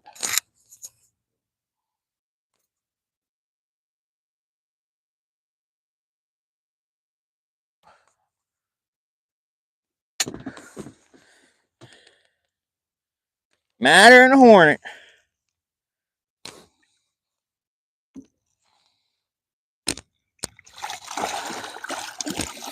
It's pissed. It's saying I'm ready. Don't give me no breather. I'm ready. Let me go. All right. I'm gonna let this thing go before it breaks my wrist. And it says one person's watching. That's what it's all about. Cock-a-doodle-doo.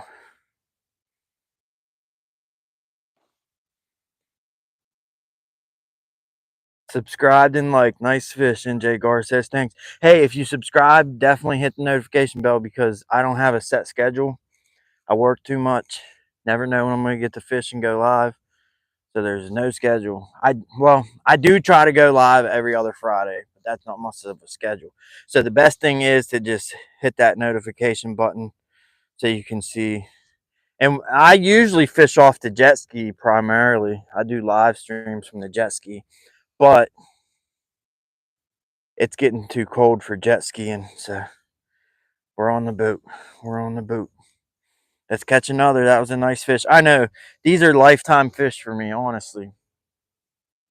Other than last year, I got a 22-pound blue cat last year.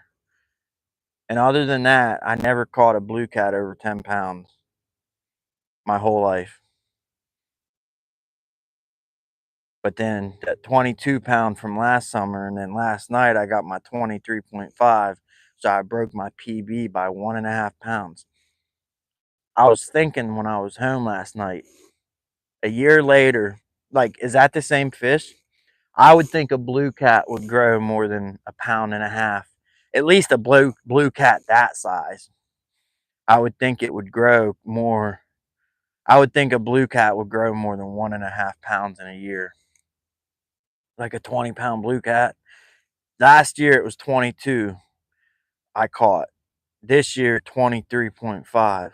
And minus the grips 23.3. So 1.3 pound difference in a year. Y'all think that's the same fish? Yay or nay? I would say no. I would think a blue cat in its 20 pounds would grow at least 3 or 4 or 5 pounds a year. That's something I need to Google. What's the average weight? But that's the thing. You can't really answer that question. What's the average weight a blue cat grows each year? Because that's going to be different for each size of fish. Like a 5-pound blue cat might only grow 1 pound a year. A 30-pound blue cat might grow 10 pounds a year. All right, let's catch another. You know what? I need to mark these spots on my sonar. I ain't been doing that ever since I've been going live on YouTube. I've been playing with my phone instead of playing with my sonar. I usually mark every time I get a good fish and drop a pin. And then the next time I'm out, I'll create my route with my trolling motor and I'll connect all the pins that I drop to catching good fish.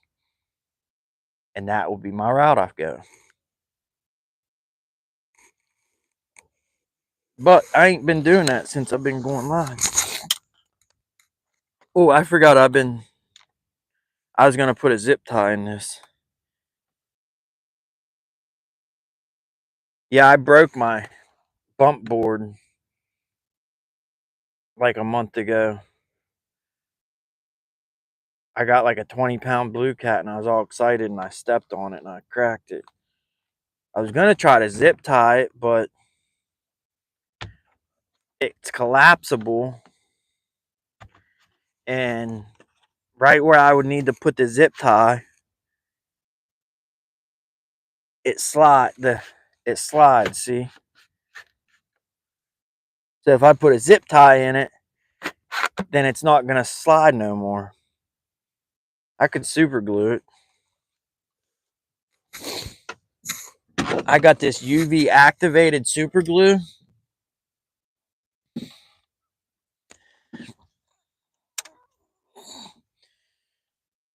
Yeah, I have this UV activated super glue. It hardens in 10 seconds. You put the black light on it, it starts smoking, and in 10 seconds it's hard. It's amazing.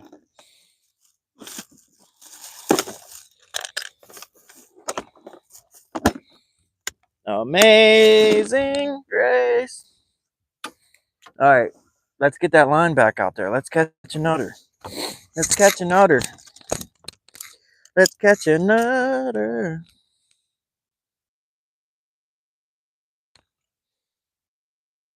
Let's catch another. This rig's been getting all the attention. This. Where's my dragon sinker? I'm missing my dragon weight. I was gonna say this rig's been getting all the attention, but I lost my dragon weight. It's MIA, MIA, MIA, MIA. Where is that dragon weight? Is it in the net? You wouldn't believe the things that get caught in the net. Ooh, look at that slime. Ooh, ooh. My net needs a swooshing, and a swoosh, swoosh, swoosh, swoosh, swoosh, swoosh, swoosh, swoosh, swoosh. It's still got the nasty on it. Still got the nasty on it. Still got the nasty on it. I think I need to go 30 miles an hour and hold this thing into the water.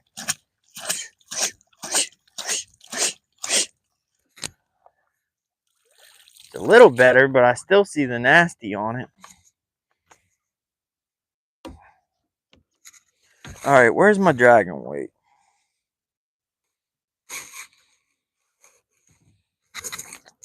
I don't know. That fish must have knocked it off.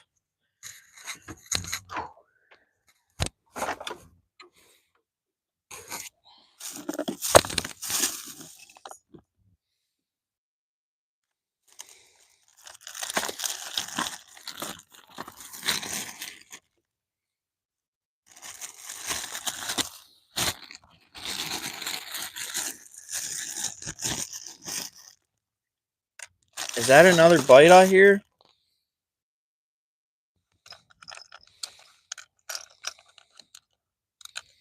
Boot scooting boogie.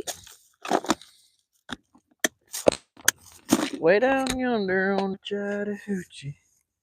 It gets hotter than a hoochie coochie. We laid rubber on the Georgia asphalt. We got a little crazy, but we never got caught.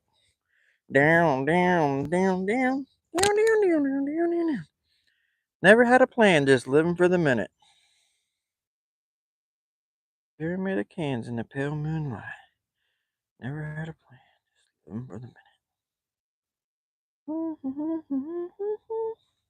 I think I need to get some bigger snaps. Duo locks or whatever they call them.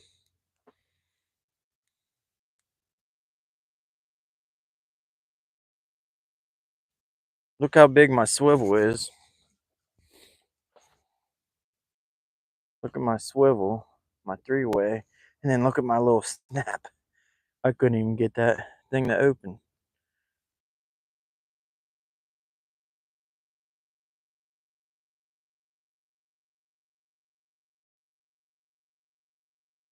Honk honk. There we go. There we go. That's the rig that's been catching everything. Some breast, a float, and then the sinker. It's the simplest rig out there compared to the other ones I'm dragging, and it's been catching most of the fish today.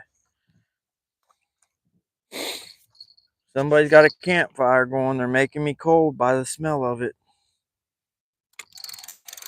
I smell it. I like it. I love it. I want some more of it. I try so hard. I can't rise above it. I don't know what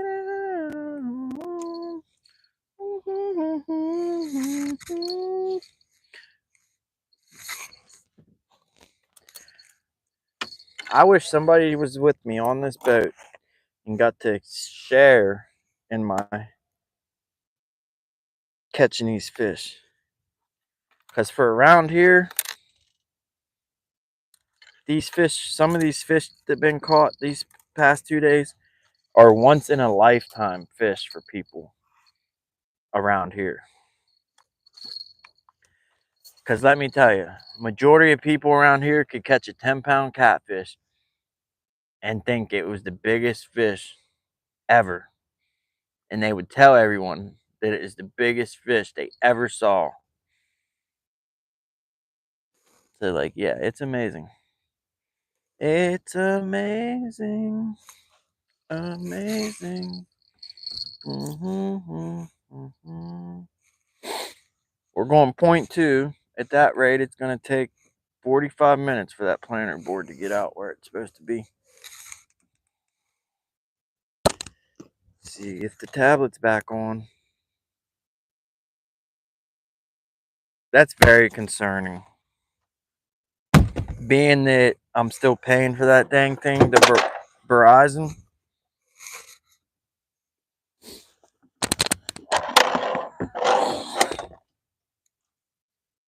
And it's like dead. Like dead. Zero life.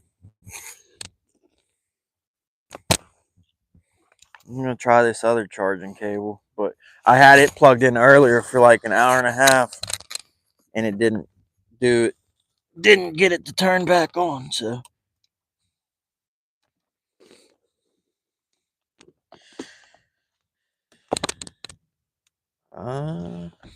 Old Red was the darndest dog that you ever did see. I caught my wife with another man, and it cost me 99 on a prison farm in Georgia, close to the Florida line. After 2 long years, I finally made the warden my friend. So he sentenced me to a life of ease, taking care of old Red. And the warden sang, "Come on, somebody, why don't you run? Old Red ditching to have a little fun. Get my lantern, get my gun. Red'll have you treated by the morning." Old Red, he's the darndest dog that you ever did saw. Old Red. Y'all know Red? Y'all know Red?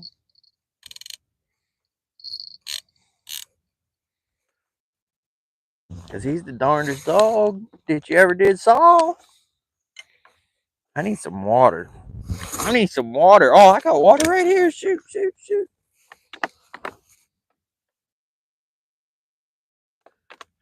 I don't know what that means on the cap, though.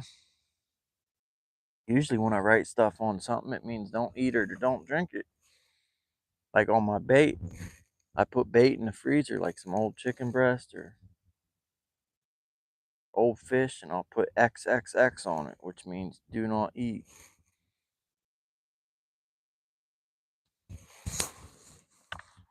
Here, kitty. Hey, Heather.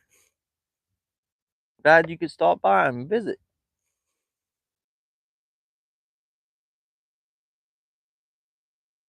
Oh, Red, he's the darndest dog. Did you ever do so? Ooh, that water is cold. It cold me from the inside. Woo! Now I need some coffee. Woo! It's cold. I'm about to do some jumping jacks. Dang, it's cold. I wish I didn't drink that water now. I need some water so I don't cramp up.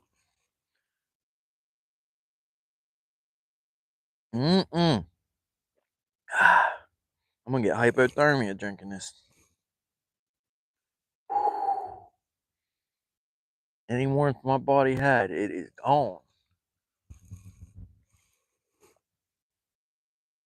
We might be putting a heated jacket on after that. Let me tell you. I don't even know if I can finish drinking it.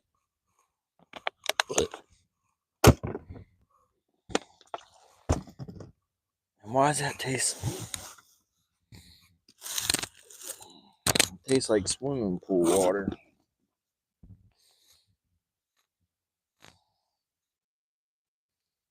Speaking of swimming pool, I was watching this reel or YouTube short, and this dude poured this stuff in his pool to where if you pee in it, it turns red. And he poured it in his pool and invited his friends over to see who pees in his pool. And his best friend peed in his pool. Everything turned red, but that's not the story. I'm leading up to a question. Is that stuff real? To where the water will turn red if you pee in the pool? Because when I was a kid, there was this Richie pool, uh, like this rich person pool, like this, one of the most expensive pools to get in. And everyone always said when we was a kid that if you peed in that pool, it would turn red. So no one peed in this pool because, of course, they didn't want the water turning red around them. But my question is that real? Or is it just a myth? Because in real life, I've never seen swimming pool water turn red because someone peed in it. So anyone in chat, I'm looking for my hood and it's on my head. Anyone in chat, do you know if that's real?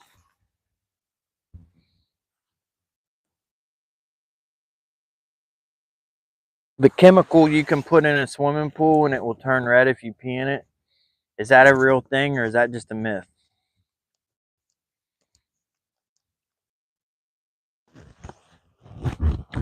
Ooh, I don't think I can zip this coat up with this life vest and hoodie under it. But we're going to try because I'm cold. Baby, it's cold outside. I drank that frigid ice water and now I'm freezing. I feel like a freaking sumo wrestler. I got DeWalt batteries in my pocket. I got 5 DeWalt batteries on me. Some people carry cash. I carry DeWalt batteries. Just as good as money. This won't fit. There's another. Trying to find an empty pocket. Where'd that one come from? Is this an empty pocket? Yeah, here we go. There's an empty.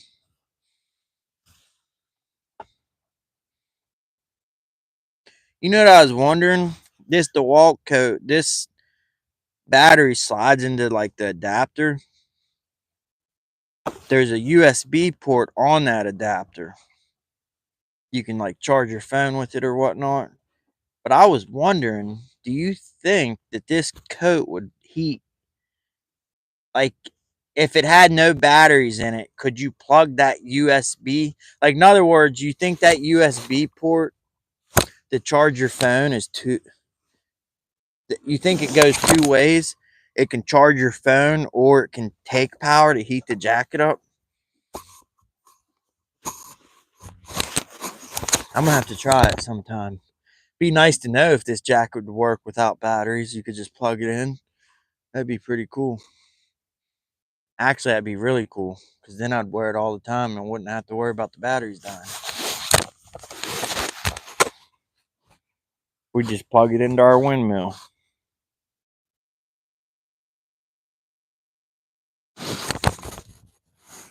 Oh, red.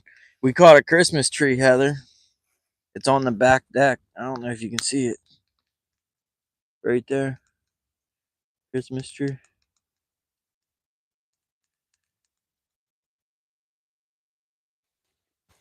Oh, Christmas tree. Oh, Christmas tree.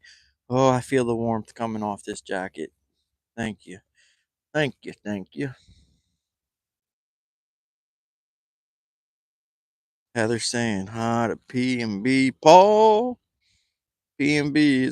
Was that you fishing on Kerr Lake last week? I think I was P&B on Kerr.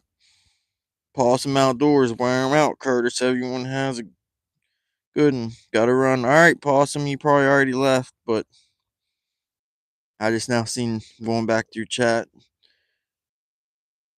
That was yeah. Yeah, we caught some good ones today. Let me tell you, guys and gals and undecideds, we caught some good ones. You know, one thing I miss doing YouTube live. I miss the people I used to watch on YouTube. I kind of quit watching people. Like I used to watch every hook, line, and chill video there was. I used to watch every Richard Gene the Fishing Machine video there was. I used to watch every Catfish Dave video religiously. I still watch Catfish Dave, but I'll get behind. I used to watch every videos that come out. Like if he didn't release a video for 2 weeks, it's like I knew it, and would wait. I would check every few days, looking for his next video. But I still watch him, but I get behind. Like right now, I'm like 3 or 4 Catfish Dave videos behind. I haven't watched any Dieter Melhorn videos. I used to watch him religiously.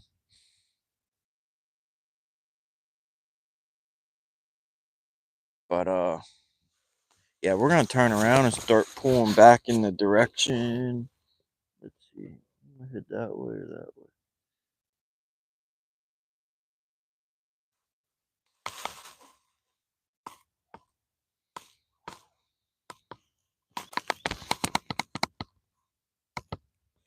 Yeah, we're gonna turn directions and pull back through where we caught that big one. We're gonna pull back through. Cock-a-doodle doo. Cock-a-doodle doo.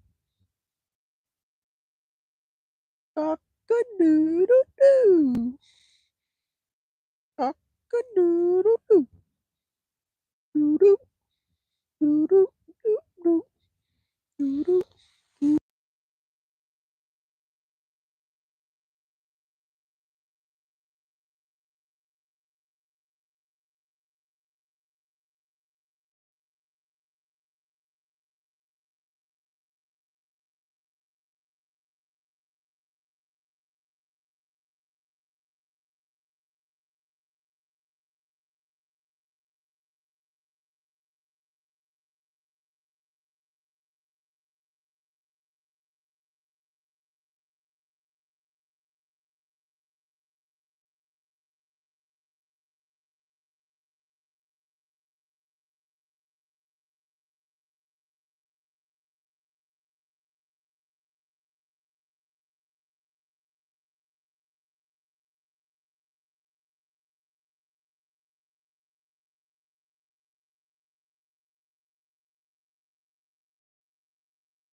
No, my microphone just died.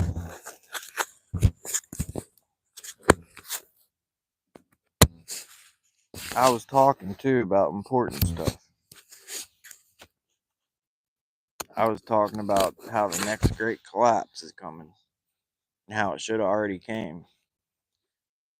But COVID changed it, and all the government giving away money changed it. But it may still happen. How we had the housing market collapse in 2008.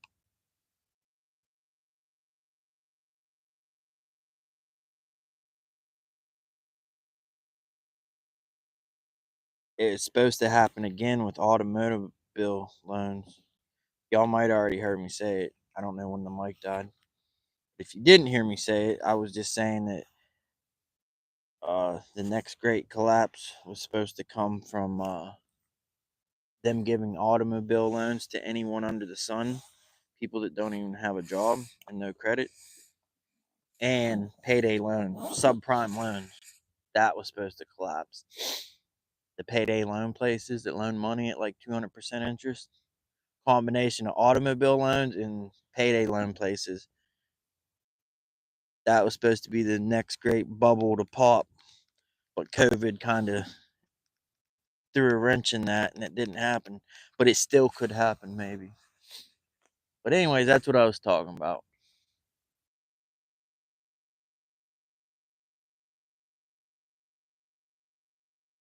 I don't remember what got me talking about that. But, anywho, any do. And I was also saying we're about 50 yards from pulling through where we just caught that 14-pound blue cat. But we're actually about 30 yards from it now. So we might hook up with another gooder, another butter. I need to get this planter board right. Oh, that was easy. That was easy peasy. You know what easy peasy, lemon squeezy. You know what I seen in the store today?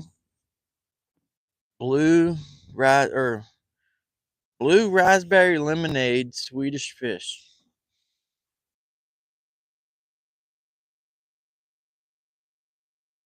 There's a small airplane flying over the lake. You know there's an app you can download on your phone and it'll tell you every single aircraft that flies above your head in real time. Like any helicopter, any airplane, it'll tell you the tail number, where it's going, its flight plan, what kind of aircraft, what brand, what year. It's pretty cool. Like if I had the app on my phone, I could look right now and see that plane in real time flying and it would give me all the information about it.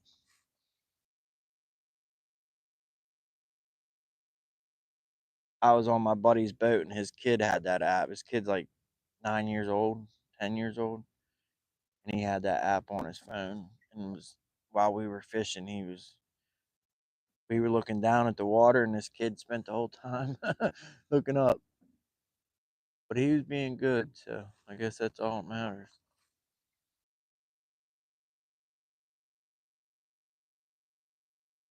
My planter board's planing real good. It's way out there, that green dot. It's about 25 yards from the boat. The red one ain't that far, but I don't want it that far because the shore's on that side and it's shallow and rocky. Swedish fish, yuck. Oh, how can you not like Swedish fish? That's like un-American. That's like saying you don't like hamburgers and hot dogs or apple pie. I remember being a kid going and getting the penny candy. That was the first penny candy I ever had was Swedish fish. Go to the gas station and take like 7 or 8 cents of pennies, and you pick out what you want, and they put it in a brown paper bag, and off you went. Them were the days. I wish my kid got to experience stuff like that.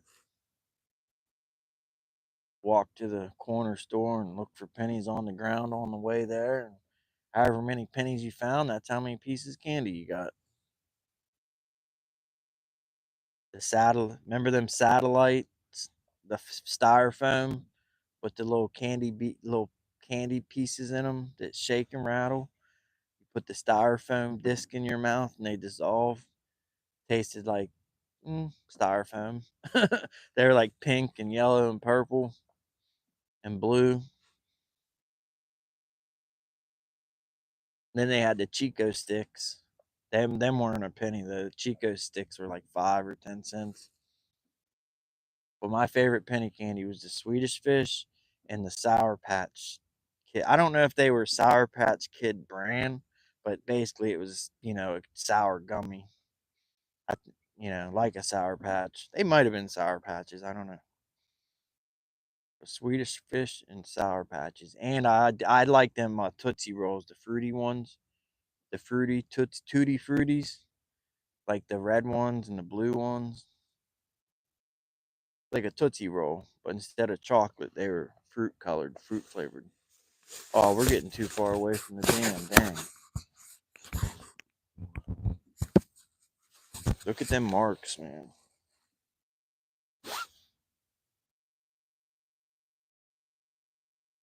I think them are bait, especially since how high they are.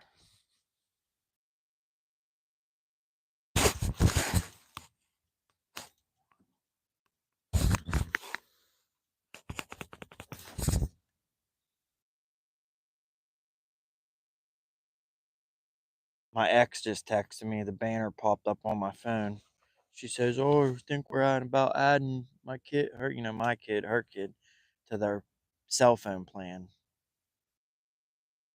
That's the last thing I want because I want it to be on my plan so I can control the data and the usage and what he looks at. She will just give him a phone and free reign. There you go. Look at what you want, do what you want, be on as much as you want. She also said to me, because I had a tablet that I let him take to there, and she made him send it back home. She's like, I'd rather him be on a cell phone than a tablet, anyways. I said, that makes no sense. You'd rather your kid looking at a tiny little screen for hours and hours and hours versus a screen that's, it's still not good, but it's better on their eyes than a tiny little screen and a cell phone they can have constantly at school, on the bus, like like just never be attached to them. A tablet ain't as convenient. You're not going to take a tablet to school. You know what I mean? But the main thing is that she'll just let him look and do whatever. He'll have free reign, and it's just that ain't good. Like me, like his tablet now, it has a time limit. So many hours a day, and it shuts off. Certain time of night, it shuts off. And like when he comes home from school, it don't turn on until it's like 4:30. Because I don't want him coming home from school and the first thing he does is pick up a tablet.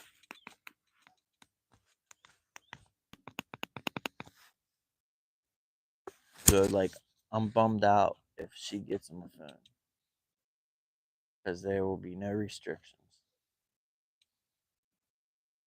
And he's only 10 and he's still developing and becoming who he will become for the rest of his life. He don't need to be one of them kids that are freaking oblivious to the world. Dinner time and the phones, they're looking at the phone screen the whole time during dinner. No, my kid's gonna be normal, gosh darn it. So far he's normal and it's hard to do this time of age, the way things are, the way people are. It's very hard to raise a kid to come up traditional with traditional values.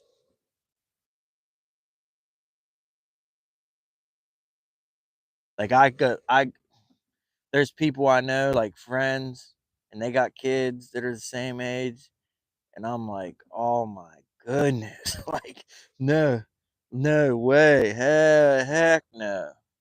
Like, and I'm not talking about just one thing, like multiple things. The things they say, the way they act, their attitude, like I could tell some stories, but I'm not because some of them people might watch this video after the fact and they wouldn't be happy. I'm telling stories about how bad their kids are.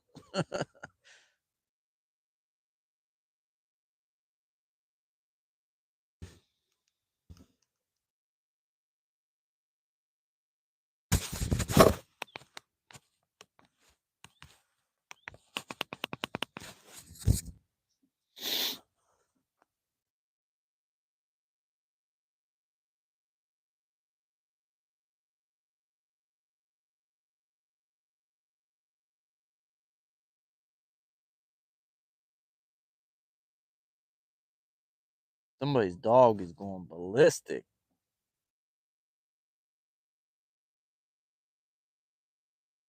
That was intense. Doing it again.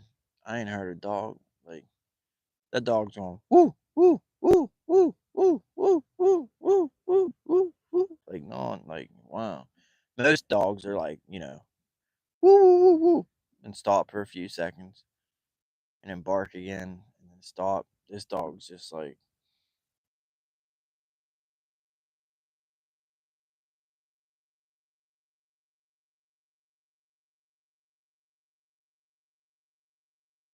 it stopped. It started. It stopped. Now it's being a normal dog, but at first it was intense. It barked like 50 times in a row. It's doing it again. Yeah, I wish this microphone didn't filter all the background noise out because it doesn't let you hear nothing. Can't hear the water. Can't hear the ducks, the geese, the birds, the woodpeckers, the beavers, the dogs. I can't say that dog blasted dog in my video.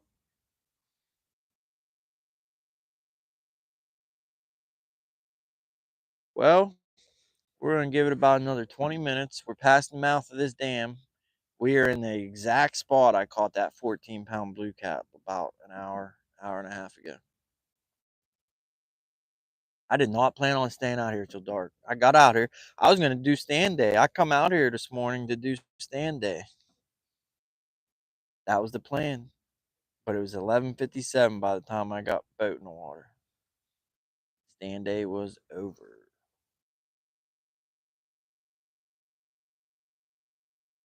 But in Stan's chat, I popped in and said hello. Said I planned on being coming up, but not today. I was running late. But then I said the great thing about stand day is there's always next stand day.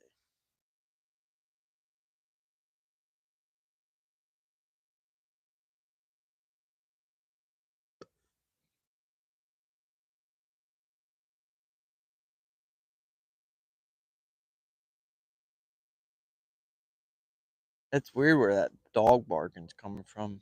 It's coming from the campground area. There's no houses there. And I wouldn't think there'd be a soul at the campground this time of year. There's the dam. Can't see much other than the blinking buoy. It says danger, do not enter, and the red blinking lights on the dam wall. I don't know why they got red lights, but they do.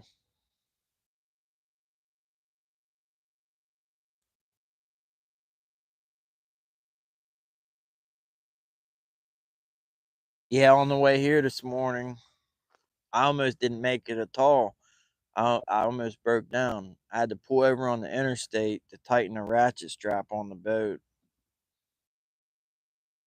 Speaking of boat, I'm not looking forward to fooling with this boat to get it ready to go down the highway. The main problem is this top. It's a nightmare. It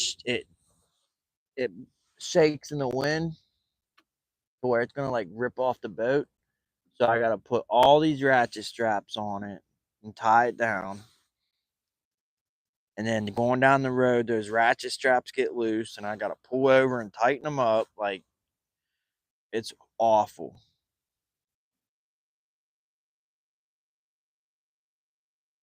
Like I've been thinking about. I wanted this top for 2 years. I finally got it, and now I'm actually thinking about taking it off and putting a normal Bimini top on.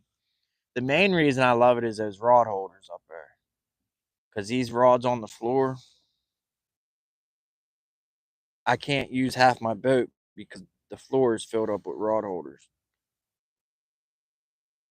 I put them up there, or if someone else is on the boat with me, I put the rods up there and I got space back.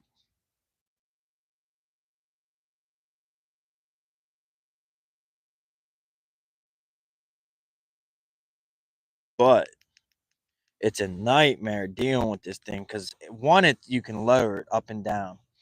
So I have to take an Allen wrench and loosen these 8 bolts to lower it, and then I gotta tighten those 8 bolts. I have to do that when I get on the water. I gotta loosen them, raise it up, tighten all 8 bolts. And then when I get off the water, I gotta lower it or loosen them, lower it, and tighten the bolts back up. And then I gotta put 6 ratchet straps on it to hold it like from shaking and blowing off the boat. And then them straps work their way loose going down the highway. And I gotta stop multiple times. Like it's just and then it gets in the way of the rods when I'm trying to you know, like if a fish got on that rod, I'd go grab it, I'd reel down, and I'd come back with the rod, and I hit the top with the reel. I lost so many fish that way because I come back and forget it's there, and I hit the top with the reel, and the line gets slack, and the fish gets off. There was 3 different sizes. I got it's like 59 inches by like 47 inches. Like 47 inches wide and 59 inches long.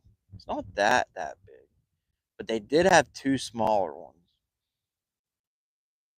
But I got the biggest one because when it's raining, especially in the summer, when the wind's coming it's raining sideways. Even with a normal Bimini top, you can be under a Bimini top and still be getting soaked, and all your gear and all your stuff's getting wet because the rain comes in from the side or from the back. Or if you're going down the road or traveling down the water, the rain comes in from the front. So I got the biggest one I could, because even with the biggest one, when it's raining and it's some wind and the rain's coming in from the side, stuff's still going to get wet. You're still going to get wet. And the sun and the shade, too. If I got the smallest one possible, it wouldn't have offered much shade. So I got the biggest one. But either way, even if I got the smallest one, I'd still be having the same exact problems, basically. Because it was only like, the size difference is like, the next smallest one is like 2 inches smaller.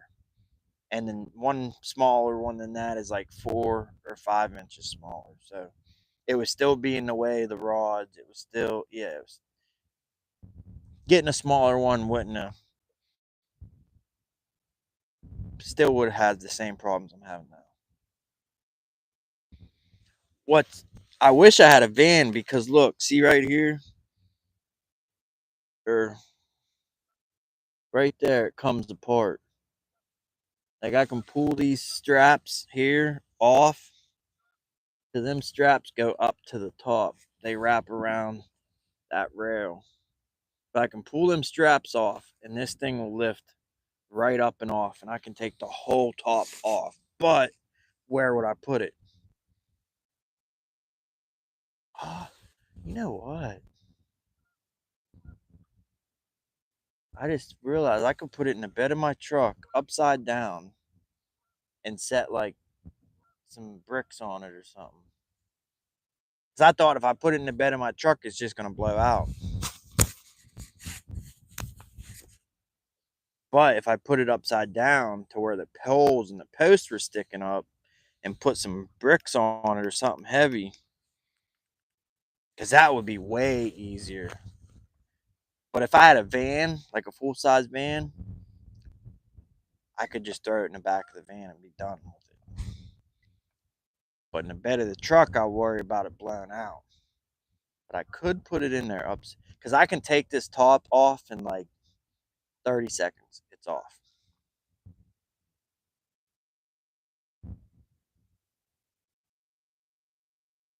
But that takes away from having the rod holders up top.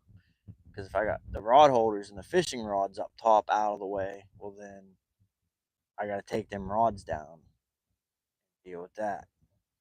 Fooling with the rods would take just as long as putting the straps on it and just leaving it on. But yeah, like no matter how I spin it, this center console is top, T top. Just I don't know. It looks nice. It fits the boat perfect.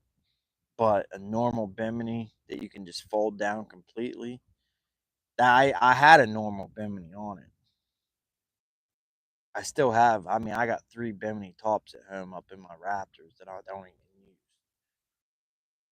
But I having a Bimini top on a center console boat looks a little silly. So I wanted to be proper like and get a T top for the center console.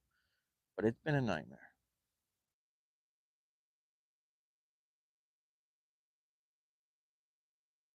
Really, everything about this boat's been a nightmare. Like the trolling motor, oh my goodness.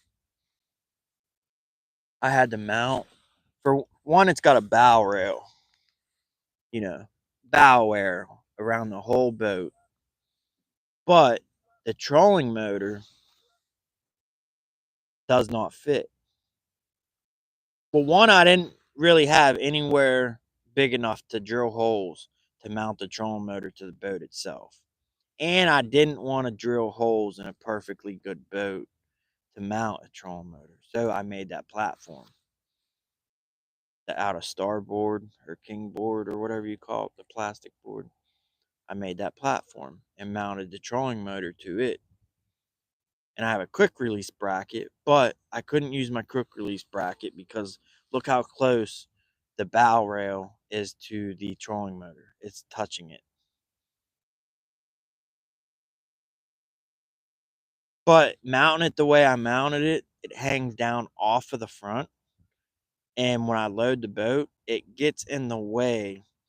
The trolling motor hits the bow roller and the winch, the gear for the cranking the winch. And so when I go to load this boat, normally you back a boat in and you leave the tips of the bunks out of the water a few inches so they can guide you and hold you in place to get on the trailer easy like. Well, this trolling motor hits the bow roller and the winch. So I have to sink the trailer I have to sink the bunk board 6 feet deep so I can pull the boat up and the front of the trolling motor will go over top of the bow roller and not smash it and break it into a million pieces. Well, in doing so, the bunks are 6 feet underwater. So you pull up. You ever see someone pull up on a boat trailer and they sink the trailer so deep and they have such a hard time because the bunks are nowhere in sight, nothing holding the boat in place. The stern's kicking sideways, almost wrecking into other boats, hitting the wall. Well, I have that problem every single time I load this boat because I have to sink it so deep in the water because the way I mounted the trolling motor. But it really was the only way to mount it. Like there was no other way.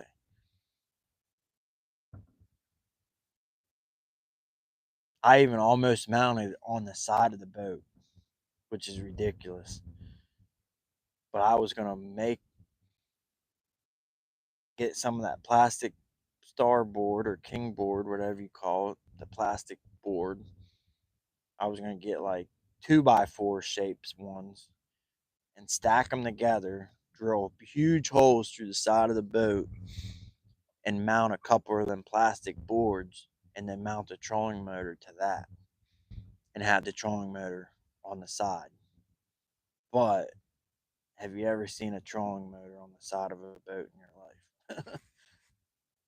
I mean, it would have worked, because this trolling motor has a keel calibration to where it like calibrates itself and learns where straight is. So even though it would have been on the side of the boat, it could have been calibrated to learn and know where straight ahead's at, but it would have looked a little silly. Plus, I was very concerned with if a trolling motor was on the side of the boat, I was concerned about it hitting stuff and getting broke. Like if you're at the dock, say you're tied to a dock and some schmuck comes plowing by in a no wake zone and rocks your boat up and down several feet and your trolling motor gets smashed off the dock. Or if somebody's coming alongside you or passing you or just coming near you and you hit the side of your. If it was on the side, I think it might have got broke. And even now, I hit the how I said it. If the trailer's not sunk real deep, you'll smash the trolling motor off the bow roller and the gear of the winch. I've done that several times. Not had it deep enough because every boat. That's a thing too. Every single boat ramp is different. The depth, the steepness, the grade. So I like seriously crashed the trolling motor into the trailer, the bow roller, multiple times. Can't believe it's not broke. There's a whole bunch of scuff and scratch marks on it and scars, but it's not broke.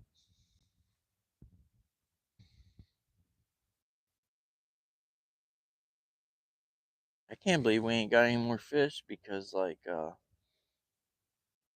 the sonar shows so much bait and so many arches.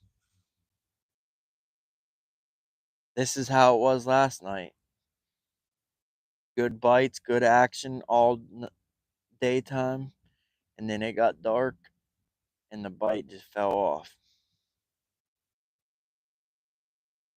Yesterday I said I'm sure happy that I got out here early because I wouldn't have got my PB. Because a lot of times I don't get done work and don't get out here till it's like 9, 10, 11 o'clock at night. And if I would have did my usual and not got out here till dang near midnight, I wouldn't have got my PB yesterday. And same with tonight. If we didn't get out here early like we did, we wouldn't have got any of them amazing fish today.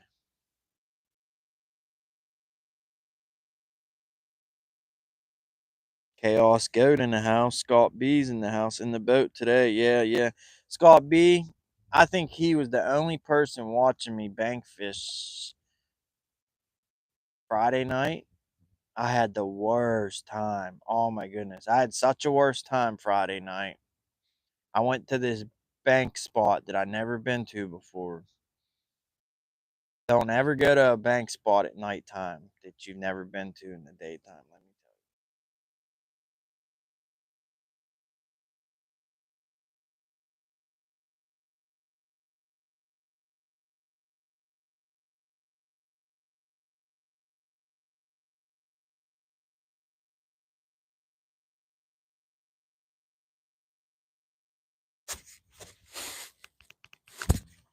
Well, I've been going slow and it ain't nothing's popping off, so we're gonna double our speed. We were going 0.4, we're gonna go 0.8.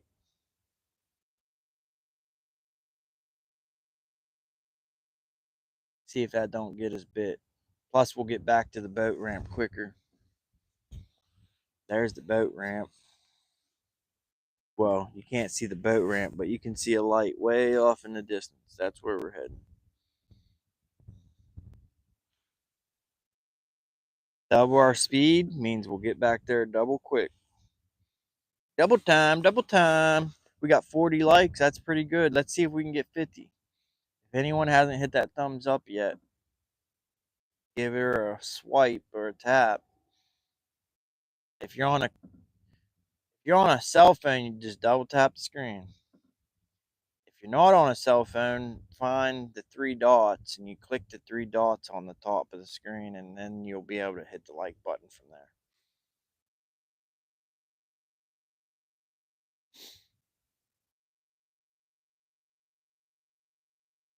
Jeremiah was a bullfrog. Doo doo doo. He was a good friend of mine. I never understood a single. What was that? It's weird having my triple hook rig out there with the balloon with no light in it. I'm used to looking back and seeing my balloon lit up. And now I look back and it's just total darkness. We do got lights on our planter boards though. Y'all can't see them, but our port starboard or our port board and our starboard board. And then the white rod is straight out the back with the triple hook rig and the balloon. Vike Fishing says he's watching MBP fishing. Says he's done. He hit it. Guess 5 minutes late, huh? Oh, we caught some good ones today, MBP. I almost broke my PB record today, but not quite. But we caught a 10-pound blue cat, a 15-pound blue cat, a 16-pound blue cat, and then about 10 other smaller blue cats, and one channel cat.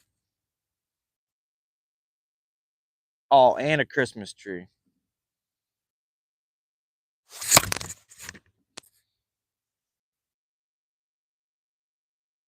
If anyone's not seen the Christmas tree,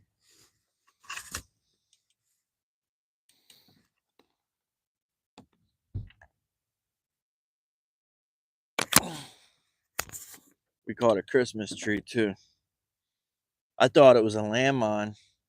All them sticks poking. Like, look at that. Don't that look like a dang landmine? Bam, bam, all them pokey things. I was like, we got a goddamn landmine. If we were in the ocean, I seriously would have been scared. I would have thought it was a landmine.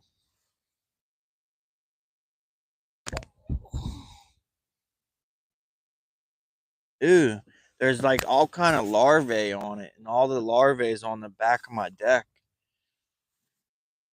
I bet you that's like mayflies or something, you know?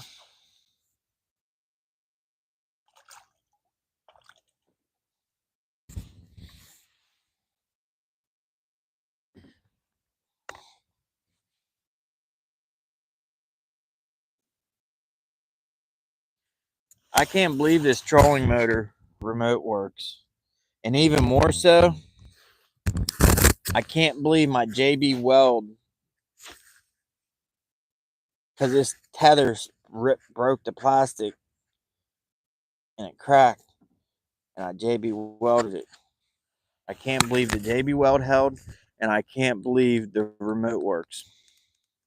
Because I always wrap the remote around that bow rail there, and I just let it hang down in the floor, like near the floor. So I wrap the tether that goes around my neck around that rail, and it just hangs down up against the seat. Like, anyways, done that for like a year or two, and it's always been fine. Well, one day it was storming, and the bottom of the floor of the boat filled up with like a few inches of water. So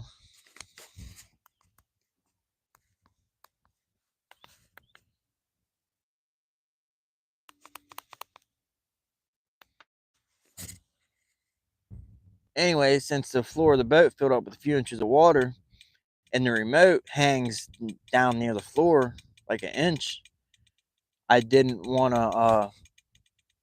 it being submerged in water and getting ruined, so I wrapped it around the bow rail twice instead of once. Well, that was enough to where it lifted it up high enough to where the wind caught it and it blew out of the boat. So I got home from driving down Interstate 70 for an hour, and the remote's hanging outside of the boat. So that means that whole boat ride home, it was just flaring and flipping and flaring and getting banged on the side of the boat repeatedly, going 70 mph on I-70. I seen that hanging outside the boat and knew that that was out there blown in the wind, getting the crap banged out of it. And I'm like, it had to break the computer chips or the board inside. No way, this remote works still. Well, guess what? It did. And surprisingly, that JB Weld fix didn't break either. Well, fast forward like a month later, I said I'll never tie it around the bow rail twice because it lifted up high enough to catch the wind and blow out the boat.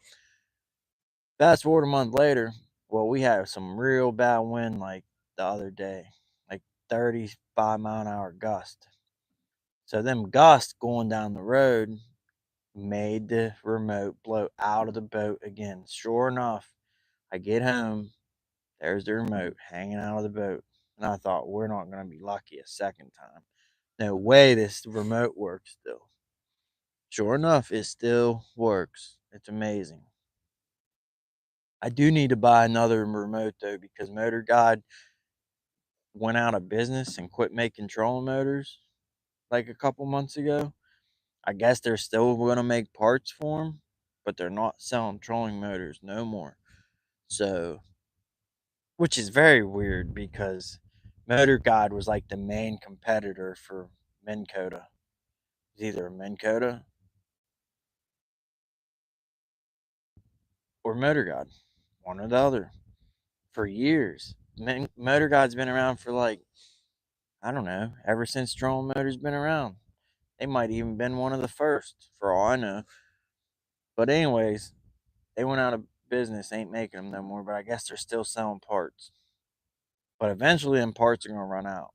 So I probably should definitely buy a second remote, and I probably should buy some parts too. Parts that go bad often, because I already have a lot of play, like in the shaft. The head of the trolling motor and the shaft, it wobbles. It's got like an extreme amount of play. Like in the steering gearbox, there's like, I don't know, some bearings or some bushings or something in there that's getting wear worn out and it's real sloppy. But I guess one thing that probably contributed to Motor Guides going out of business was Garmin came out with a trolling motor, and Lowrance came out with a trolling motor, and recently, uh, what's that company called?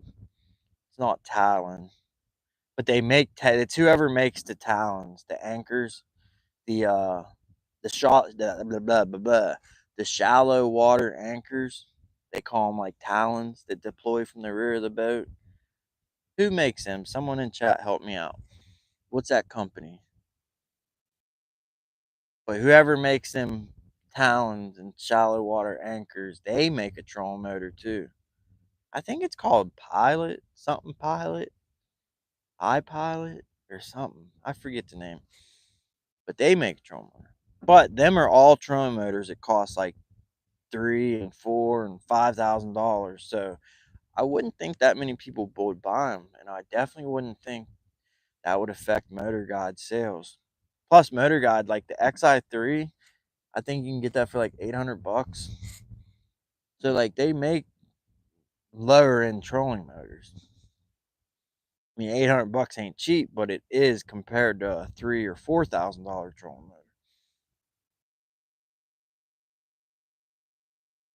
But it's crazy they went out of business. But anyone in chat, what company makes the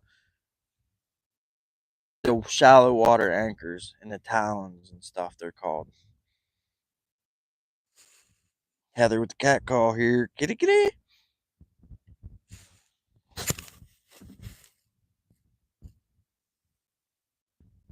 I was gonna say I don't have sound again. What? JB Weld to the rescue. Yep, it's good stuff. I fixed the tractor engine block with JB Weld, and that tractor, the engine is still running to this day. There's a tractor. It threw the engine blew up. It threw a rod through the block, smashed a hole in it the size of my fist. Well, I fetched the uh, pieces out of the oil pan, 3 big chunks of cast iron block. They're about 1 to 2 inches, maybe 3 inches. But there's 3 pieces down in the block. There's a baseball sized hole in the side of it. I took duct tape and cardboard. I duct taped the cardboard from the inside of the engine block, and then I set the broken block pieces on the cardboard from the outside like a puzzle, pieced them all back together, and then smeared, you know, JB Weld all over them. I let it harden. The next day, I took the cardboard and duct tape off from the inside, and it was fixed. But then I went a step further, and I took JB Weld on the inside too, and let it harden for a few days. And then I put new piston rings, new pistons, new crankshaft, new bearings, and connecting rods. Well, not a crankshaft. Crankshaft was fine, but new connecting rods and rod bearings. And fired her up. Used it for a while. It ran fine. I sold it. Told the dude what I did. He said, "Well, you've been using it for like 2 years. I'll buy it still." And he's still using that tractor to this day with the JB welded block. One of the buddies I fished with said his back, like, I don't know, probably like 20 years ago. He said his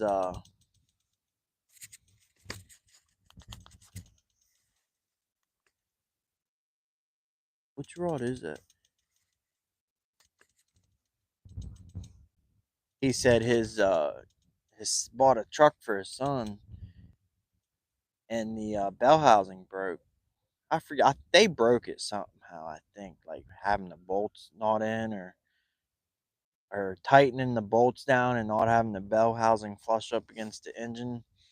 Anyways, bell housing broke, and they JB welded it, and they ended up driving this truck for like years with a JB welded bell housing. Then they junked the truck, and they took the transmission out because it was good, and the guy said the transmission sat on his floor for like 10 years with the JB welded block. I've never caught fish in my life pulling back to this boat ramp. Like, you can't see it, it's too dark, but there's a we're like entering the secondary part of the cove. We got this main cove I've been dragging for like an hour, and then here's like a secondary part of the cove that gets smaller. There's a point out there, and here's, anyways, dragging back to the boat ramp here. I've never caught a fish in this secondary cove in my life, and dragging like the last 30 minutes of dragging back to this boat ramp, I've never caught a catfish ever. But yet I drag baits all the way to the ramp every time. But I'm talking like 3 or 4 years. I've never caught a single catfish in this part of the cove. And the weird thing is, the dude that introduced me to this lake, he says in the fall, all he talks about is how great the fishing is in the cove by the boat ramp. And I'm like, "You mean by the dam?" Like, and that's where we was like an hour ago dragging, and where we caught a bunch of fish. I'm like, "You mean like the big cove, like that by the dam?" And he's like, "No, up by the boat ramp." I'm like, "What?" I said, "Man, I've never caught a fish there in my life." I even fished the bank. There's a picnic table next to the boat ramp. I've even fished that before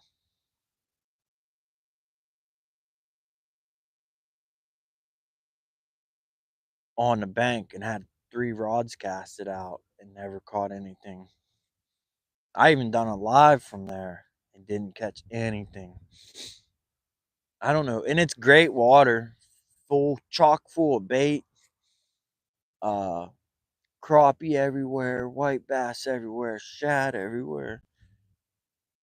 Like when the docks are in, I stand on the boat ramp docks and catch crappie after crappie after crappie. Like it's good fishing, but I've never caught a catfish. It's the weirdest thing. Heather with the last minute cat call. We here kitty kitty kitty kitty kitty kitty. We I don't know. We need it. Maybe we'll stir up one more.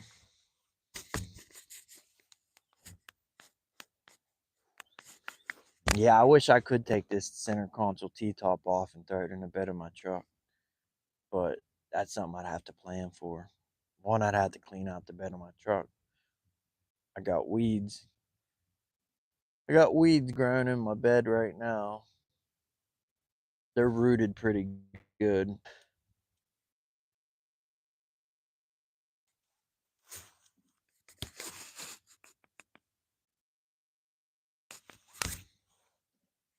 And I got a spare tire to the truck and a spare tire to the boat. And both them tires are supposed to be, the boat spare is supposed to be on the trailer attached. It got ripped off the trailer and I threw it in my bed and just never fixed it. And my truck spare is supposed to be up against the side of the bed out of the way, and it's just laying there on the floor.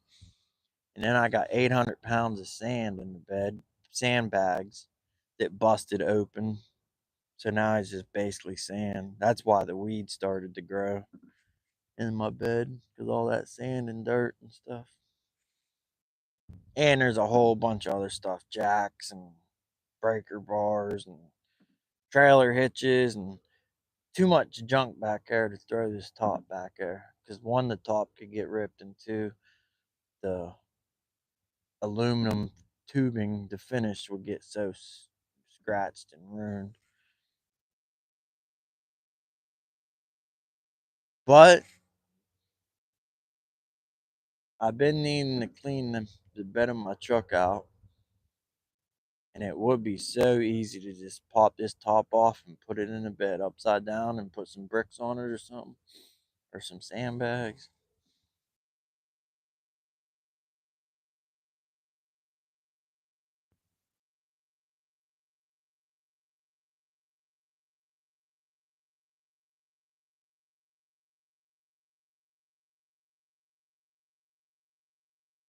Oh, I was like, what is that noise? I forgot I have a drift sock out.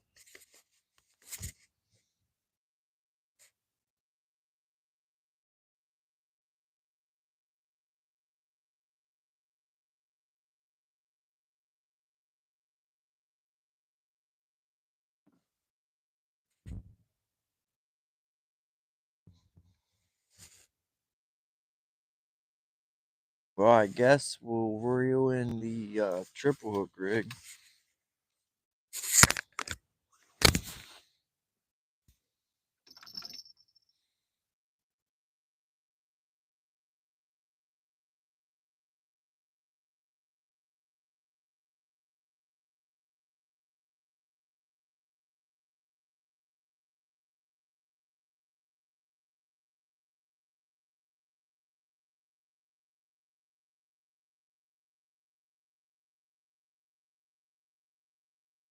I normally leave the rods out when I'm going to get the boat to try to get that last fish. But since it's at winter pool and the lake's down like 10 feet, it's so shallow, all we would end up doing is getting everything snagged up. Especially this triple hook rig, because I got the depth set for like 15 feet. And where we have to anchor the boat will be in like 6 inches of water.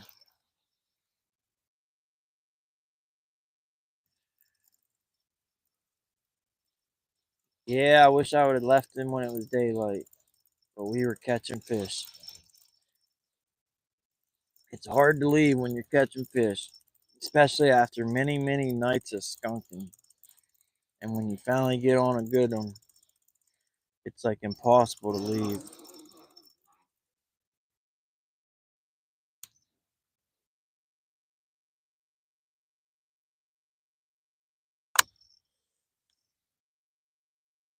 Cock-a-doodle-doo.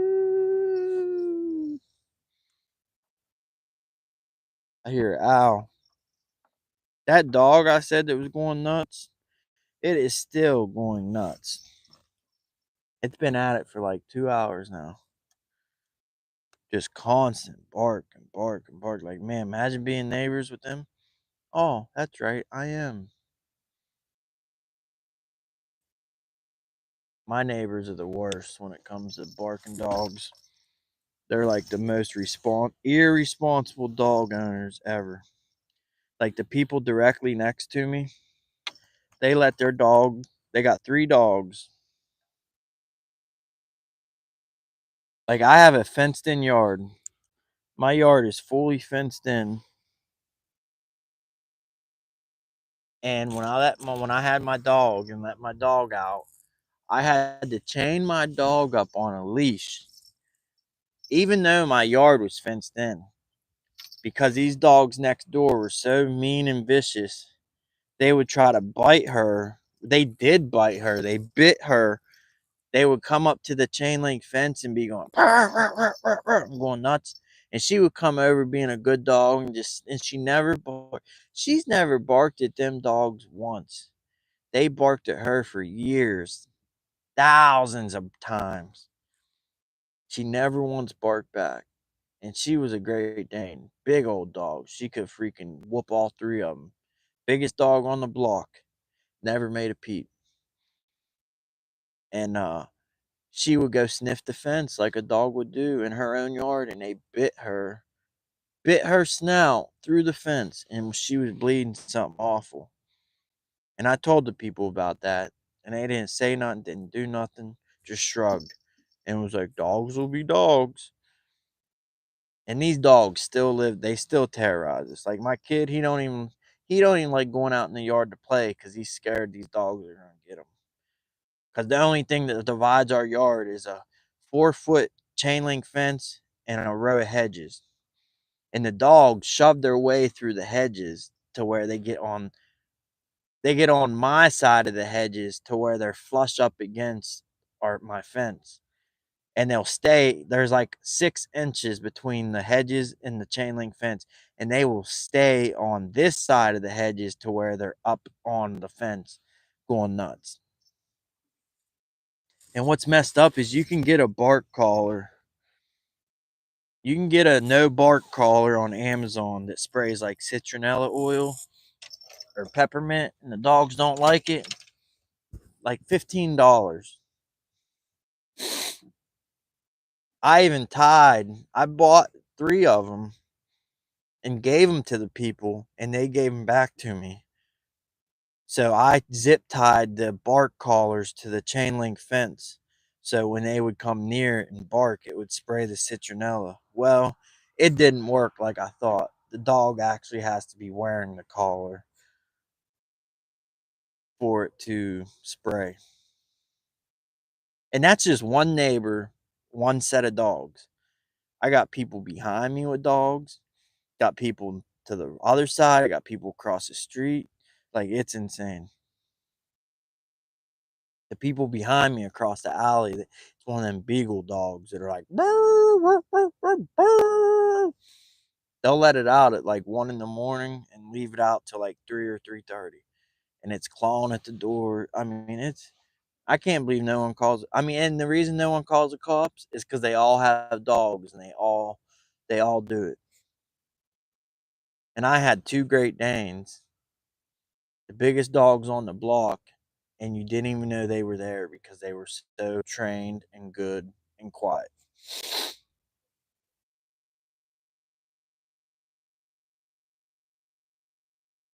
Moral, the moral of the story, some people just shouldn't have dogs.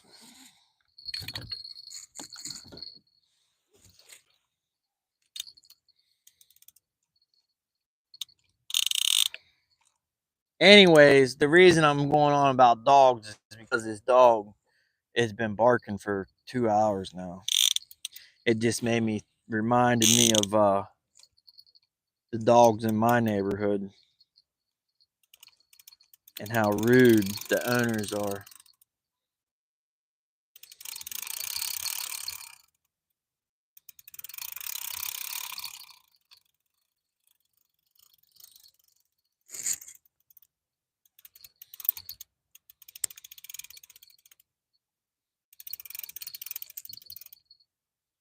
Yeah, I wish I could find. I'm gonna try to fix this worm gear. The only thing is this ain't a common reel, so there's not a lot of like videos or information on it. It's quantum, but it's old. It's good quantum. When quantum was made in the United States, Quantum Blue Runner BRT 30XL. And I know it's not common because I lost my tension cap for the spool, and I tried to find another one online on eBay. Not a single one out there.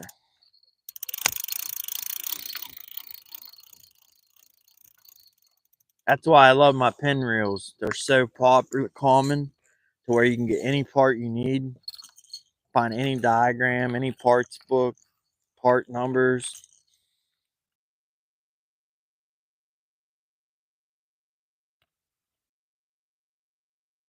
Yeah, my microphone filter, it blocks out all background noise. Like the dog that's been going off. I know y'all can't hear it because uh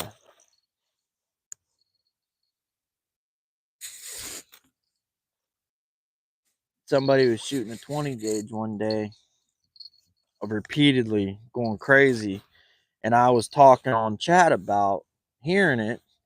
And when I watched the video the other day, that like a few days later, I hear myself talking about the gunshots, and I didn't hear a single gunshot.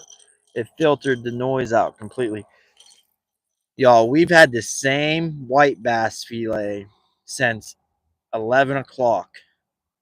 This same piece caught a 10-pound blue cat, a 15-pound blue cat, a 16-pound blue cat, and about 5 or 6 other smaller blue cats. If there's any bait that I'd ever want to use, it would be white bass. It's just amazing stuff. Like, I could leave this white bass on here and come fish tomorrow and catch fish with it.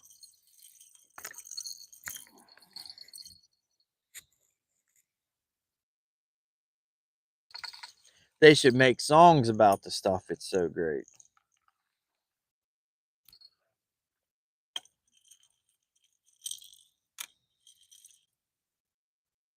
A stray gunshot. I heard stray gunshots last night too. But it was people that were acting a fool.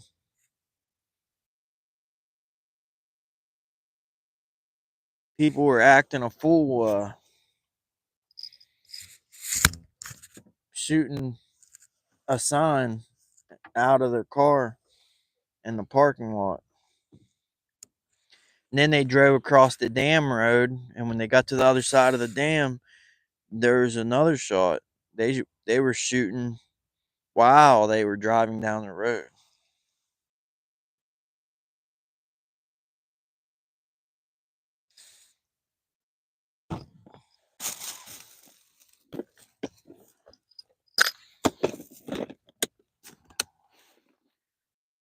It's gonna feel so good to get home. Being out here since 11 o'clock. I've done several lives today. I've done some widescreen and did some vertical. I think I did like 3 or 4 lives today, starting and stopping, but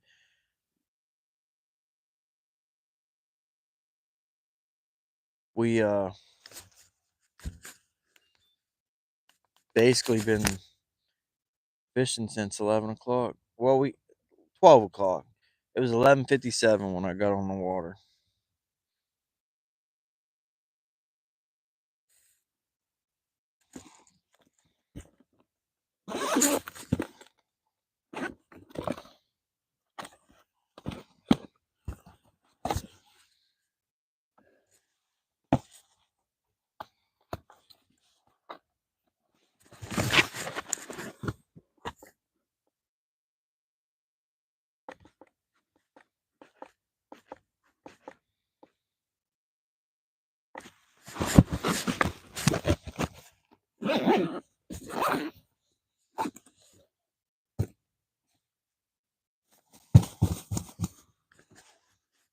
That ain't good. I smell something burning, like plastic.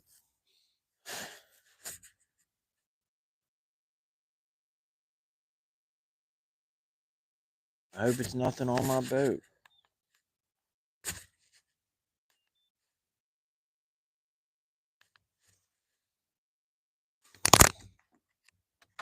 I hope it's nothing important.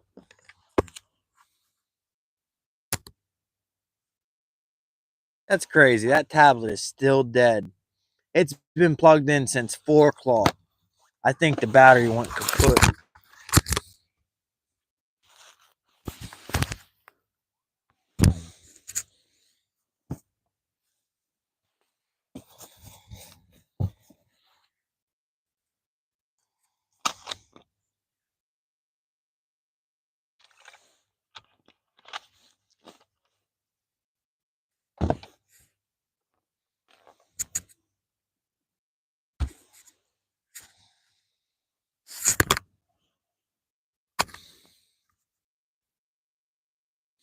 I lost my screwdriver. This scale came with like a little screwdriver to change the batteries. I had it in this pouch. The heck was that?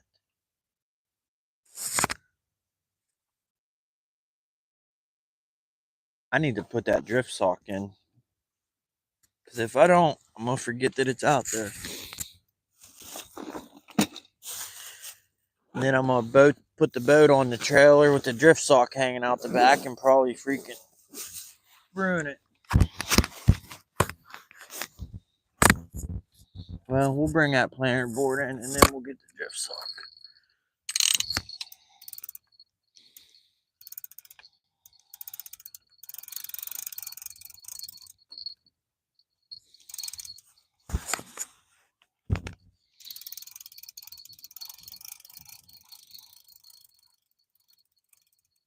You know what is weird? I think this heated jacket shut off, man.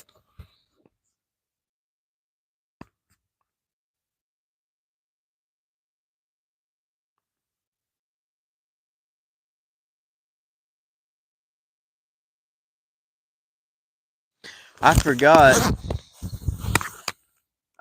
I said I smelled something burning a second ago. I totally forgot I had a heated jacket on that's electrical. And I said I smell something burning, like burning, like plastic or wires.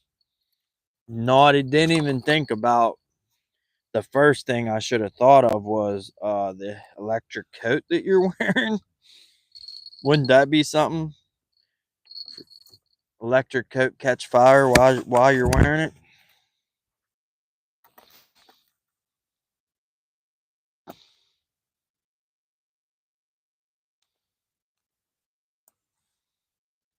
One planer board,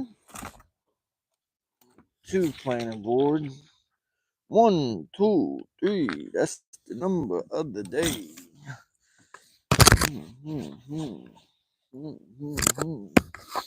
Oh, lordy, lordy, lordy. You guys know I see people fishing, on YouTube that are older. People got 20 and 30 years on me. And I just think, how do they do it? If I feel this way now, and people that are 20, 30 years older than me, how in the heck do they do it? You know?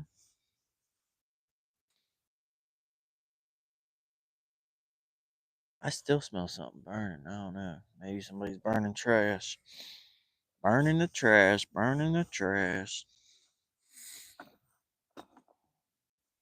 I once was lost, but now I'm found.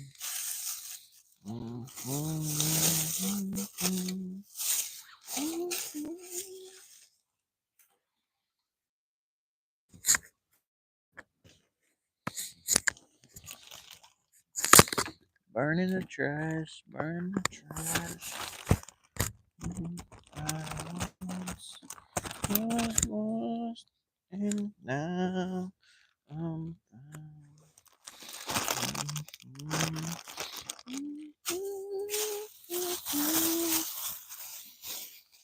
That last cat call didn't work, Heather. If you're still in here, I was hopeful. I'm always hopeful. I'm one hopeful SOB. Oh, I brought the planer board in, but I didn't bring the reel in. Didn't bring the rod in.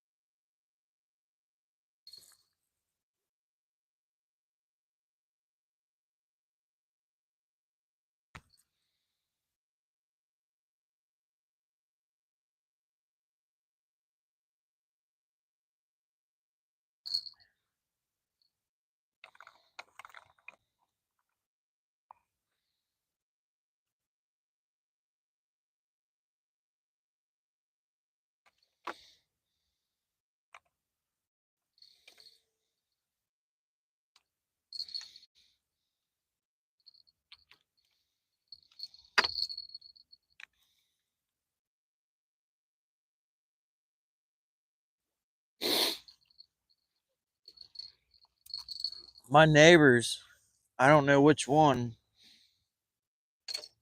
was cooking some food a few days ago. Like I don't I don't know what they were cooking, but I was about to knock on all my neighbors' doors up and down the street until I found out who it was because it smelled so good. It smelled just like carnival food. You know, when you walk into the state fair or the county fair and you smell that, carny food, like it's hard to explain. It's just, you got to know what I'm talking about.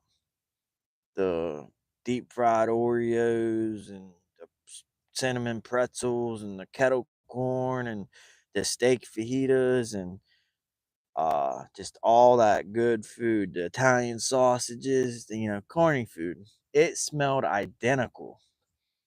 Like I wanted to know so bad what that was that was being cooked because like it smelled just like carny food. And I'm thinking, you mean I can like go to the store and buy something that smells that good?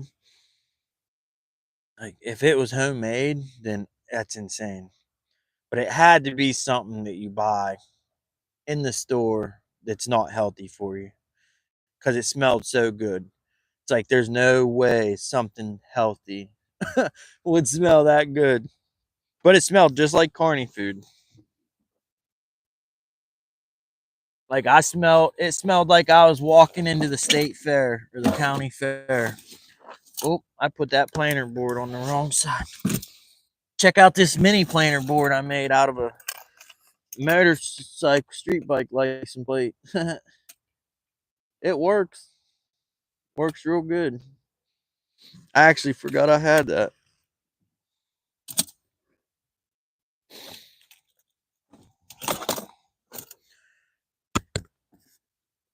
Put the net away. Yeah, this is why I love the jet ski. It's so easy.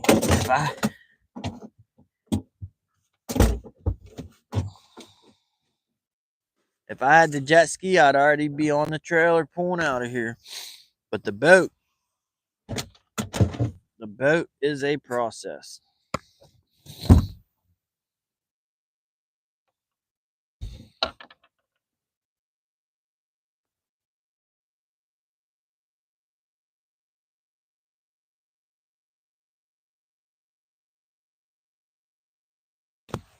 Man, that is like some kind of larva all over that Christmas tree.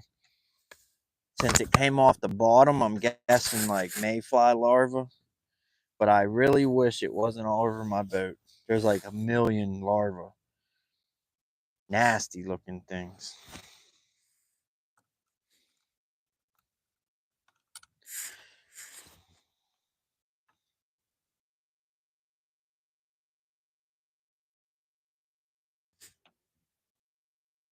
Come on, how you stuck on there, dude? What are you stuck on? On the transducer, come on. There we go. Oh. I just realized something. Instead of hauling around a Christmas tree in my boat half the day, I should have just went near the shore and threw that sucker up on the bank. But it probably would have just ended back up in the water. And there's so much line. There's so much fishing line tangled on it. I didn't want to throw it back in the water, you know. Come on, full. Okay. Drift sock is away.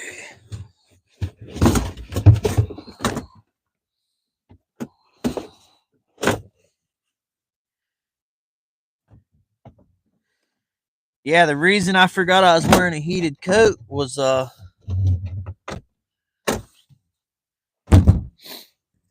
you turn it on high.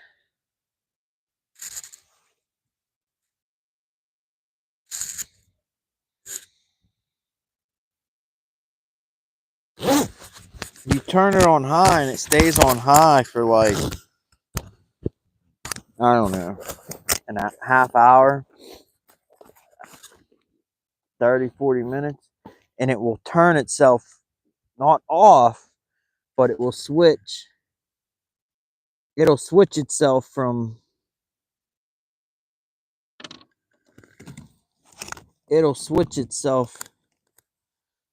high to like medium. And then after even longer, it'll switch to low because like the battery gets low or something. But yeah, when it switches from high, it easily makes you forget that you're even wearing it. There's that tiny screwdriver I thought I lost from my scale.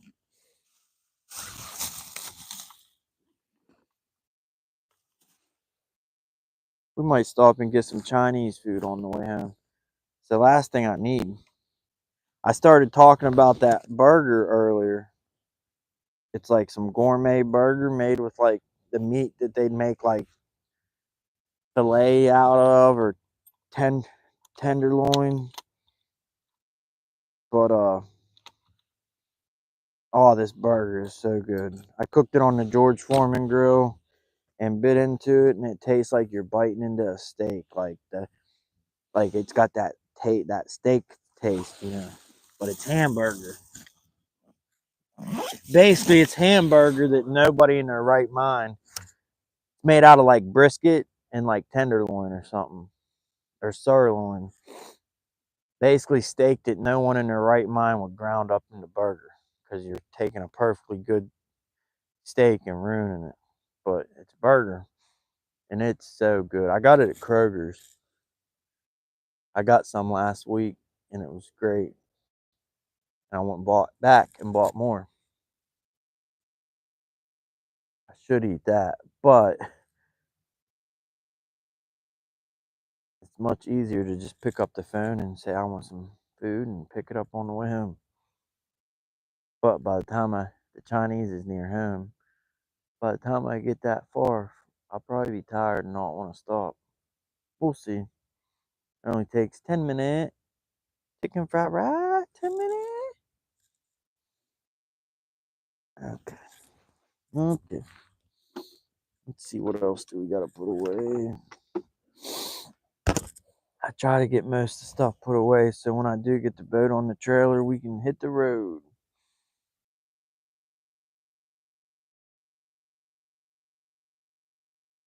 I guess the next thing we need is this rope.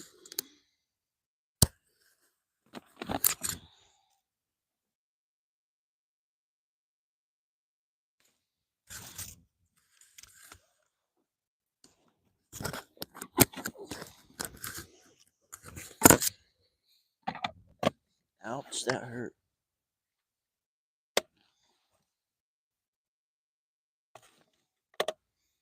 I need new bungees for my sonar screen. But the sun cover, use these bungee cords to keep it on going down the road, and yeah, the bungees aren't bungeeing no more.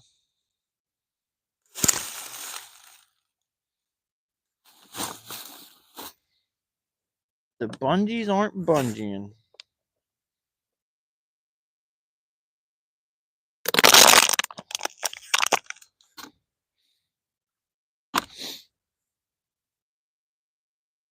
It's insane how much trash one can accumulate just from going fishing. Alright, let's get this rope. Let's get this.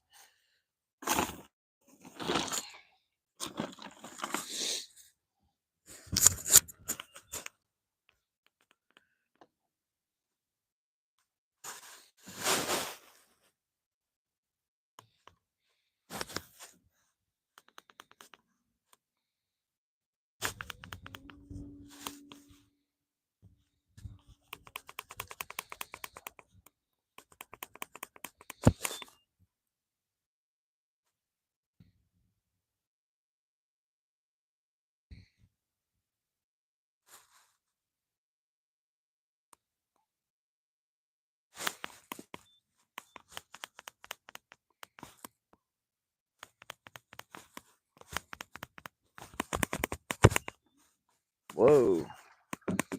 I just about threw myself out of the boat with the trolling motor. I kept jacking the speed up, and it wasn't working. And then I hit the on button and it was already jacked up full speed.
Managed to jump off the boat and not get my foot wet.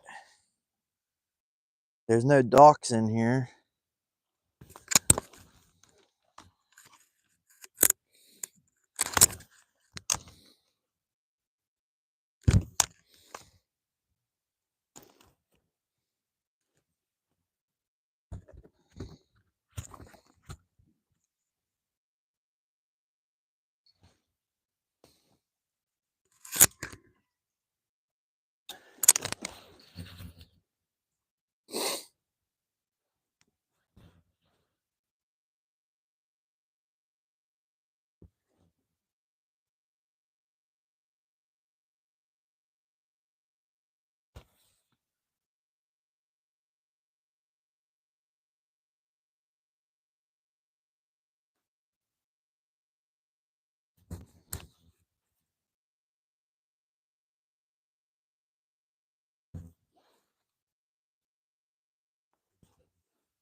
in them bags. They put these, it's this new thing they're doing in Ohio, this group for trash and cleaning up the environment. They put these onion bags. Why would somebody do that? That is stupid. They put these onion bags in a box and they're for picking up trash and on your boat so you don't litter. You take an onion bag with you. But there's a bunch of these on the shore. I thought they had trash in them. Somebody filled them up with rocks. But they're doing this around Ohio at lakes and parks. But there's a mailbox up here and it's a bunch of onion bags. You take your onion bag on the boat with you, you put your trash in it, and when you come back to shore, you empty your trash in the garbage and you put the onion bag back. And if there is no garbage can, you just take the onion bag with you.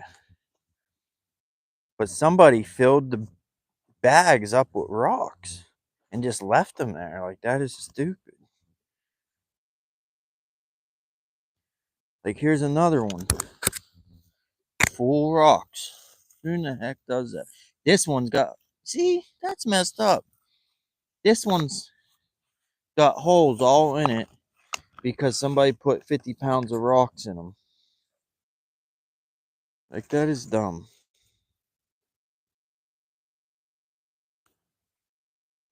What is wrong with people? People try to do something good. Then you got people who come along and do something bad. I bet you there's not even any onion bags left in this box. Because I see 2 more bags over there. But I'm not going around emptying. Yeah, it says the Onion Bag Litter Prevention Project. This box is placed here by the Onion Bag Litter Prevention Project. Please take a bag and use it in your boat for your litter. Do nature a favor and pick up any litter you find during your trip. When done, dispose of the litter in a proper receptacle and put the bag back in the box. Or keep it in your boat with your boating equipment for the next time you're on the water, it says. Let's keep Ohio's waterways clean and free of litter. Thank you very much. To find out how you can support this program, click on the QR code above or go to the Onion Bag Litter Prevention Project on Facebook, onionbag.org, and then there's a QR code you can scan. If there is no trash can, please take the full bag with you to dispose of it. Do not leave the trash on the post.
Yeah, that's not good.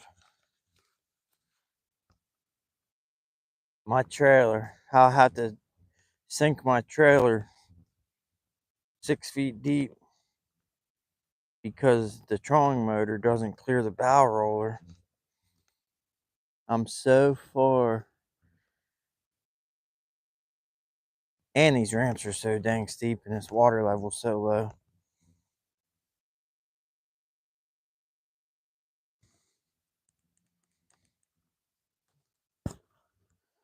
My trailer, the tires are actually off the ramp. My trailer's off the ramp, and because I backed up and I seen my guidepost drop down like a foot, which means I went off the ramp. I just hope I don't have any trouble coming up out of there because I only got 2-wheel drive.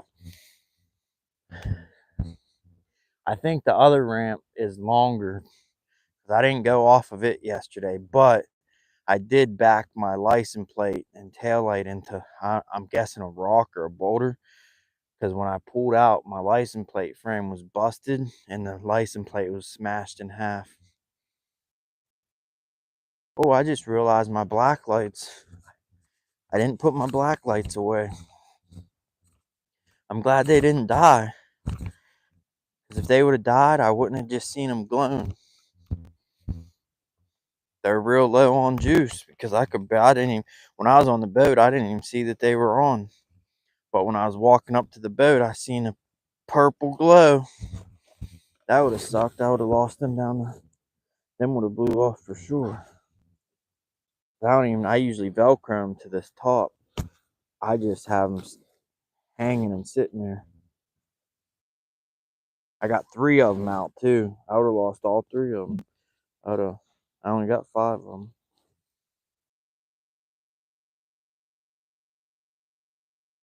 Once was lost, but now I'm found. I wish I didn't stay out here so long, because I caught some good fish today. Like, when it was daylight, I was already beyond happy and thrilled. So there was like really no need for me to stay out 4 or 5 hours past already having an amazing fishing trip. I just got swamp water in my mouth. Oh man, we still got that dang Christmas tree on my deck too.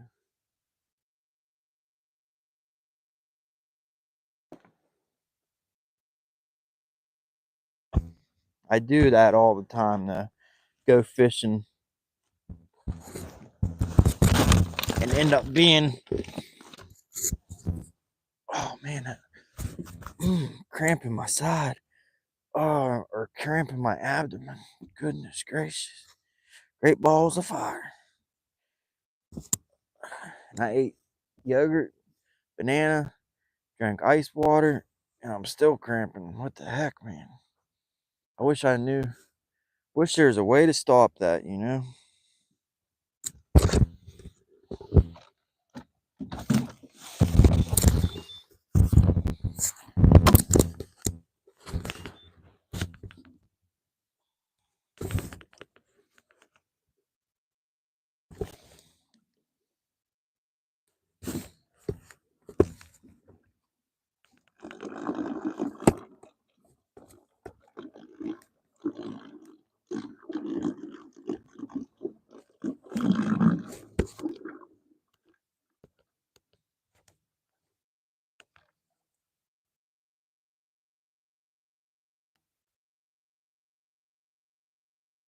Y'all, my truck is so far.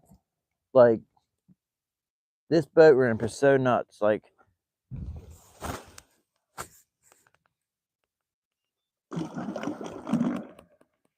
see them concrete and them wood pilings?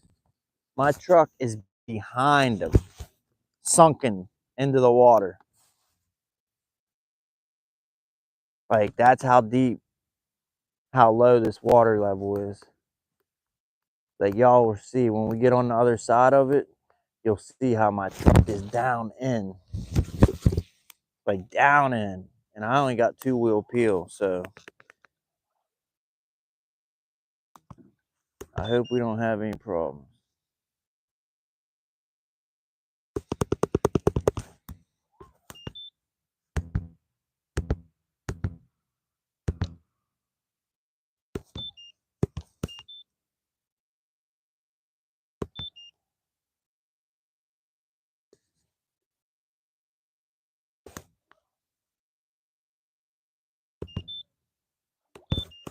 Yeah, normally you use your gas motor to drive up onto the trailer. But the way this trailer motor is mounted, it hits the bow roller. So I have to sink the trailer crazy deep.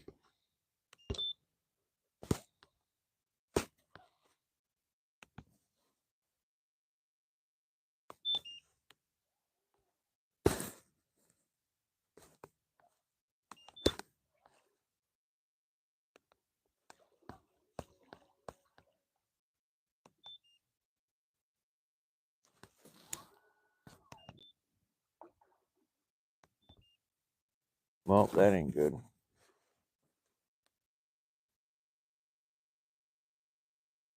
I come in too hot, I'm probably going to break my guide post off the boat.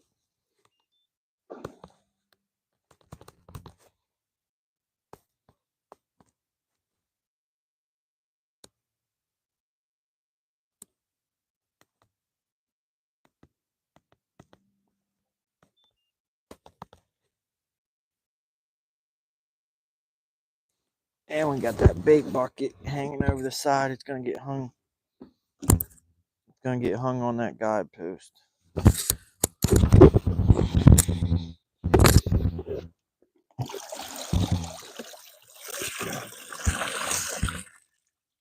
Actually, I'm going to leave a little water in there so that bait bucket ain't flopping around in the wind.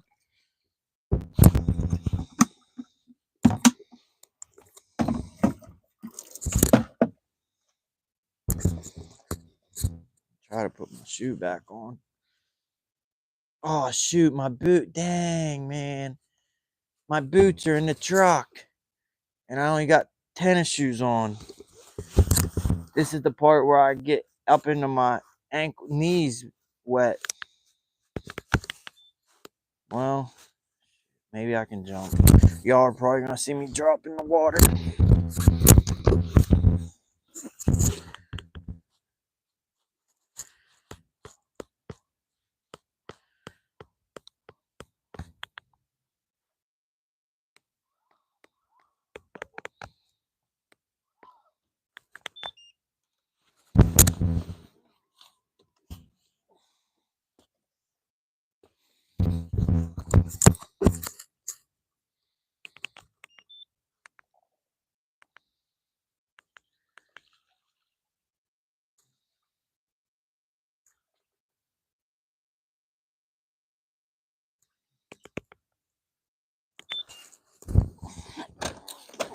It's normally not this difficult, but since it's winter pool, like the water, this is how low the water is.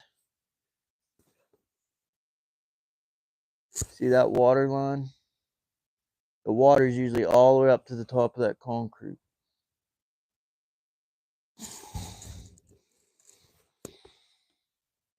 All right, this is the part where I'm probably going to bite it because I don't have my boots on. So we're going to have to jump for it.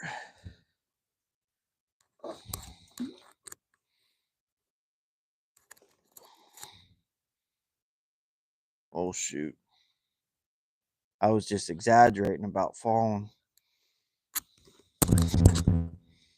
But I really might now. I can't step because I'm on the bow roller. If I step, the bow roller is going to roll and I'm going to fall. Dang it. All right. Now or not. Okay, we're all right. I think.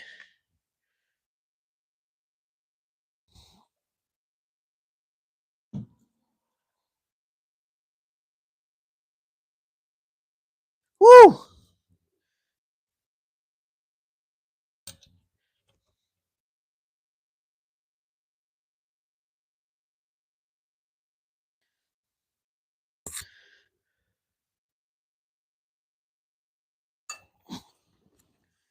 My feet are dry. Heck yeah.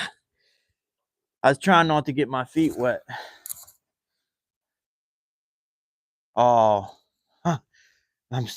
At least I can get to my boots out of the truck now. Yeah, I'm gonna have to put my boots on because I gotta lift the bow up to get it over the bow roll. Like right now, the trolling motor is sitting below the troll. The trolling motor is sitting below the bow roller, so I gotta lift it up. Like this trailer is so deep right now, I'm actually backed off the ramp with the tires of the trailer, and I'm still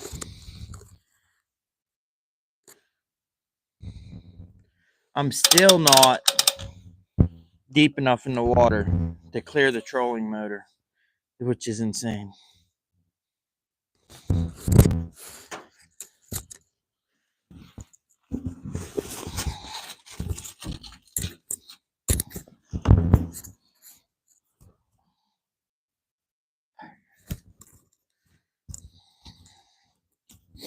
I can't believe I forgot to put my boots on.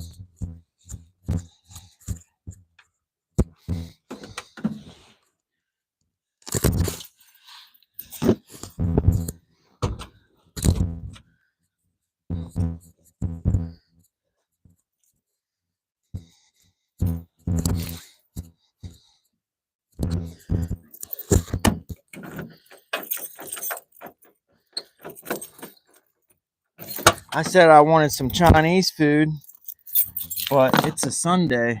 I bet you that Chinese restaurant's closed.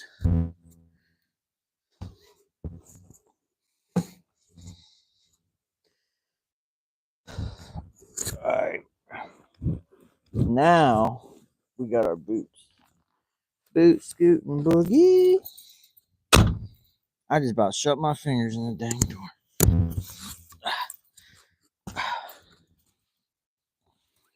See what I mean about loving the jet ski? Because the jet ski, if I was fishing on the jet ski, I'd already be on my way home.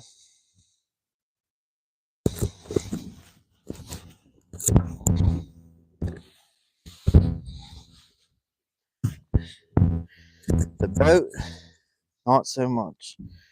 The boat says not so fast.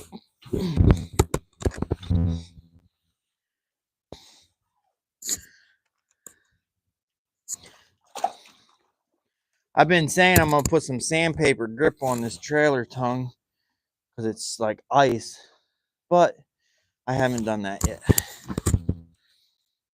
What I say and what I do is two different things.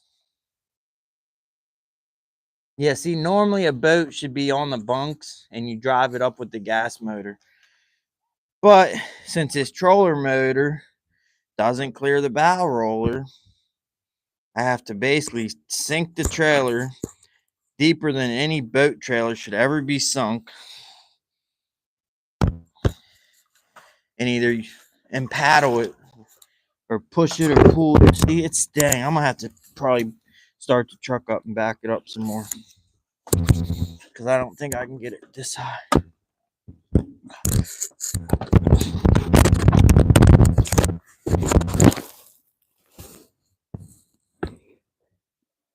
We about went in the damn drink. Woo!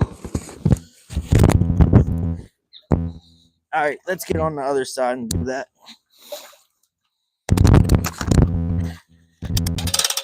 Because I can hug the boat more. The trolling motor on that side sticks out some. Alright, let's try this again.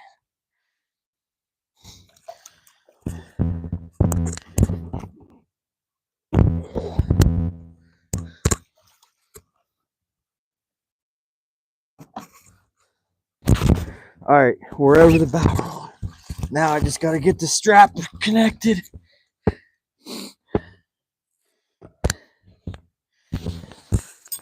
And see, I gotta hold the boat up with one hand, and I need both hands to get that dang bow roller strap. Oh, don't you do it. Oh, dang it, it's falling. Damn it. Oh, I'm getting mad. I'm too tired for this crap. Come on, baby.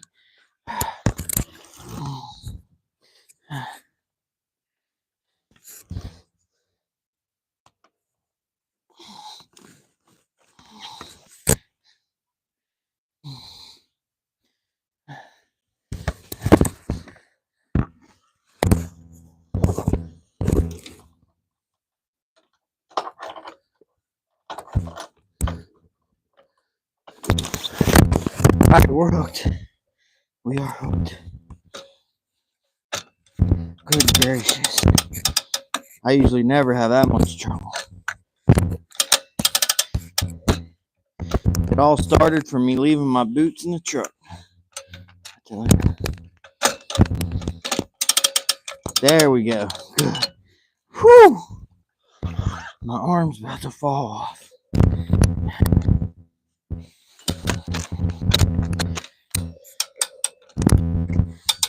Yeah, the whole problem is this trolling motor. This boat was not made to have a trolling motor mounted on it. There was nowhere to mount the trolling motor. The only thing I could do was mount this board, mount the trolling motor to said board. And by the time it was said and done, the trolling motor was sitting too low. What I should have did was cut this rail off, or took the whole rail off the boat totally. Took this rail off, used like 2 or 3 of these boards, so it's like 5 inches higher, and then the trolling motor would have been higher. And then we could put the boat on the trailer like a normal boat. Just use the gas motor and drive it up onto the bunks and be done.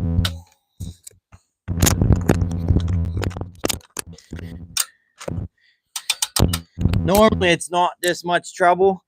I just sink the trailer deeper than it needs to be, and we just pull up, hook up, drive out.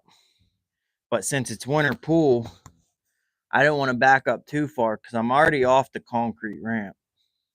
And I don't know, and it dropped down like a foot. The axle on the trailer did. And I don't know what is beyond that drop off. Like, there could be like a straight drop to where you're not getting out. And I only have 2-wheel drive, so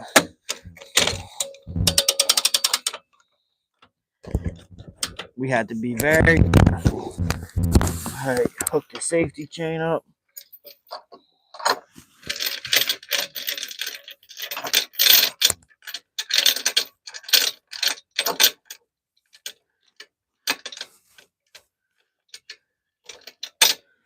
All right, safety chain's hooked up.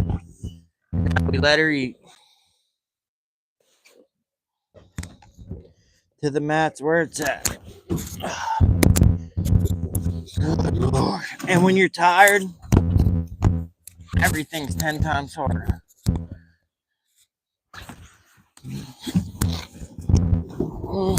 Mm-hmm.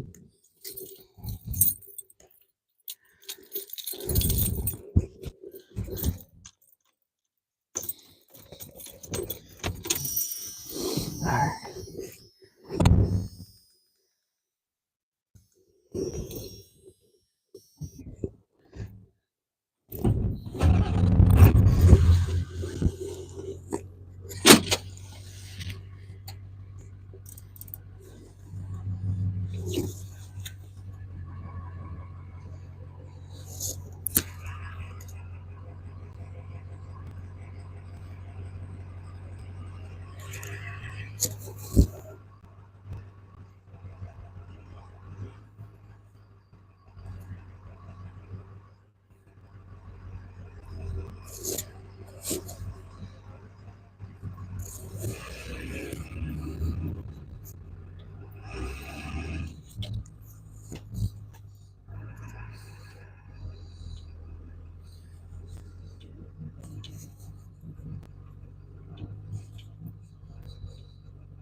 I don't want to take this heated jacket off, but I have to. Because I'm tired and this jacket weighs like 30 or 40 pounds. Because I have 5 DeWalt batteries in the pockets.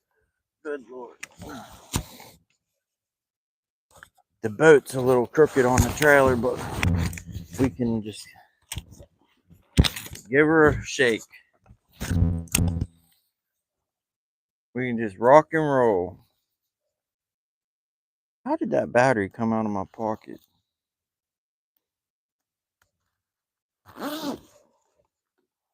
Well, my pocket was unzipped. That's how.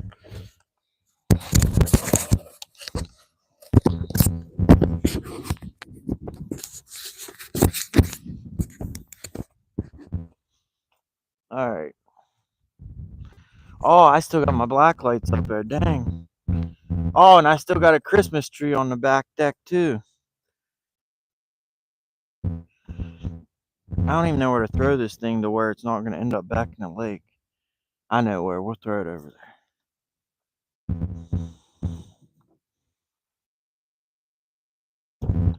Oh, yuck. In my face. I probably got freaking mayfly larvae in my eyeball. That ain't good.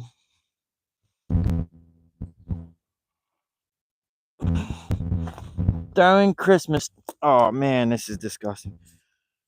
Throwing Christmas trees in a lake is the dumbest thing I've ever heard of.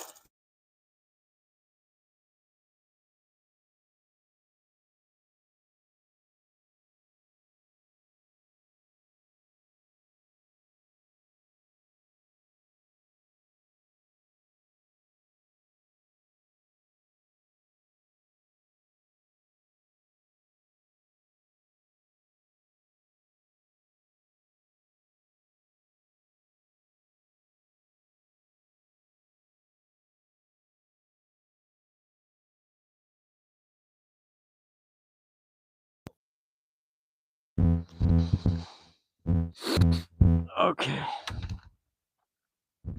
Let's do the most important stuff first. Like, get the boat tied down to the trailer. I gotta just get it. Oh, it's off like an inch. There we go. It's still off like an inch. Dang it. There we go. Cooking with peanut oil now, boy.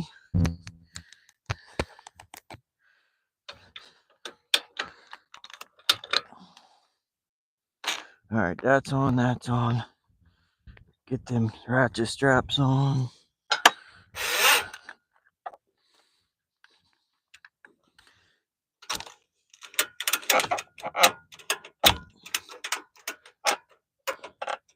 Most nights, this is the time I'm getting to the lake. It's weird leaving the lake at this time.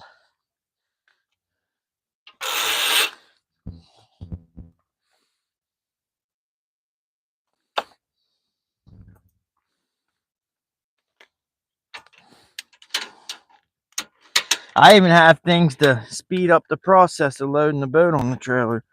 Like, got these ratchet straps that are self-retracting for the tie down. And they stay attached. They stay attached to the trailer. And you just push a button and they ratchet right back in tight. But it ain't enough to make a difference to speed up this process to where it's not miserable. And that's why I love the jet ski, because we would be halfway home by now if I had the jet ski.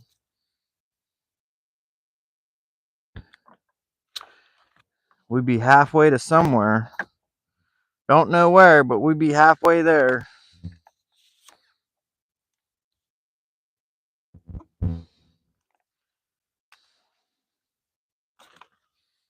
There's one bag in the truck. One down, 5 or 6 to go. Oh, holiday pies. Thank you, baby Jesus. I usually like these things warm, but under the circumstances, a cold holiday pie is gonna be amazing. I would like to wash my hands since I touched that nasty Christmas tree with all them larvae.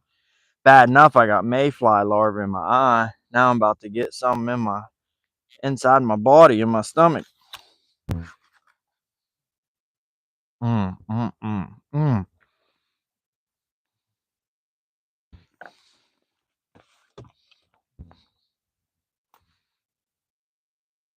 If I ever invented holiday pies, I'd like to kiss them. Give them a big old kiss.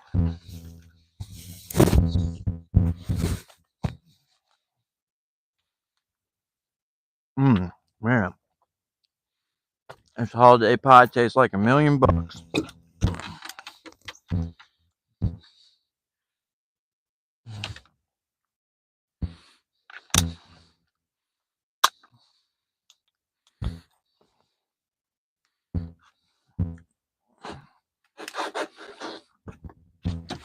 I came so close to falling in the water.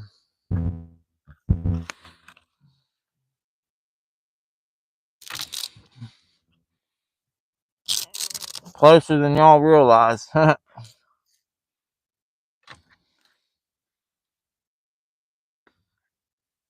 mm. This holiday. This holiday pie made me almost as happy as getting some Chinese food.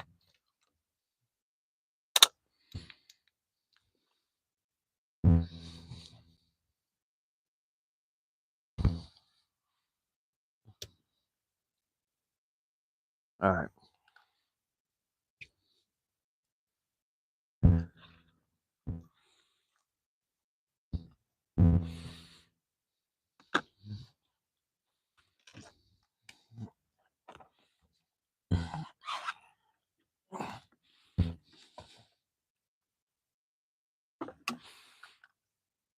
Man, my leg hurts so bad. So goodness gracious.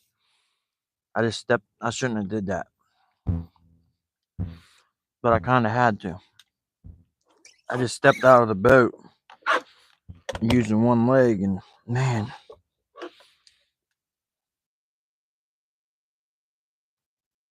I hope my leg feels better after a night's sleep. Cause if my leg hurts this bad when I'm trying to work, I don't know what I'm gonna do.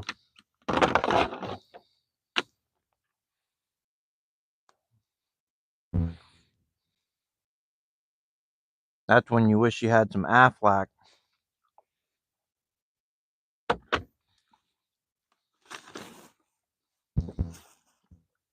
Aflac. I got an Aflac duck at home. You squeeze it, and it says Aflac.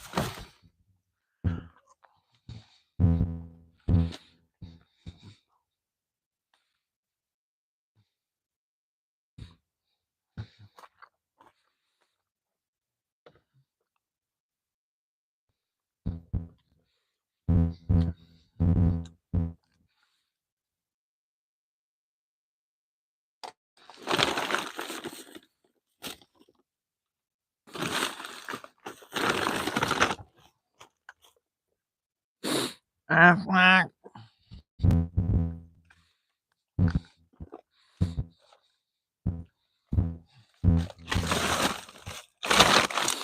I coined a new phrase today, y'all. When I caught that first channel cat, for some reason, chia pets came to mind. I think because I was talking about gardening and peppers and hibiscus and plants and stuff last night, and on Possum Outdoors channel with some people. Uncle Don R was telling me he had pepper plants he'd left planted in the ground and left them outside when he lived, I think, in Virginia. And he said they grew bark on them and grew like trees. But anyways, we were talking about plants and flowers and stuff last night. So like, uh, I don't know. Anyways, when I caught that channel cat,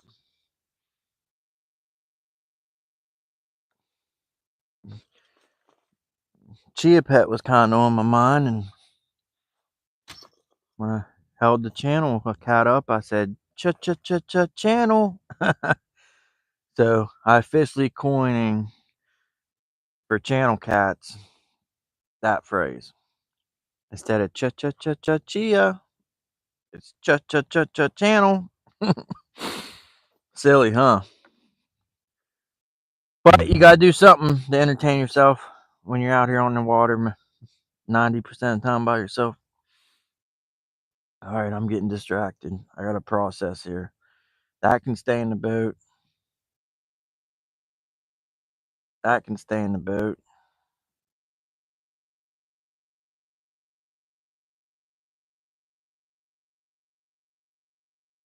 Oh, I got to lower the T-top. Good gracious.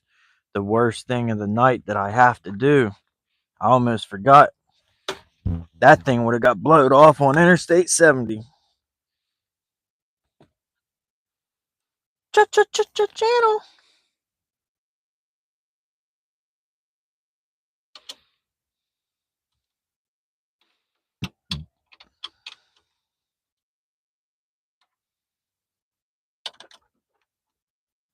Like, I get so tired and irritated at this T-top. There's been many a nights where I just wanted to say heck with it and just not even fool it, ratchet strapping it down. But I wanted it for so long and spent money on it. I guess I gotta at least put in an honest effort and work to make it not get ripped off on the interstate. And the more important thing I'm worried about is the center console itself. It's got the throttle controls and the steering and everything on it. Because if if the T-top is not secure, not only do I got to worry about the T-top coming off, it may rip off the whole center console that's got the steering wheel and the gas pedal and the throttle, all that attached. It could rip that whole thing off the boat. I've seen YouTube videos like on Boat Zone and Credit Card Captain where people have accidents.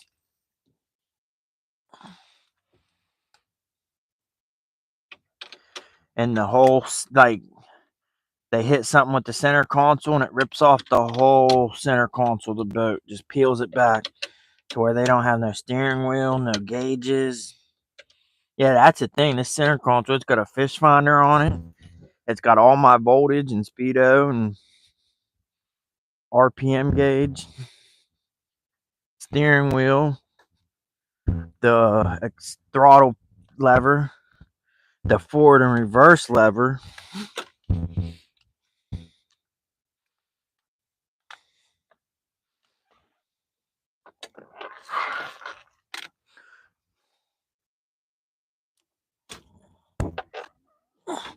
Oh, that rod lever's loose. I've been meaning to tighten that. I said rod lever. Rod holder is loose. I've been meaning to tighten that. Chia.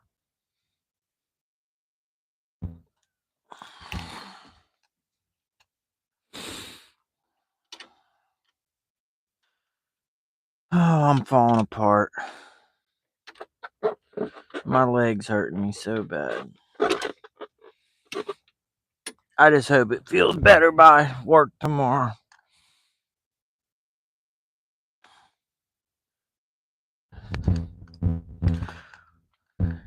What has me concerned the most about me hurting my leg is the pain I feel. And when it made that popping sound, it's the same pain and feeling that I've been feeling for like a couple months now, on and off. I thought it was a blood clots. My mom's an RN, and I said, "Is it possible for a person to feel blood clots in their leg? Can they know they have blood clot without going to the hospital and getting a scan. And she said, yeah, that it's definitely possible. So that's what I thought it was. But I've never had a blood clot in my life. And after it making that popping sound, I don't think it's a blood clot because, like, it was like a pop. Not like a pop like your knee pops and cracks when you're walking down the steps or through your house. This was like a pop, like a rubber band, like a belt. Like, imagine if you took like a belt or a big thick rubber band and put tension on it and like flicked it or pulled it back a little bit and let it go. It was more like a poing than a crack or a pop. So I don't think a blood clot could make a popping sound. Unless it was like a freaking vein or artery rupturing or something internally. But after it made that popping sound, it makes me think that it's not a blood clot. Maybe it's like a tendon or a ligament.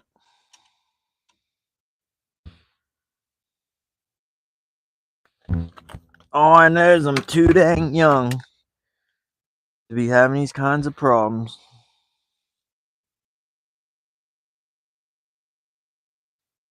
I swear I'm 40 going on 60. Alright, got the Bimini top, or center console T-top is what it's technically called. I got it lowered down. Now, I gotta put all these lashing straps and ratchet straps on.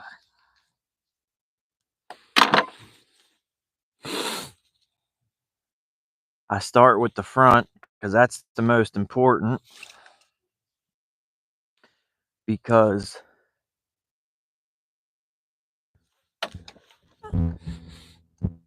when you're going down the road, the wind blowing against it, pushing it backwards, I always got to make sure these front straps are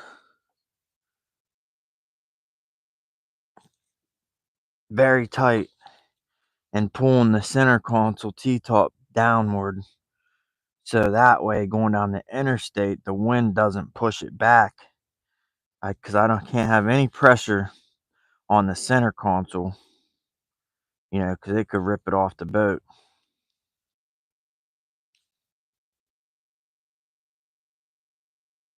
Kind of boat I really want is like the kind that's got a pilot house, a hard top, like windows on the front, windshield wipers, a door in the back that you walk out of and walk to the back deck or fishing area.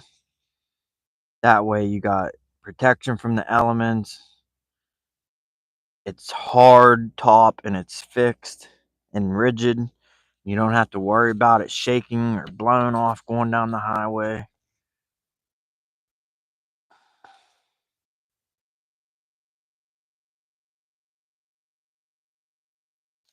I did figure something out though. These straps kept coming loose, and I had to keep stopping on the highway 5 times to tighten them. Well, today they stayed tight the whole way here. And one thing I figured out is if you tighten them super tight, like over tighten, then they actually have enough pressure to keep a bite and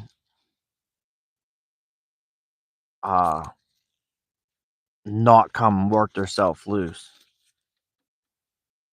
And I pull on them to try to make them come loose some, so that it digs in and bites even more.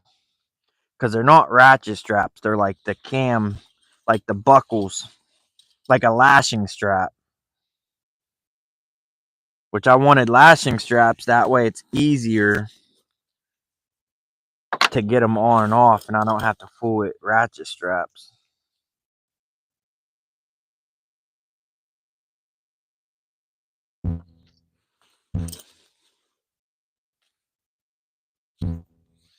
Either way, I'm having to fool with stuff.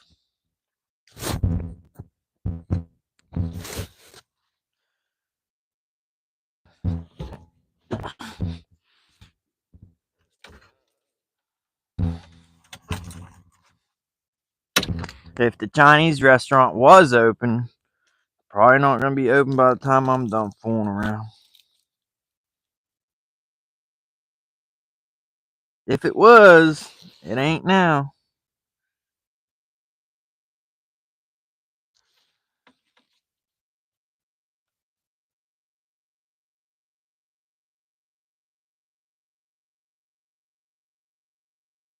Old MacDonald had a farm.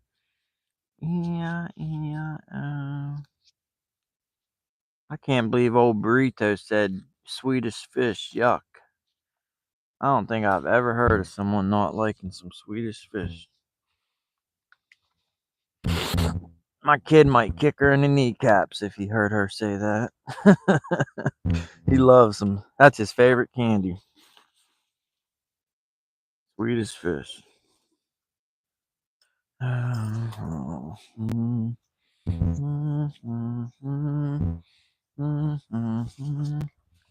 Old MacDonald had a farm. E-I-E-I-O. And on that farm he had a pig. E-I-E-I-O. And on that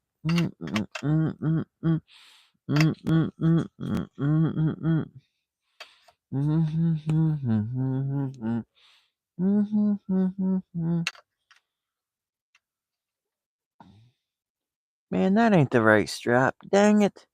How did I manage to do that? This strap goes here. I have 4 of these straps that are designated for the corners, the 4 corners of the roof, because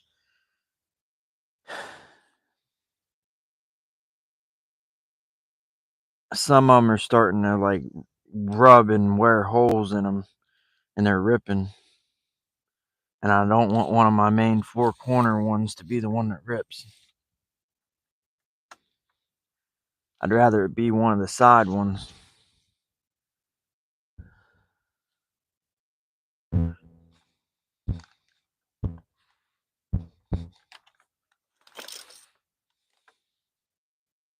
Yeah, like this one, it's ripping. If one's gonna come off, I'd rather it be the one on the side, not the one on the corner. Oh, my leg. Oh, my goodness.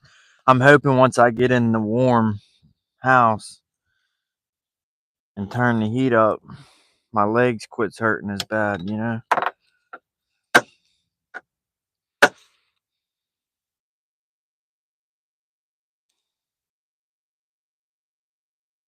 Yeah, there's got to be a better way to deal with this center console T-top. You know? I bet you I spend an hour almost sometimes fooling with this.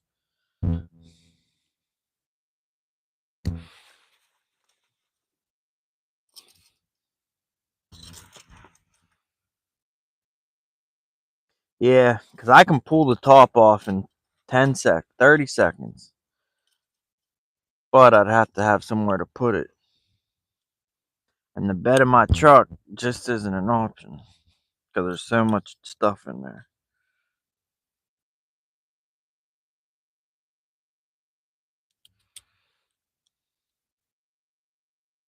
Well, if the Chinese joint's closed, that's okay because we got some dang good hamburger, some gourmet burger to cook, and they can be cooked on the Foreman grill in about 10 seconds. And not 10 seconds, more like 2 minutes, 3 minutes, and they're done. Especially if you don't want them cooked medium well. If you want them rare or medium rare, them puppies will be done quick. And we got some Velveeta cheese. We got some whatchamacallit rolls, not Kaiser rolls. What's them fancy bread called? Shoot, not Kaiser. It's like a pretzel roll. Oh, that's gonna drive me nuts because I know what it is. It's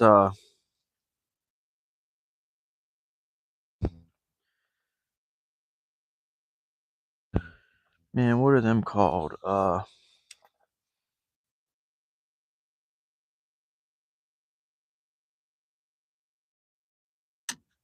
Not prosciutto. That's driving me nuts. What are those called? They look like pretzel roll buns. Brioche buns. We got some Velveeta cheese and some brioche buns. So if the Chinese joint's closed, that's okay. Because we got some good stuff.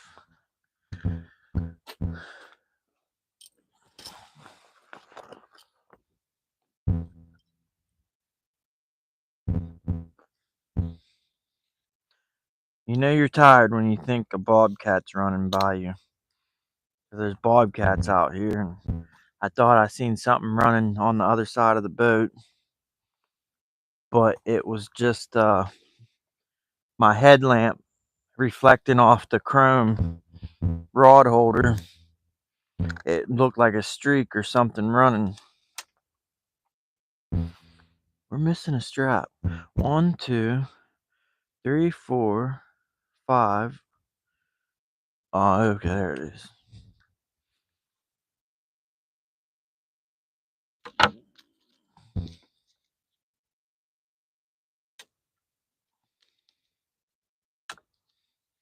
Oh, McDonald have fun. E-I-E-I-O. And on that farm he had a cow. E-I-E-I-O. Oink, oink there, oink, oink there. Everywhere, everywhere, oink, oink, oink, oink, oink. Yeah, oink, oink there, oink, oink there. Everywhere, oink, oink, oink. E-I-E-I-O.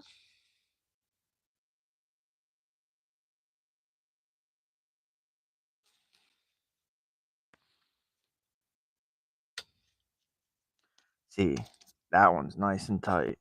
Hopefully it stays nice and tight.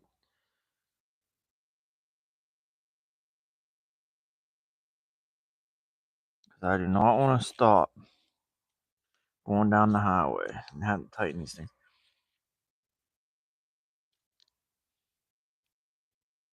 You know, that's one thing too. At nighttime, you can't even see anyways to tell that the straps are loose. In the daytime, I had to stop so much because I could see the straps and I could see that they were loose. But at night, you can't see nothing. Can't see jack. All right, that one's tight. That one's loose. And that's the thing too. As you tighten the other straps, it makes other ones loose. Then you tighten them ones, and then it makes other ones loose. It's like, goodness gracious. All right, we got to climb up in the boat again. Hopefully, it's the last time.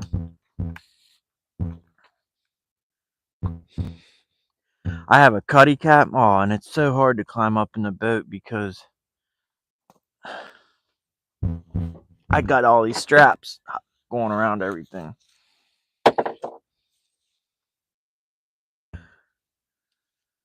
I don't know. I don't know.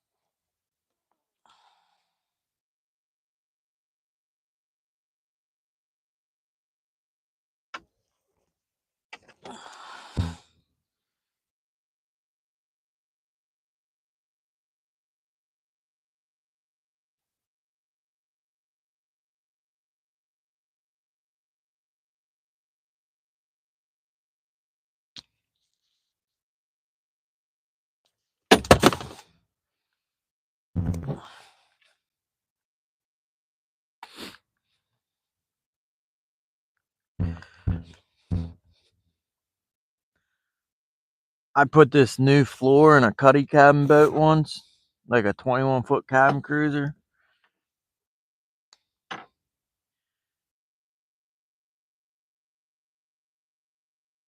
And not only was it just the floor, it was under the floor, the stringers, like the braces and stuff.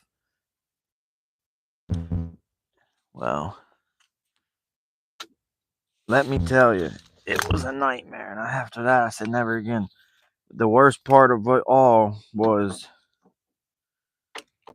I had to climb up into that boat, in and out, in and out, in and out. You know, because you need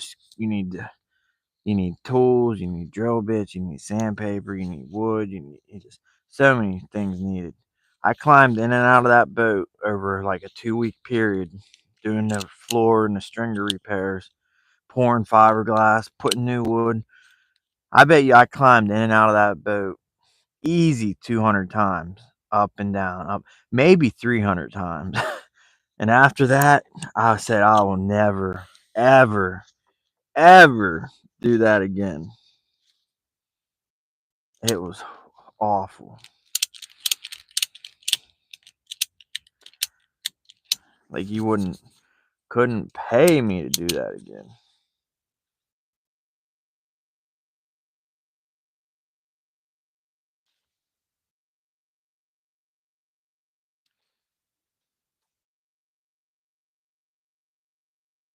See, man, even that ratchet strap's loose. Like you just don't.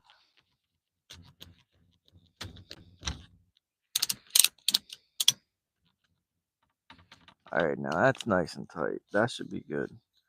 That should be good.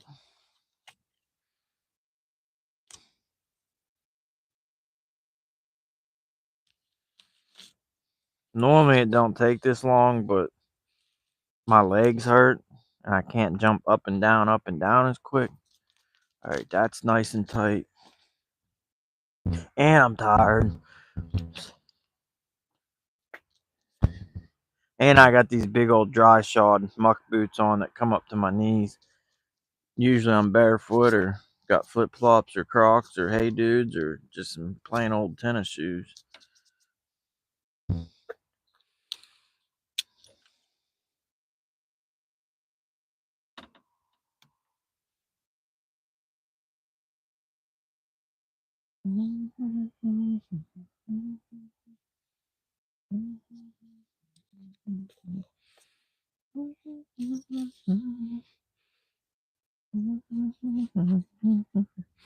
All right, that's tight.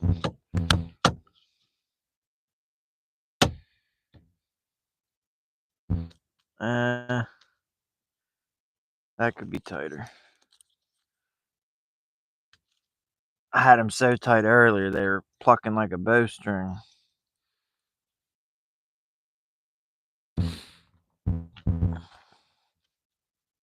Uh, that could be tighter too.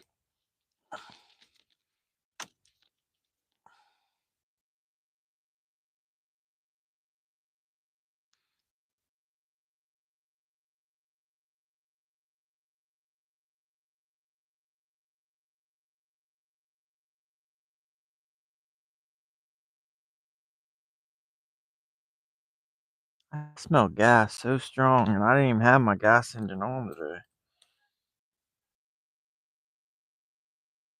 I've been needing to adjust these carbs and tune it. It runs so rich, you can smell gas days and days after you have had the engine on.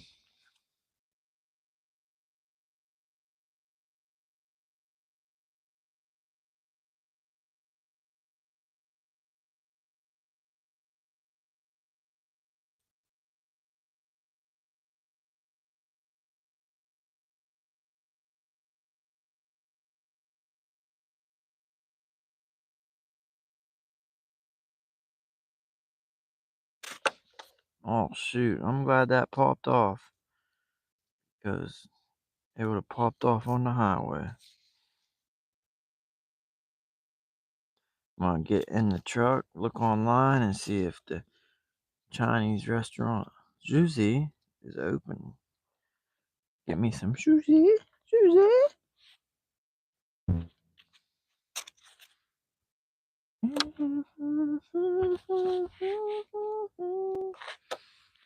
Ooh, I don't want them dang larvae on me. Alright, that's tight. That's tight. Ratchet strap's tight as a drum. Another thing I did too earlier is I took this bungee strap and tethered the front two straps together, and that seemed like it I ain't gonna be able to do this from down in the boat.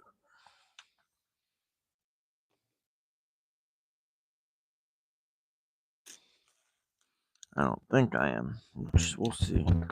I tethered the front two straps together, and that kept them from shaking in the wind and blowing back and forth, you know.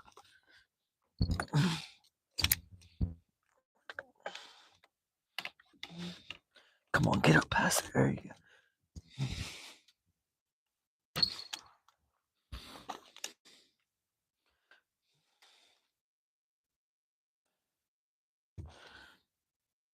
Why is that not stretching now? What the heck? Maybe because I got the straps too tight, you know?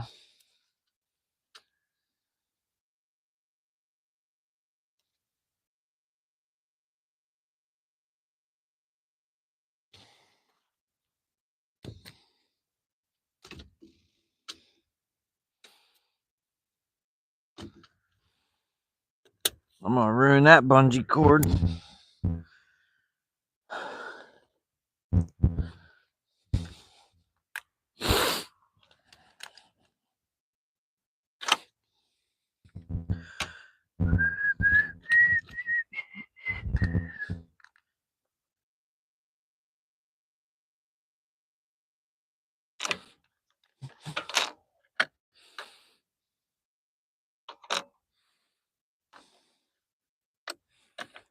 That ain't tight enough. How'd I have that earlier? I usually never put a strap on this one, but this drone motor's getting so much play in it. It's still not that good. Oh, I bet you that's what I did. I had it down. That one. That's still no good. What the heck? How'd I have that? I don't know.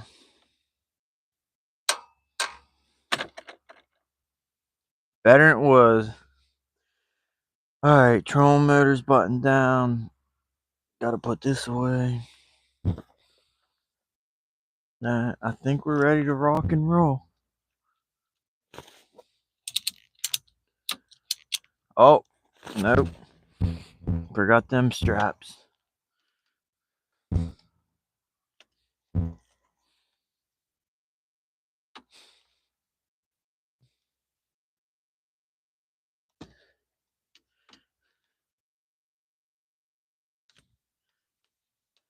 Alright.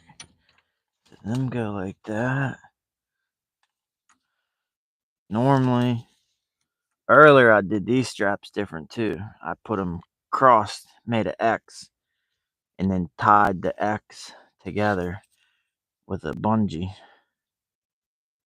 Keep them tight, but I'm not doing that. I'm ready to go. I've been here way too freaking long. We've been here way too long. Dang, that strap's about to break too. Shoot. We can't catch a break with straps break.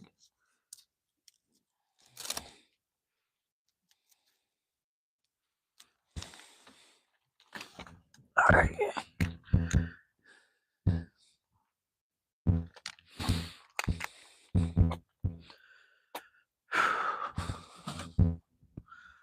Oh, gracious, great balls of fire.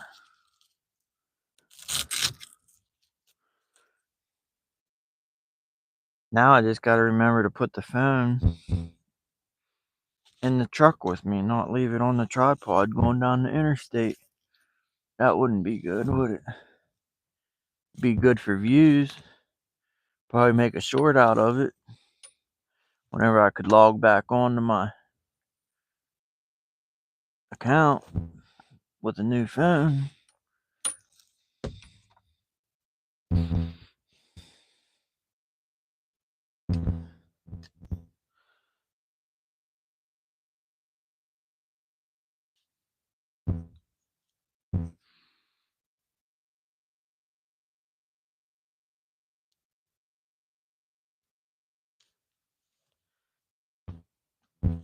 Alright, we are tight.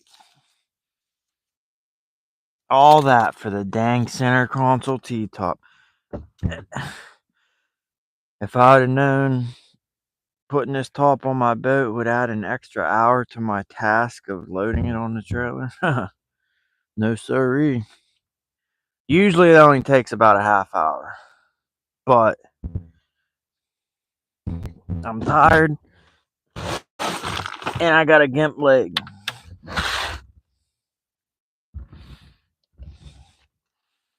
Alright, let's try to get this big old one.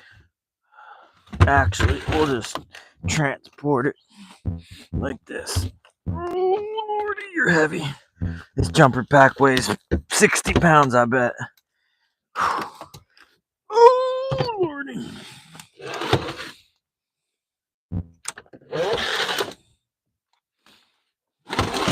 I gotta secure this jumper pack with a bungee. Because if this thing goes rolling around, it would probably freaking put a hole in the side of the boat.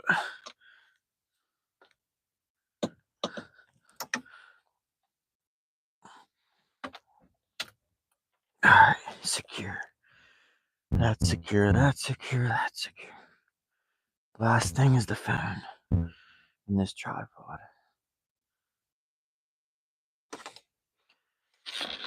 Oh, dang.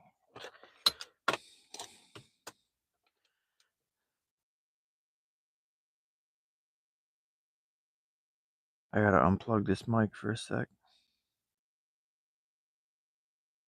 Actually, I don't have to.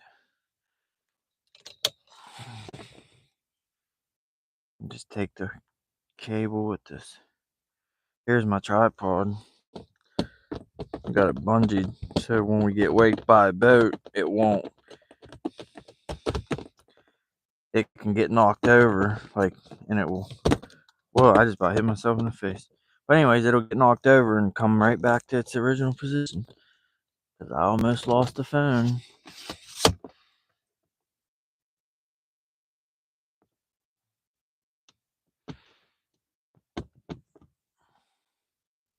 Actually, I could just leave that tripod there.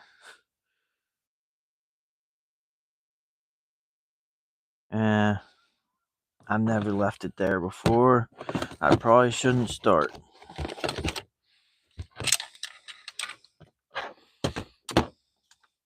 We never left it there before, so we probably shouldn't start now.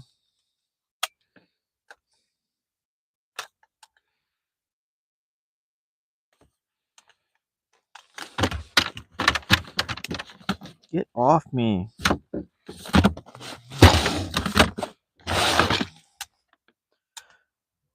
Alright.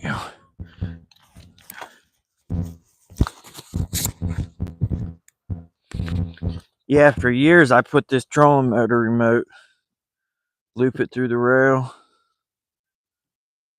loop it through there, like this, and then just let it hang in the boat. Well, when we had the windy days the past few days, somehow the wind caught this, blew it outside the boat, and it's banging on the boat going down Interstate 70 for an hour. Bang, bang, bang. And I got home and seen it hanging out. And I'm like, good Lord, there's no way that's going to work. The computer board in there has to be broken. And it still worked.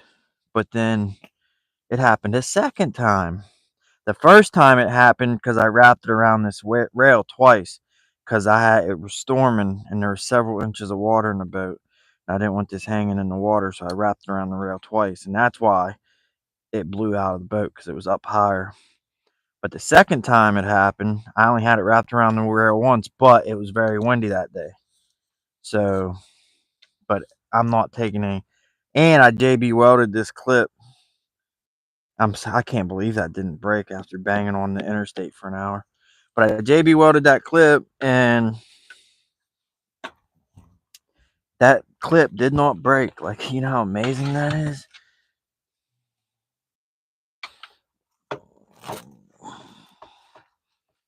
Try to put that right in there.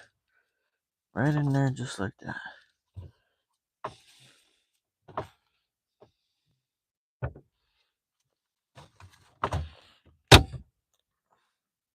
Alright, let's get the heck out of here.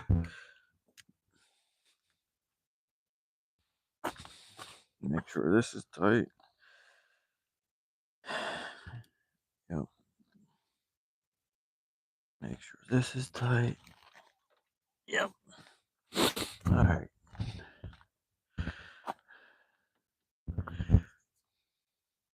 Everything's good. Good as it's gonna get. Shut my door. I need something to drink. I know I got something somewhere.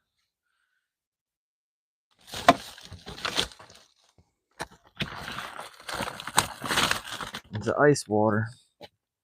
Ice water. Ice water's all around. I probably should go to the bathroom before I leave. There's an outhouse, but I'm ready to get out of here. Ready to get. Oh, good Lord. Oh, I still got my life vest on. Gotta take it out.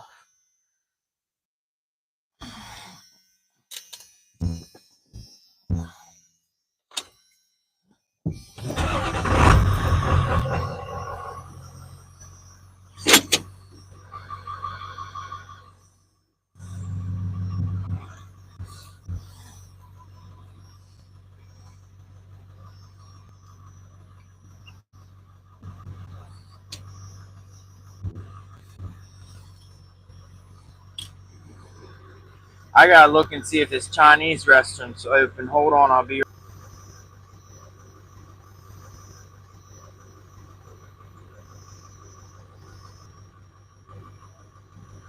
Well,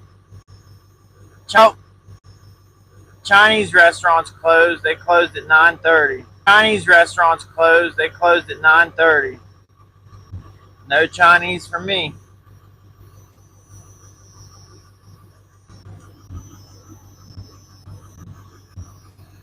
No fried rice for you. You bad boy.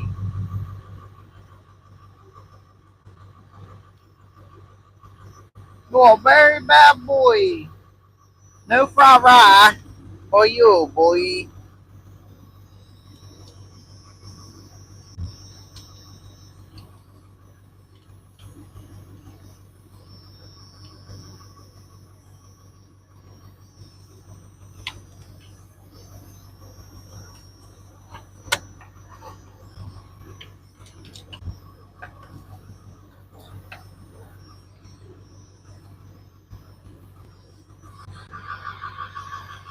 You want fried rice?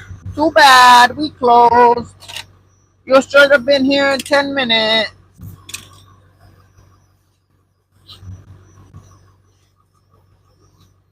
They've called me so many times because I always get Chinese on the boat. I'll order it from my house and I'll pick it up on the way with the boat. And I'm always running late going fishing.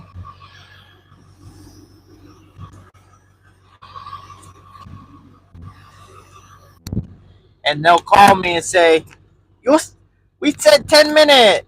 Your food is done. We close soon. I said, I'll be there by 10:30. I promise. We said 10 minutes. I said, I'll be there. I promise.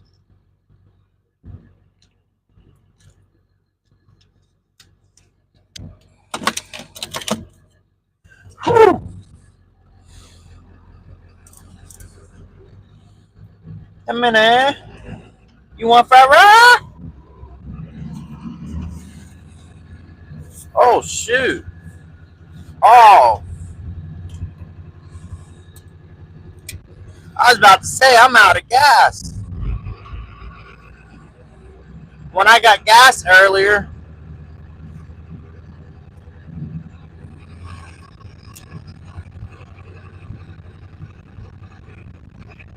we are running out of gas. When I got gas earlier, I never flipped the switch to change it to the other tank. Dang it. I hope it don't stall. Cause it,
grind them, baby. Grind them. If you can't find them, grind them.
Three deer on the side of the road.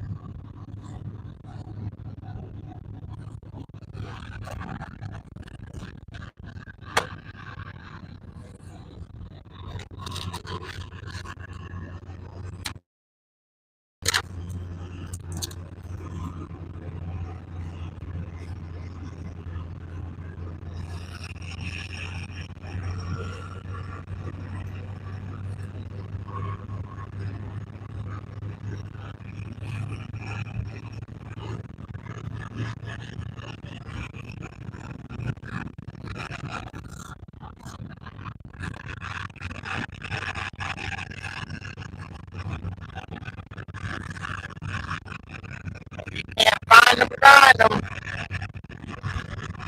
I'm still craving Chinese.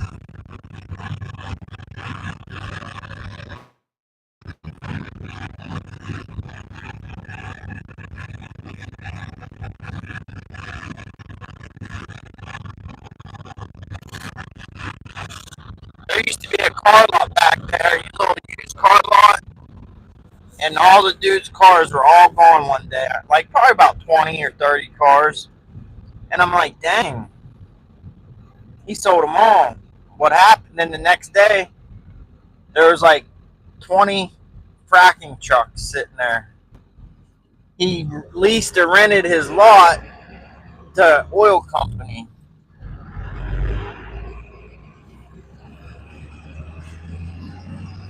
You know how much money that guy got to make now? And that's the thing with them oil companies, they'll overpay.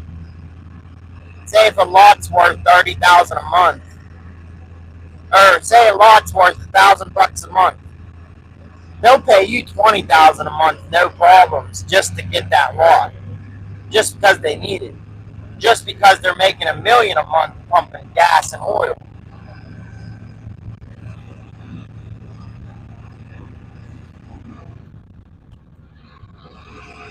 Everyone around here though got took advantage of for the oil and gas.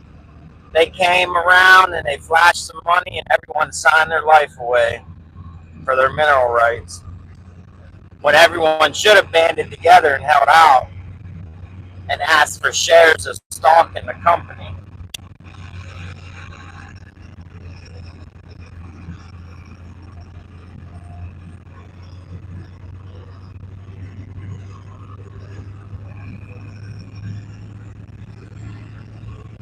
You want share? No share for you. No share for you. You bad boy. You a bad boy. We're not stopping for no Bambies tonight. I'm too tired. We're just gonna keep the pedal to the metal.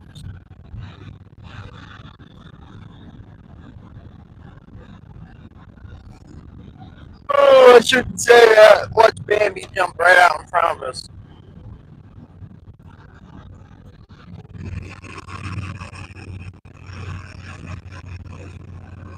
That was a Volkswagen Beetle. You don't see too many of them anymore.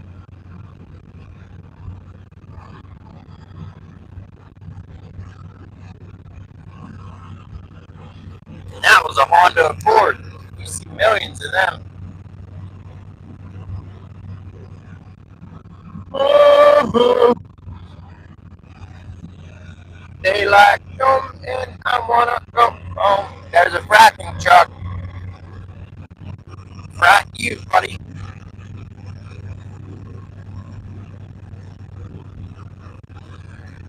I was at a gas station earlier and I seen someone yell, it's like Cunningham!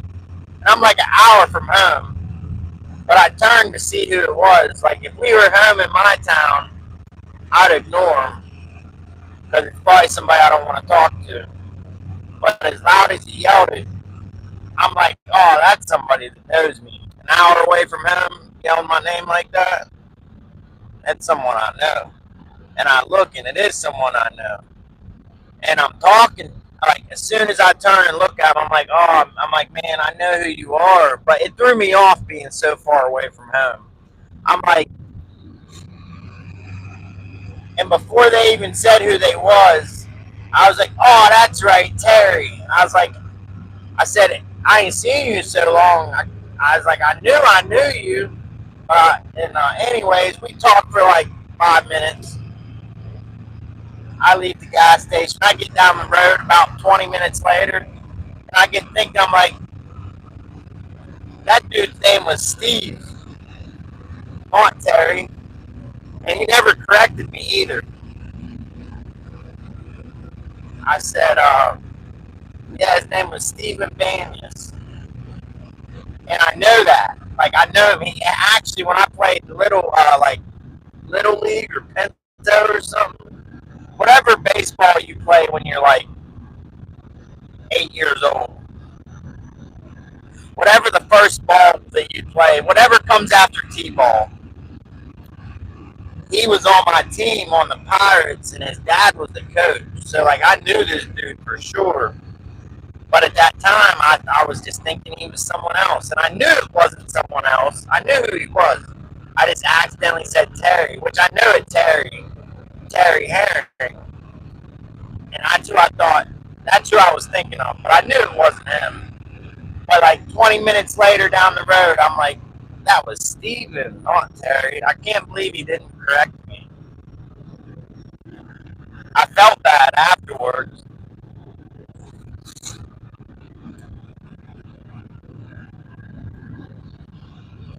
Unless he knew that I knew who he was.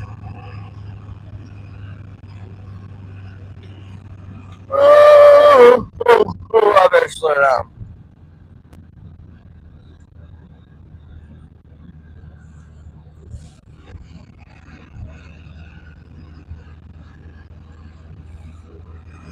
That clock was wrong.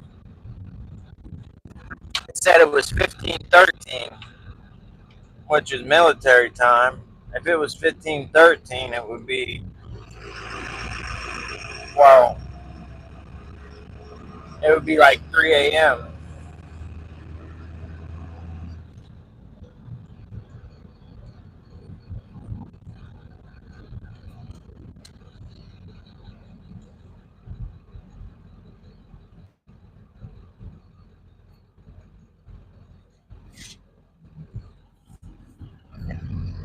The correct military time would be 22. Oh boy. Alright, let's jack that heat down a notch. Let's turn that heat down and ticky tick tick. Shifting this clutch, pushing this clutch. It's really hurting my leg.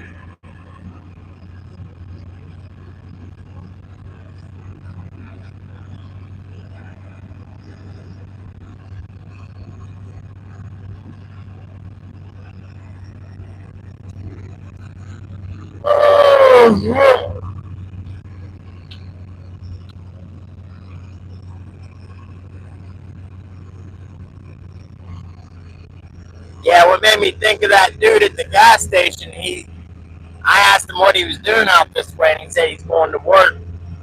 He said he works at that fracking pad for oil and gas.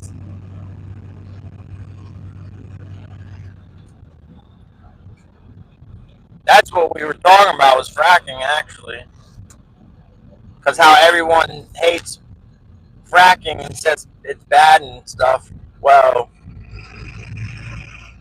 they're about to do something even worse now in the country. They're running carbon pipelines, carbon monoxide, and they say it's to clean up the environment for the climate, the Green New Deal. They want to run carbon pipelines all across the United States, and they already did in some places, but they actually want to run carbon pipelines through my county, through the county in West Virginia, across the river.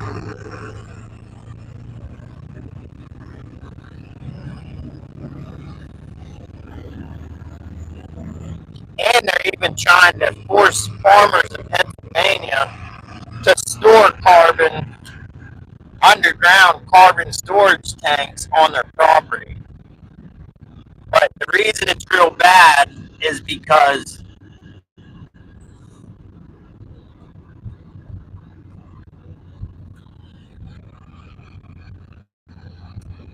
they can leak. And you can't smell carbon, you can't see it, there's no way to know.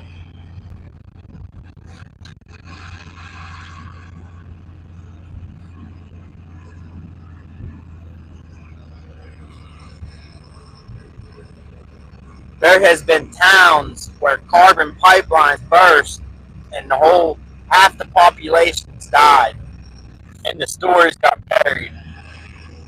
People got paid off, the stores got buried, you didn't hear about it.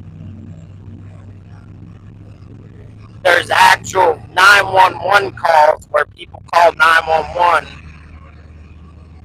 because they were dying and knew something wasn't right or why they were dying. And while they're on the phone with 911, the people died.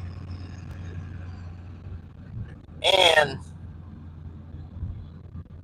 when the ambulances came to rescue these people, the ambulances stalled out because the carbon was so thick in the atmosphere, there was no oxygen for the engine, for a gasoline engine to run. So the fire trucks and the ambulances died, stalled out. And then the ambulance people, that's a dog. I thought it was a bobcat. At least the dog wasn't running on the road. It was off to the side. But even the ambulance people had to be rescued because the ambulances stalled out. And then them people got passed out and almost died. So, like, even if a carbon pipeline breaks, you can't even be rescued because there's no cars or trucks that can run. You can't even escape it.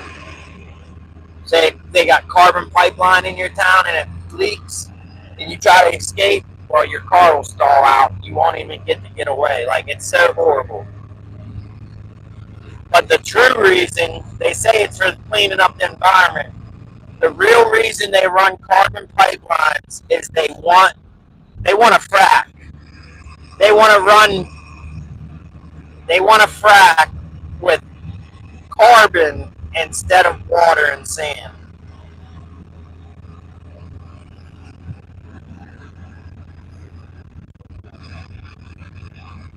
And that frack waste is horrible.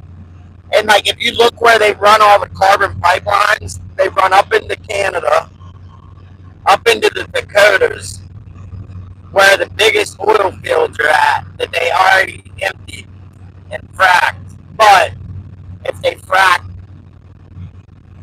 with carbon, they can get a lot more oil out of the ground. Basically, they're not happy with what they got and they want it all. And they're running carbon pipelines across the United States, through people's towns, across farmlands, saying it's to clean up the environment. It has nothing to do with the environment. It has to do with them wanting to get more oil out of the ground. And like, just now, I drove past a fracking pad, and I can smell the smell. And that stuff is radioactive. And if you can smell it, it's probably not good to be in the atmosphere.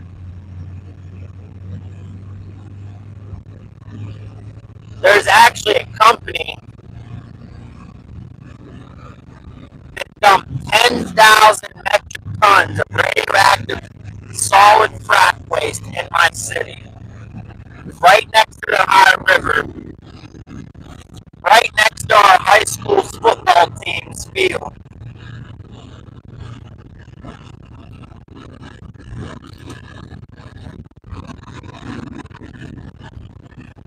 Right next to our water treatment plant. And they left it. And it's $1 billion a year company that trades on the New York Stock Exchange. And they're criminal, 100% criminal. They should be in prison for life. What they do is they start a shell company.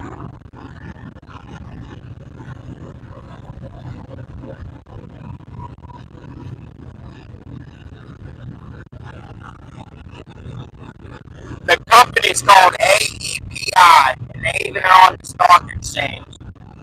American Environmental Protection and Corporation. And what they do is they start a shell company. Like, for an example, one shell company was called Austin Masters. You can Google and YouTube it. Austin Masters came to my town, threw some money around, made some donations. They rented out the old Wheeling Pittsburgh steel mill building. They got a license from the EPA to store frack waste. That frack waste was supposed to be put on the train cars and hauled out of state to a facility to be disposed of properly. But what they did, that car is about to ram that other car. Dang, look at them tailgating them. Holy cow. Why don't they just pass them?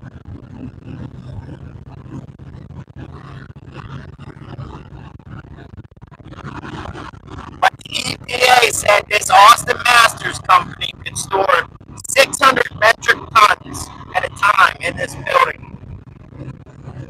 They ended up storing 10,000 metric tons, and they left it, filed for bankruptcy, pulled up stakes, and left it.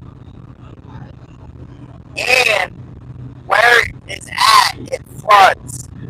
So it will all that radioactive fracking waste is going to get washed into the Ohio River if it doesn't get cleaned up. And they left it on the shoulders of a town of 5,000 people. That city does not have the means or the resources to clean up all that waste. Radioactive waste.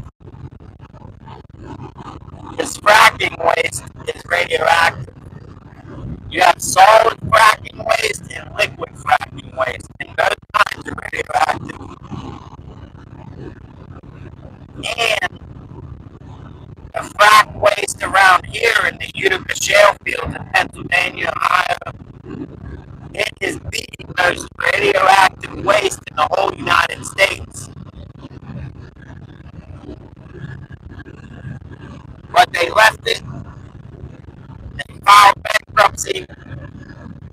My city soon takes them to court, right?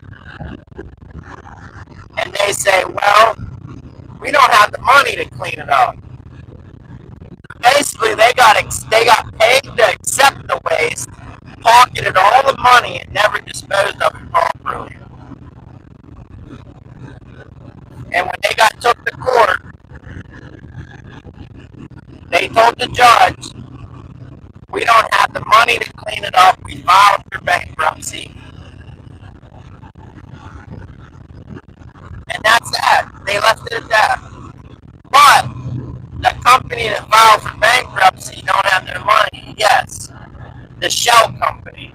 The real company makes $1 billion a year, and they actually trade on the New York Stock Exchange.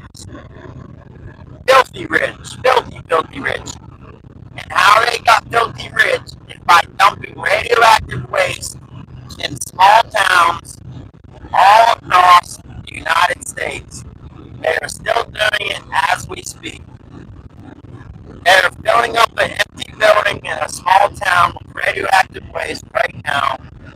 Once it gets filled up to the ceiling, literally, I'm not joking, filled up to the ceiling, they file for bankruptcy and they leave. They don't even give their employees their final 2 weeks rate for wages. They just show up to work one day and the company is gone. And they move to another town under a different shell company, a new shell company, and they do it again and again and again. And this is going on right now. It's sickening. It makes you want to freaking get a gun and do something about it. Like the people are criminal and they should be hung from a tree.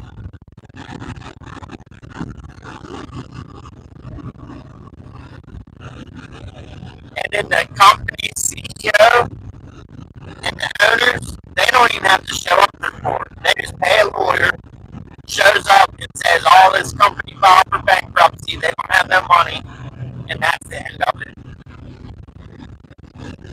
It's crazy.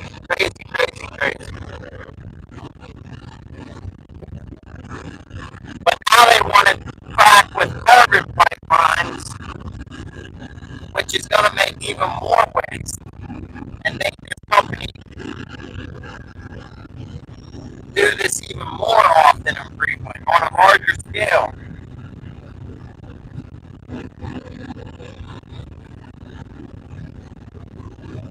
I'm all for fracking, but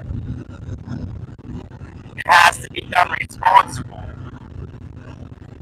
And the fracking is, see, the companies that frack, they're very, very regulated from the beginning to the end, from the top to the bottom, regulations. And they don't want to miss out on their money, so they do everything by the book. But it's the third-party companies and, after the fact, like after they frack,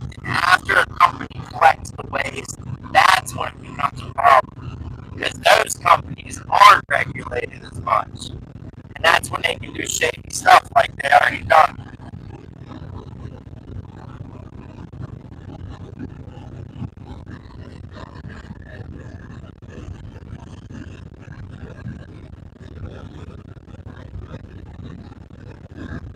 Somebody even made a YouTube video about Austin Masters, but it ain't getting no, somebody needs to do something like Tucker Carlson needs to put the spotlight on this company.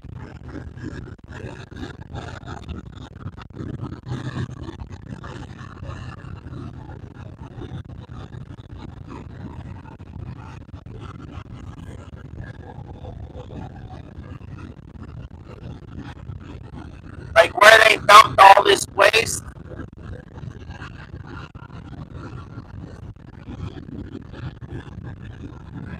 You can go outside on the county city road with the Geiger counter and it goes off.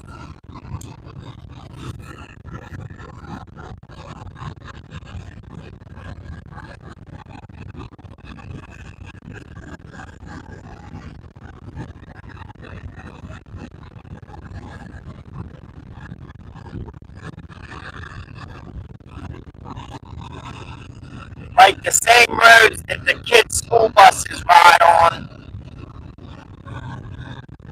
are radioactive from these fracking companies.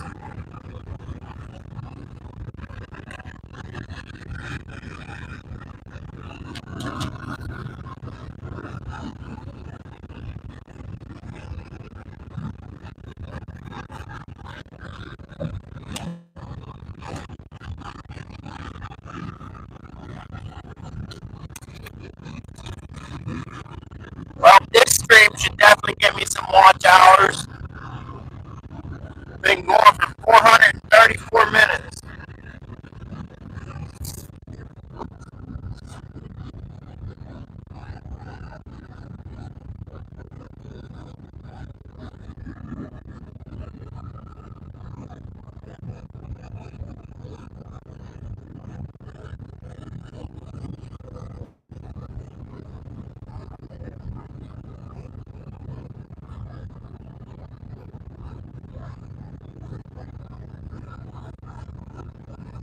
I've seen more dead deer the past few weeks.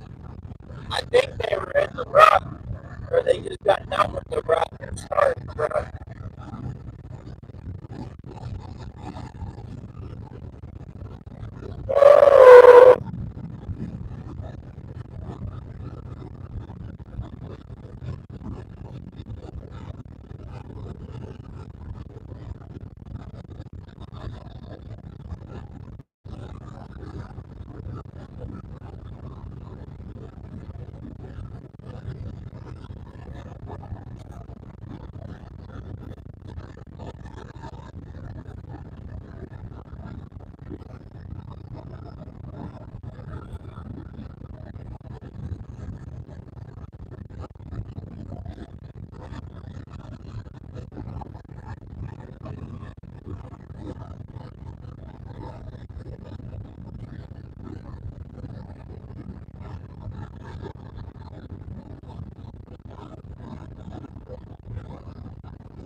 My